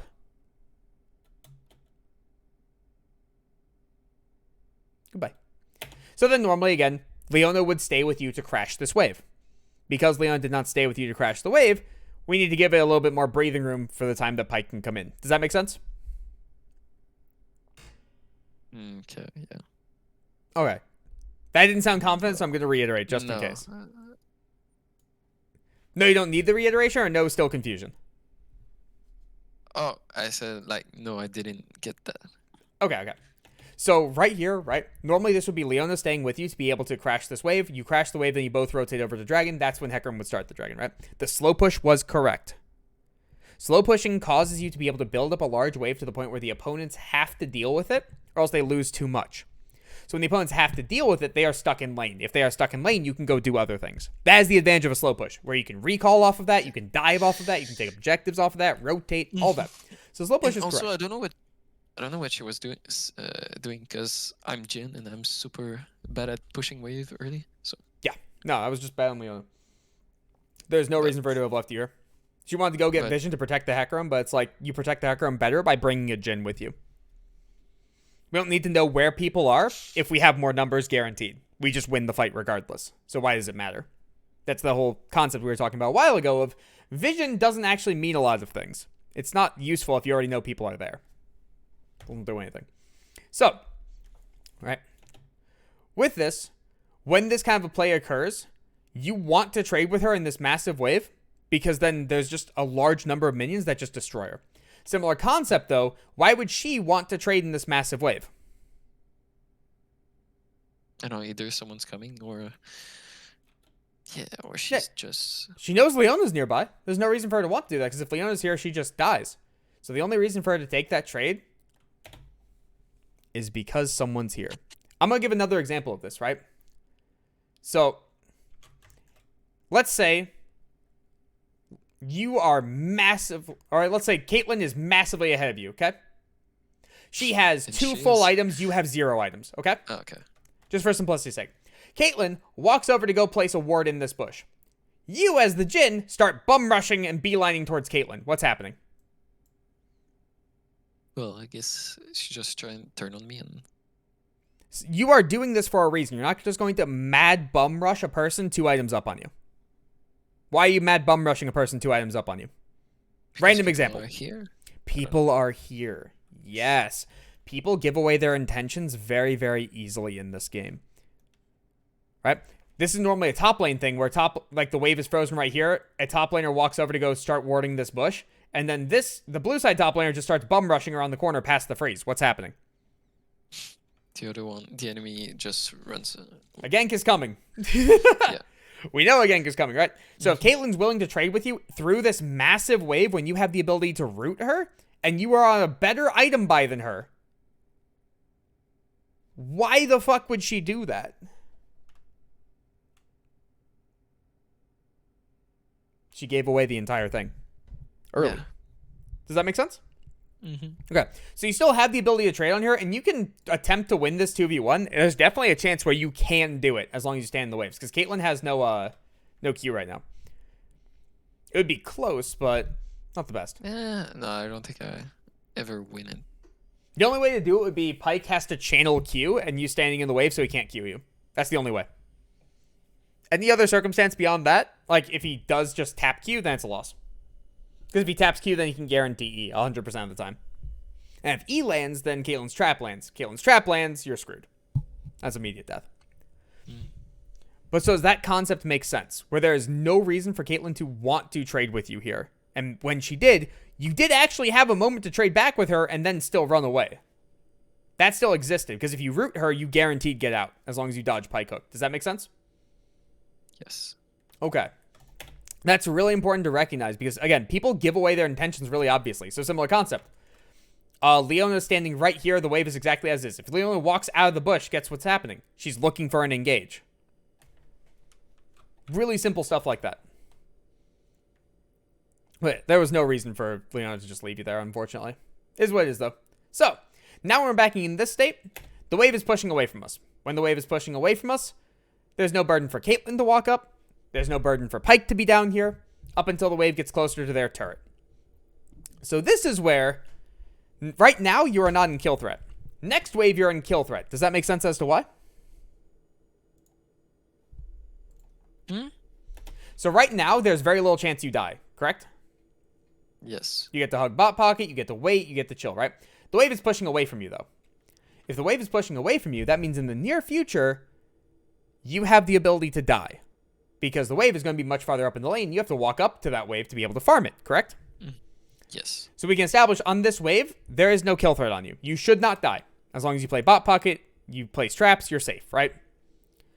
Next wave, you have the chance to die. Next wave, you require someone's assistance. Also, if a jungle gank comes down, this is what junglers actively look towards to be able to gank people. They look for waves pushing into their allies, and they look for it 30 seconds to a minute in advance. If that occurs and Yi shows up bottom, it's now a 3v2. Does that make sense? Yep. So right here, you have to be very, very cautious of this and basically wait for someone to show themselves. I believe Pyke shows mid here, yeah. So once Pyke shows mid, now you get to start playing the game. And now with Leona in here, what is the worst of the worst case scenario that could occur right here numerically, like numbers wise? You have 2 champions on your team, guaranteed. What is the maximum number of champions they can have on their team down here right now? 2. You can fight a 2v2, especially with this massive wave. So on top of that, why is Caitlyn allowed to farm when the worst case scenario, if Yi comes from right here, is a 2v2? Oops. I mean, I don't know. I'm just... It's very passive. Again, like, she's walking up. She just got to auto-attack another minion for no reason. You can play up here. So now, normally, in, like, solo queue, for instance, this would be spam, ping, assist, please, for the love of God, come here, Leona, please. Because if Leona just turns right now and you root, Leona can kill that very easily. Leona just has no idea what she's doing. So notice how even in an isolated trade, you're 1 and 2, she has much more gold than you. You still won the trade. Yeah. Magical concept. Jhin hits really fucking hard. And then off of that, all you had to do was disengage and you took 1 less auto attack. You won that trade straight up. And now Caitlyn would have very little mana, very little life in a 2v1 scenario where next Leona E kills or next W kills. Does that make sense? So right now, all you have to do is heal immediately for the movement speed, walk at her to force shot, and then W. If this Q doesn't kill you, she is guaranteed 100% dead. 236. 209. You needed 36 life to survive that Q. And I have time warp, and Double potions, yep. biscuit and double push. So yeah, I Alright, should. so you're 209. Yep. That's all you need to be able to guarantee a kill on Caitlyn, but you are terrified.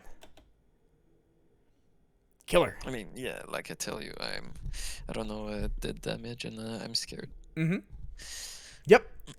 This is just one of those things that I'm going to harp on until the end of time because Please do. it's required. It is absolutely required because it's so valuable. Because it's not even the fact of like, okay, you're fucking up a base trade, and it's just like, oh, let me phrase this. It's not like you're fucking up a base trade in an individual circumstance in an isolated environment, and I keep harping on that individual trade. It's like, okay, you fucked up the trade on an individual matchup. Cool. We got to redo it. This is a problem that if this doesn't get fixed, then no learning can occur. That's how valuable it is. And that's why I have to harp on it, or else we'll get stuck. And once we get stuck, this will still be the problem that we're going to have to touch on again to be able to get you unstuck. Does that make sense? Yep. Okay. Because then again, as we progress through the lane, let's actually watch this kill real quick here. Because you absolutely have the ability to kill. We can look and say, okay, Caitlyn has no resources. We've attacked it. She has no mana. She's taken bad resets. Which, by the way, we'll touch on resets another day and resource management. Dude, my reaction time... God damn it. Because that is required to be able to climb. Because right there, Caitlyn just dies. That is just a kill on Caitlyn. Notice how right now, you're backstepping. We've already accepted we're playing top pocket. We've already accepted we're all inning. If we're going to say, okay, maybe Yi is here, we probably should have thought of that right about now instead. So instead, Caitlyn is literally 1 hit. Or like 1 tappable. That's doable. And you took a backstep there. This is really important to note. Because just these minor things show your intention. The second you auto-attack here, you've already said, I'm disengaging. You have chosen right here to disengage this fight. Does that make sense? I guess it's a mistake. It's... Well, it's not a mistake. Well, I mean, it is. Yeah, sorry. You've now shown your intentions based on this click. Your brain has already said, I am disengaging from this fight. Now we're re-going in. But notice how this entire time, if I unmute myself, I'm saying go in, go in, go in the entire time. Because this is how free it is. And then you can win this fight very easily. So my E-placements, I keep forgetting. Yeah, that was the other thing I was yelling during this. Place a trap, place a trap, place a trap. But let's establish this, right? How can we guaranteed win this fight? There are 2 ways. Well, a couple ways. Let's start with this play, right? If we flash the pike hook, we're fine. So we flash stun, okay. And then we place a trap, and we're fine. You can also use heal to be able to get movement speed. The heal is super, super late. We've already established we're fighting. Then from here, we root the Pyke, who has no cooldowns, instead of the Yi, who's running ass with ultimate. And we decide to turn on to Pyke for a second. Okay, so we've now established we are going to kill the Pyke. That is now our goal in life. Right? Because you just shot Pyke. We've established we're going to fight him now. Because we're Jhin. We don't have many shots. So if we're going to run away towards the Yi, instead of towards the thing we're fighting, notice how that waffling just occurred right there? You don't know what you're attempting to do. That's why you're circling here. Does that make sense? Mm-hmm. The best thing you can possibly do in this kind of a circumstance is pick a play and stick to it. Just do it. If it's the wrong play, you can look back at it and you can learn from it. But now you're starting to run towards Jhin. If you don't waffle there, or sorry, the Pyke. If you don't waffle there, you get towards Pyke, you get an auto attack off, you heal, you get a second auto attack off, he dies. But now instead, okay, now we're going back towards the E and we're trying to run away from him. So we heal, awesome. Now all we have to do is space properly and pop our potions for the love of God. And we're fine. Okay, so now all we have to do with Pyke, he has no cooldowns, is just casually walk away from him and pop potions, and we are okay. We don't W, we don't do anything, we just casually walk away. Why do we casually walk away? I mean, because Leona's there and she can gain, like, Yeah. either she get vision or You see that bright light right there in the middle of her shield? yeah. That means Q's up. If you dodge this Pyke stun because you can actually move instead of by rooting yourself, you win that fight. Because Leona gets stunned. But similar concept. The majority of why this play went wrong is you just waffled. You just chose multiple responses and tried to do multiple different things because you didn't know what to do. And again, how do you learn what to do in this circumstance? You fight it out and see if you can win. And then from there, you start thinking, okay, was this a good fight? Did they play it well? Could I have done better things? You start attacking your own thought process as to what occurred. Does that make sense? Mm-hmm. Okay. Because now similar concept, you're looking back at this and it's like, okay, if I W, it does less damage than an auto attack, and I root myself. I can't afford to root myself versus the Pyke, and it's not an option. Not unless it is 100% guaranteed kill. And clearly, as we could see, it was not. Does that make sense? Mm-hmm.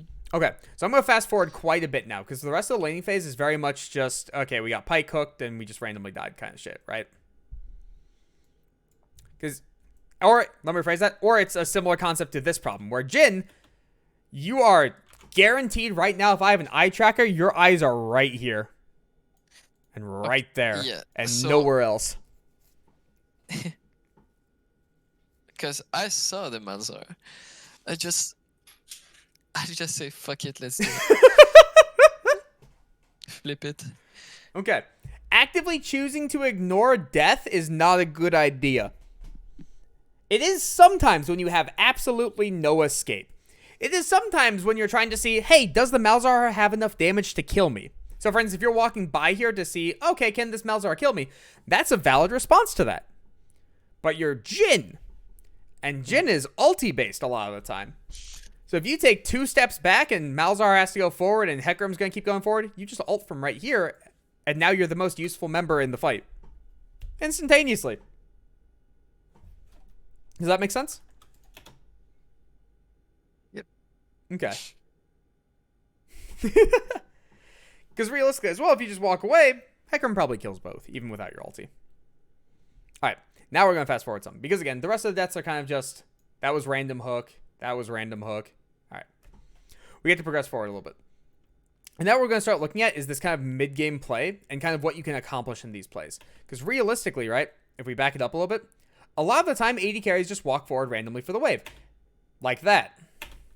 If Syndra can flash stun there, Caitlyn just dies. Boop. Also, why did we W there? Out of curiosity. Oh, we W for minions. Okay. That's fine. So, here's the fun part. Second this stun comes out, what do you get to do? Auto attack. Okay. What's the fastest way to auto-attack this Caitlyn so we get the most damage possible while she's stunned? Gale Force. Yeah. Instant Gale Force. You still haven't used Gale Force yet. You still haven't used Gale Force yet. Are we going to Gale Force at any point in time? Nope, we're ulting and missing everything because she doesn't want me to get vision. So let's touch on that real quick. Each of the AD carry items serves a specific purpose, right? Shield Bow is for shielding. Kraken Slayer is for consistent DPS and tank killing. Gale Force is for gap closing. Gap closing. Or for dodging an ability. If you're picking it up for the damage, that's generally not required. A lot of the times the Gale Force damage is negligible in the play. It will kill the target because it does decent damage, but if you're gap closing like that, you're probably killing the target regardless through like an additional auto attack or two because you're close enough. Does that make sense? Mm-hmm. So the second this occurs, all you do is auto Gale Force and you are in her face and you are good to go. And she just dies. She 100% dies there. If she decides to net, you flash the net. If she decides to flash at that point, then you ult. And she's just gone. This is also where the traps come in. Okay, so now we can look towards mid-game, and does Gale Force make a lot more sense now on its entire purpose? It's not an execute. It's a gap closer. It's a dodging thing. That is its purpose in life. That is how it should be used. Does that make sense? Okay. Okay, because this kill right here is a perfect example of that. Of Caitlyn should just be dead. And if Caitlyn dies, the Syndra never dies. Because then the play doesn't get extended. So we're causing multiple deaths to occur because people aren't dying when they're supposed to be dying. That's super important. So one of the things you messaged me a couple days ago was you don't feel like you can 1v9. Yes, because that's fair. Yeah. And a lot of it comes off of these type of plays where you also brought up, oh, what do I do if my team is dying constantly? How many times has your team died and it's been your team's fault? A couple of times. Most of. So, when we're looking at these kind of plays, notice how everything snowballs, and this is where I mean, or what I mean when the game is so fluid as well. It's based on the different circumstances. Because for a lot of the VOD reviews, especially for Varsity when I work with them, is someone can die, and a lot of the times it's not that person's fault that they died. Besides for the fact of they made the dumb play after the dumb play. But you have to fix the root problem, then that dumb play never exists. Does that make sense? So like for instance, if a lane is frozen and our jungler completely ignores the fact that a lane is frozen and just passes right by it, and then the top laner dies for that freeze, that's the jungler's fault that the top laner died. The jungler is there to fix that problem, and he actively chose not to. That's not the laner's fault. The laner had to break the freeze. This is that similar concept. Where in bot lane, the Leona died and additional summoners were burned because the W missed.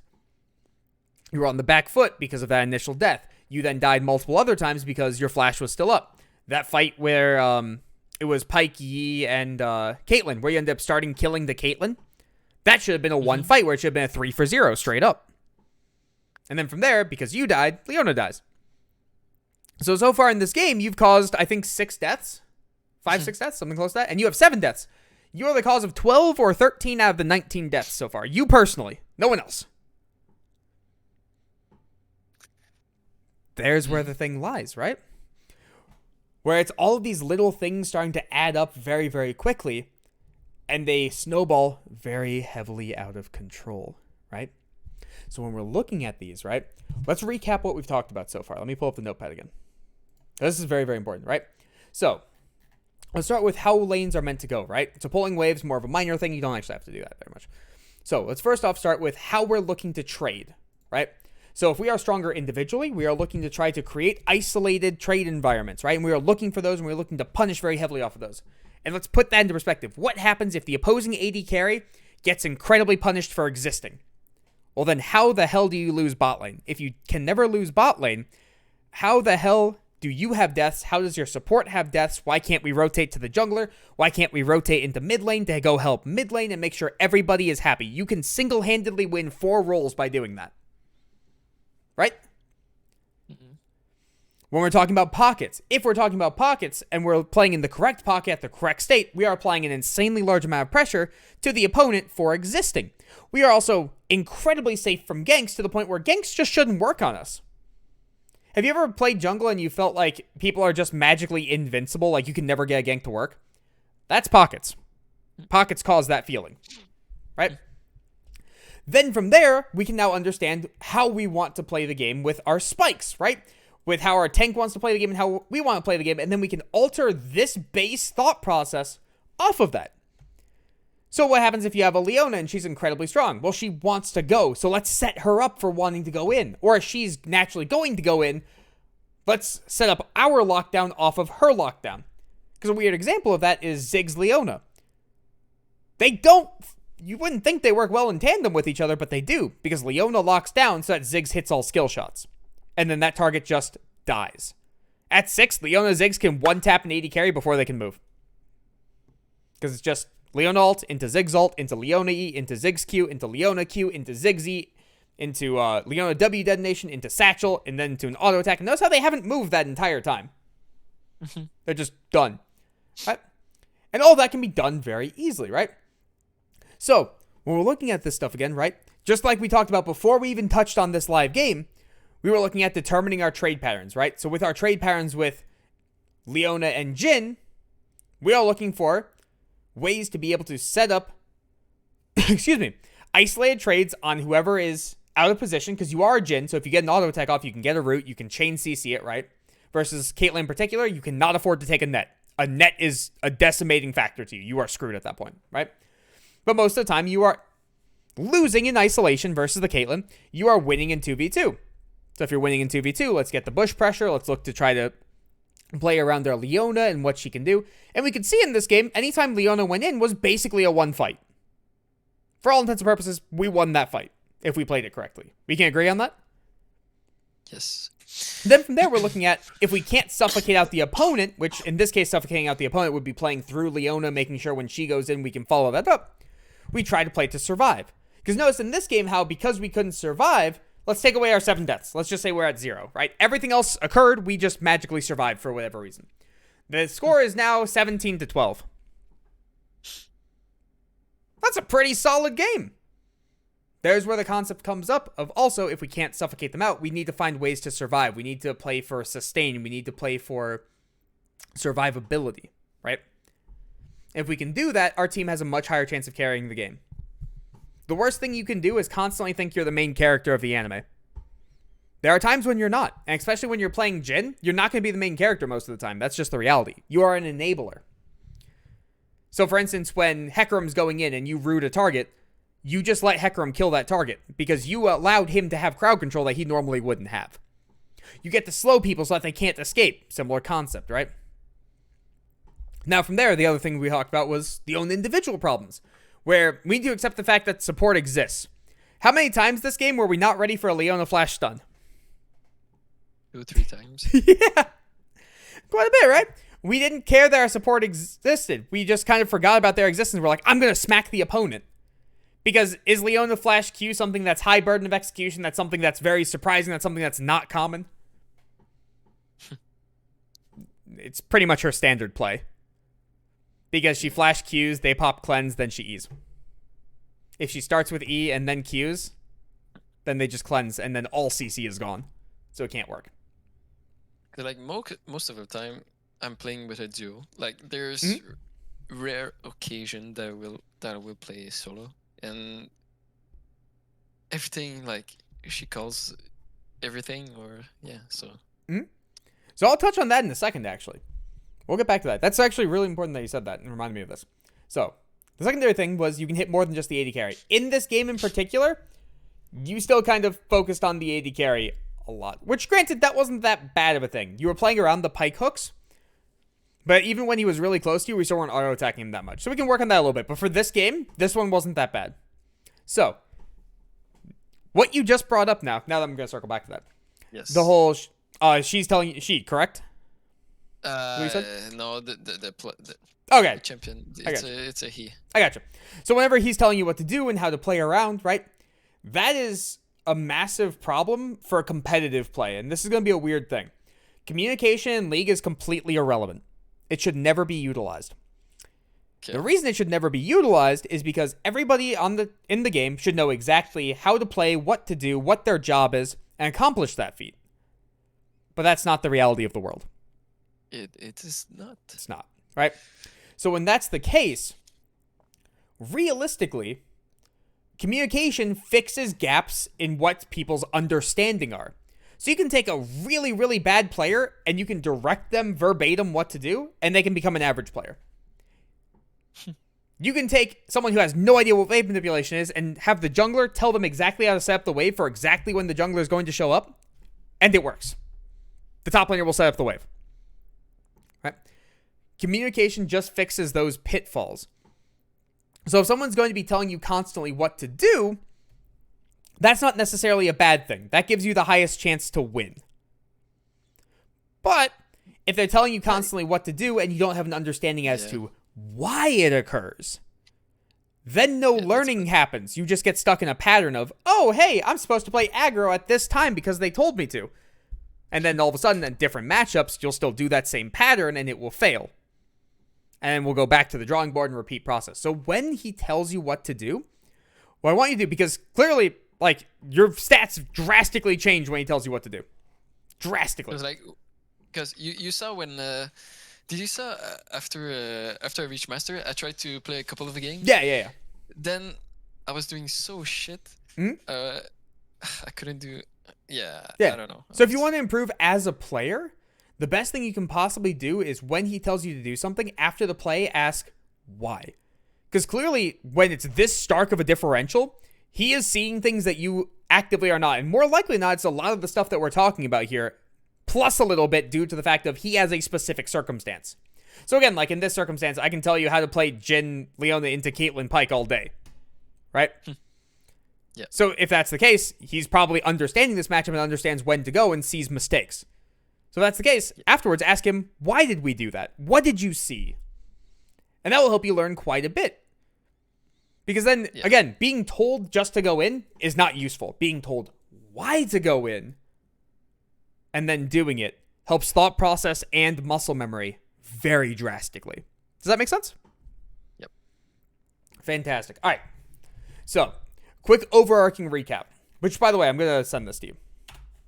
Okay. There's not much, but Spark Notes are still useful to be able to look back. Okay. And then also keep in mind, this VOD will also be on YouTube. So if you go on the sheet, I'll post the link right next to it. Okay. So let me pull. Because I already was just before our session. Because I was watching it like the other session. I was watching it at work yesterday. And yeah, I just before our session, I was listening to it as I was watching it. Nice. Glad it's actually working because I put it up and it was still processing last night when I went to sleep. So that's good. Okay. All right. So with this, just as a quick recap, we talked about being able to pull the waves to be able to decimate the opponent. That is more of a specific thing. We talked about when you're supposed to be fighting when you're stronger as an individual, when you're stronger as a duo, and also the fact of basically all scenarios, you will win a 2v1 isolated environment. You should be looking for those at all points in time to be able to punish very heavily. We also talked about pockets and where you should be standing in the lane so that now you understand why supports do what they do, why you're supposed to be doing what you do, where you're supposed to be standing, and why you're supposed to be standing there to be able to cause this net result. Does that make sense? Yeah, supports are big brain. Okay. No, supports are small brain. They just don't get punished. A 0-10 Leona is still something that stun locks the AD carry. Still does its job. So, we also talked about individual trades based on what type of support they are and what type of AD carry they are, where they do separate things and want to function in different facets, right? So then, similar concept, if something breaks its facet, that is a hard punish moment. If Alistar is supposed to stop the Leona, but engages, Leona just finds the AD carry and kills it. If a poke person decides to auto-attack the Leona should combo that and kill it, right? If an auto or a caster-based character walks up with no abilities, it should lose the fight, right? And then from here, we actually got into the different things about the more specifics where, again, in-game, it looks like you're very autopilot-y. Okay, we can fix that. That's fine. So during the game, you have to be actively thinking about determining what type of trade patterns you are supposed to be accomplishing during this time period, right? And you can do that during the loading screen. And if you don't know, try it. If you don't know which AD carry is stronger, just try it. See what works. And then from there, determine, did they play out the trade correctly? Did I play out the trade correctly? Because you've played for long enough to be able to look at something and be like, okay, that Twitch shouldn't use Expunge on the first stack of Contaminate. I mean, yeah, but I mean, that's because like I haven't been playing a lot in the last couple of years, but Right. so it's less common for me. Yeah, that means But numerics are off, not like how things should be applied. So, for instance, you see Leona flash stun, you can be surprised by that, but afterwards you can look back and be like, yeah, that's a thing she's supposed to do there. That's a normal thing, right? 100%. But And that's where I mean by looking back and making sure that the opponents did their correct thing. It doesn't matter the numerics. If you understand what the champion's supposed to do, you can see if they do it correctly or not. So, like, if Ezreal misses 4 Qs in a trade and you're like, I won this trade. No, you won the trade because he's bad, and that's fine. Then from there, nullify that fact or nullify that trade. Assume that that is wrong information, and you get to repeat this process. Does that make sense? okay, yeah. Okay. Whew. And from there as well, we talked about we need to be able to find ways to suffocate. Your job should never be to kill the opponent, because the opponent should never, like, go into a situation in which case they can die. Your job is to create as many net positives as possible to suffocate them out so that when the big fight comes where they have to say, I have to fight this, I don't have an option, they're too scared and run away. Or if they do join the fight, it's not even close. That is your job. When someone is heavily out of position, then turn from suffocation to kill. I'm not saying don't kill people if they're being stupid. I'm saying that should not be the overarching goal. The goal should not be to kill. The goal should be to make them unable to play the game, because that's the equivalent of killing them. Then from there, if you cannot suffocate, you find ways to survive. Make sure to call over jungle assistance so that you don't die when you're pushing up waves. Make sure that if the wave is coming into you, you're chilling, you're relaxing. Make sure you're playing around dives. Things like that. Make sure you're not taking bad trades, playing around bush control. All the little minor things to make sure you get as much farm as possible.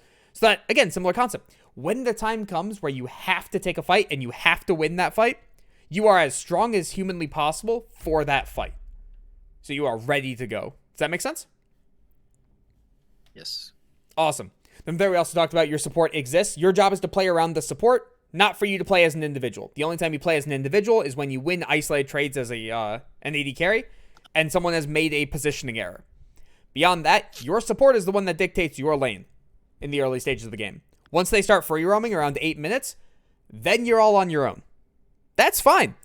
Everything before that point matters very heavily, though. And then similar concept, if you destroy the support, you destroy the AD carry. The AD carry can't play the game anymore, because how do they walk up without creating a 2v1 scenario?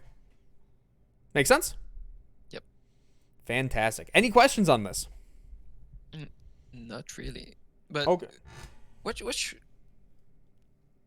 should I continue play Jin? Yeah, absolutely. You can play any AD carry you want. Everything we talked about here is overarching concepts. You can play any AD carry you want with any support you want, and it doesn't matter as long as you apply these concepts and begin thinking about how they actually function, right? And for the first session in a while, especially since, again, you mentioned you haven't played in a while and you wanted to focus on, like, how to improve and how to fix the laning phase. These are all overarching concepts. So the next time we work with each other, if you focus on these and make sure to get these down at least to a functional state, we can immediately start going to more micro stuff. So how to click, where to click, what you're looking to do during that moment, right? How to outplay the opponents, how to do threat assessment, all that stuff. Because I talked about threat assessment with you last time, I believe, too. That was a long time ago. I'm not sure. It's okay. It's been a while. Because we did the same kind of process last time where we initially started with overarching concepts and then went into the more specifics. So, at some point in time for the January, sign up. 100% sign up. We're going to do this again. We're going to go over micro shit. And the micro shit is going to be a lot more of... Say that again? I'm going to queue up for sure. If I Yeah. And for the micro shit, we can go more into, like, actually getting into resets and things like that and making sure all that is good. Because... the tempo. Just give an example of it real quickly. Whenever you're looking to actively, like, play the laning phase out, you want to do two things, right? So let's say the opponent's standing here, you're standing here. If you are ever trying to tether the opponent and function off of that, so you're looking to actively fight the opponent in some way or put fear into them and make sure you're doing these trades correctly, you want to be tethering front to back, right? You basically create a string that's a direct line to the opponent, right? If they walk forwards, you walk backwards. If they walk backwards, you walk forwards, right? And off of this, you can create different forms of pressure that the second they make a misplay, instead of having to walk from here to here, you walk from here to here. And the punishment happens a lot faster. So they have less reaction time to it, along with they have less time to trade back on you. So you create higher net positive trades. Or if you're trying to actively dodge skill shots, similar concept. Second the skill shot comes out, you shouldn't be going in a diagonal most of the time. It should be straight perpendicular. Not perpendicular. Is it? Yes, parallel is the other one. Perpendicular. You're looking to be perpendicular from the opponent so that you dodge the skill shot the fastest way. There are very few times where you would want to go diagonal if you're just in an isolated environment. Does that make sense? Mm-hmm. Yep. That's the more micro stuff we're going to be touching on the next time. But we had to do the overarching stuff to make sure we could get the numerics down and get you into a state where in your off time during the time period from now up until we work again with each other, that you can learn as much as possible. Does that make sense? Yes. All right. Any questions on any of this? Not really. I mean, alrighty. no, Fantastic. there's... Yeah, if you do have any more questions, absolutely send them my way. That's perfectly fine. You know I don't mind answering questions. Yeah. All right. So off of that, I am going to go grab some chocolate milk because I really want it. So thank you for coming out, Pat. Do appreciate it. Thanks for doing it. Absolutely. I will make sure to let you know the second that the January stuff is up. Okay. All right. Have a good night, man. Yeah, you too. Bye-bye. All right. For those that are still here, thank you. Probably a little later in the night, I'm going to be working with Bredford, the mid laner. But for now, I need a slight break for that was 5 hours. Which that was pretty expected. I know with Pat, there's a lot of concepts to go over. And because he's a much higher rank, I get to go into the more nitty gritty comparatively. It's like, hey, don't die. Which is a massive differential. So again, appreciate you guys. I will see you in probably a couple hours. Bye.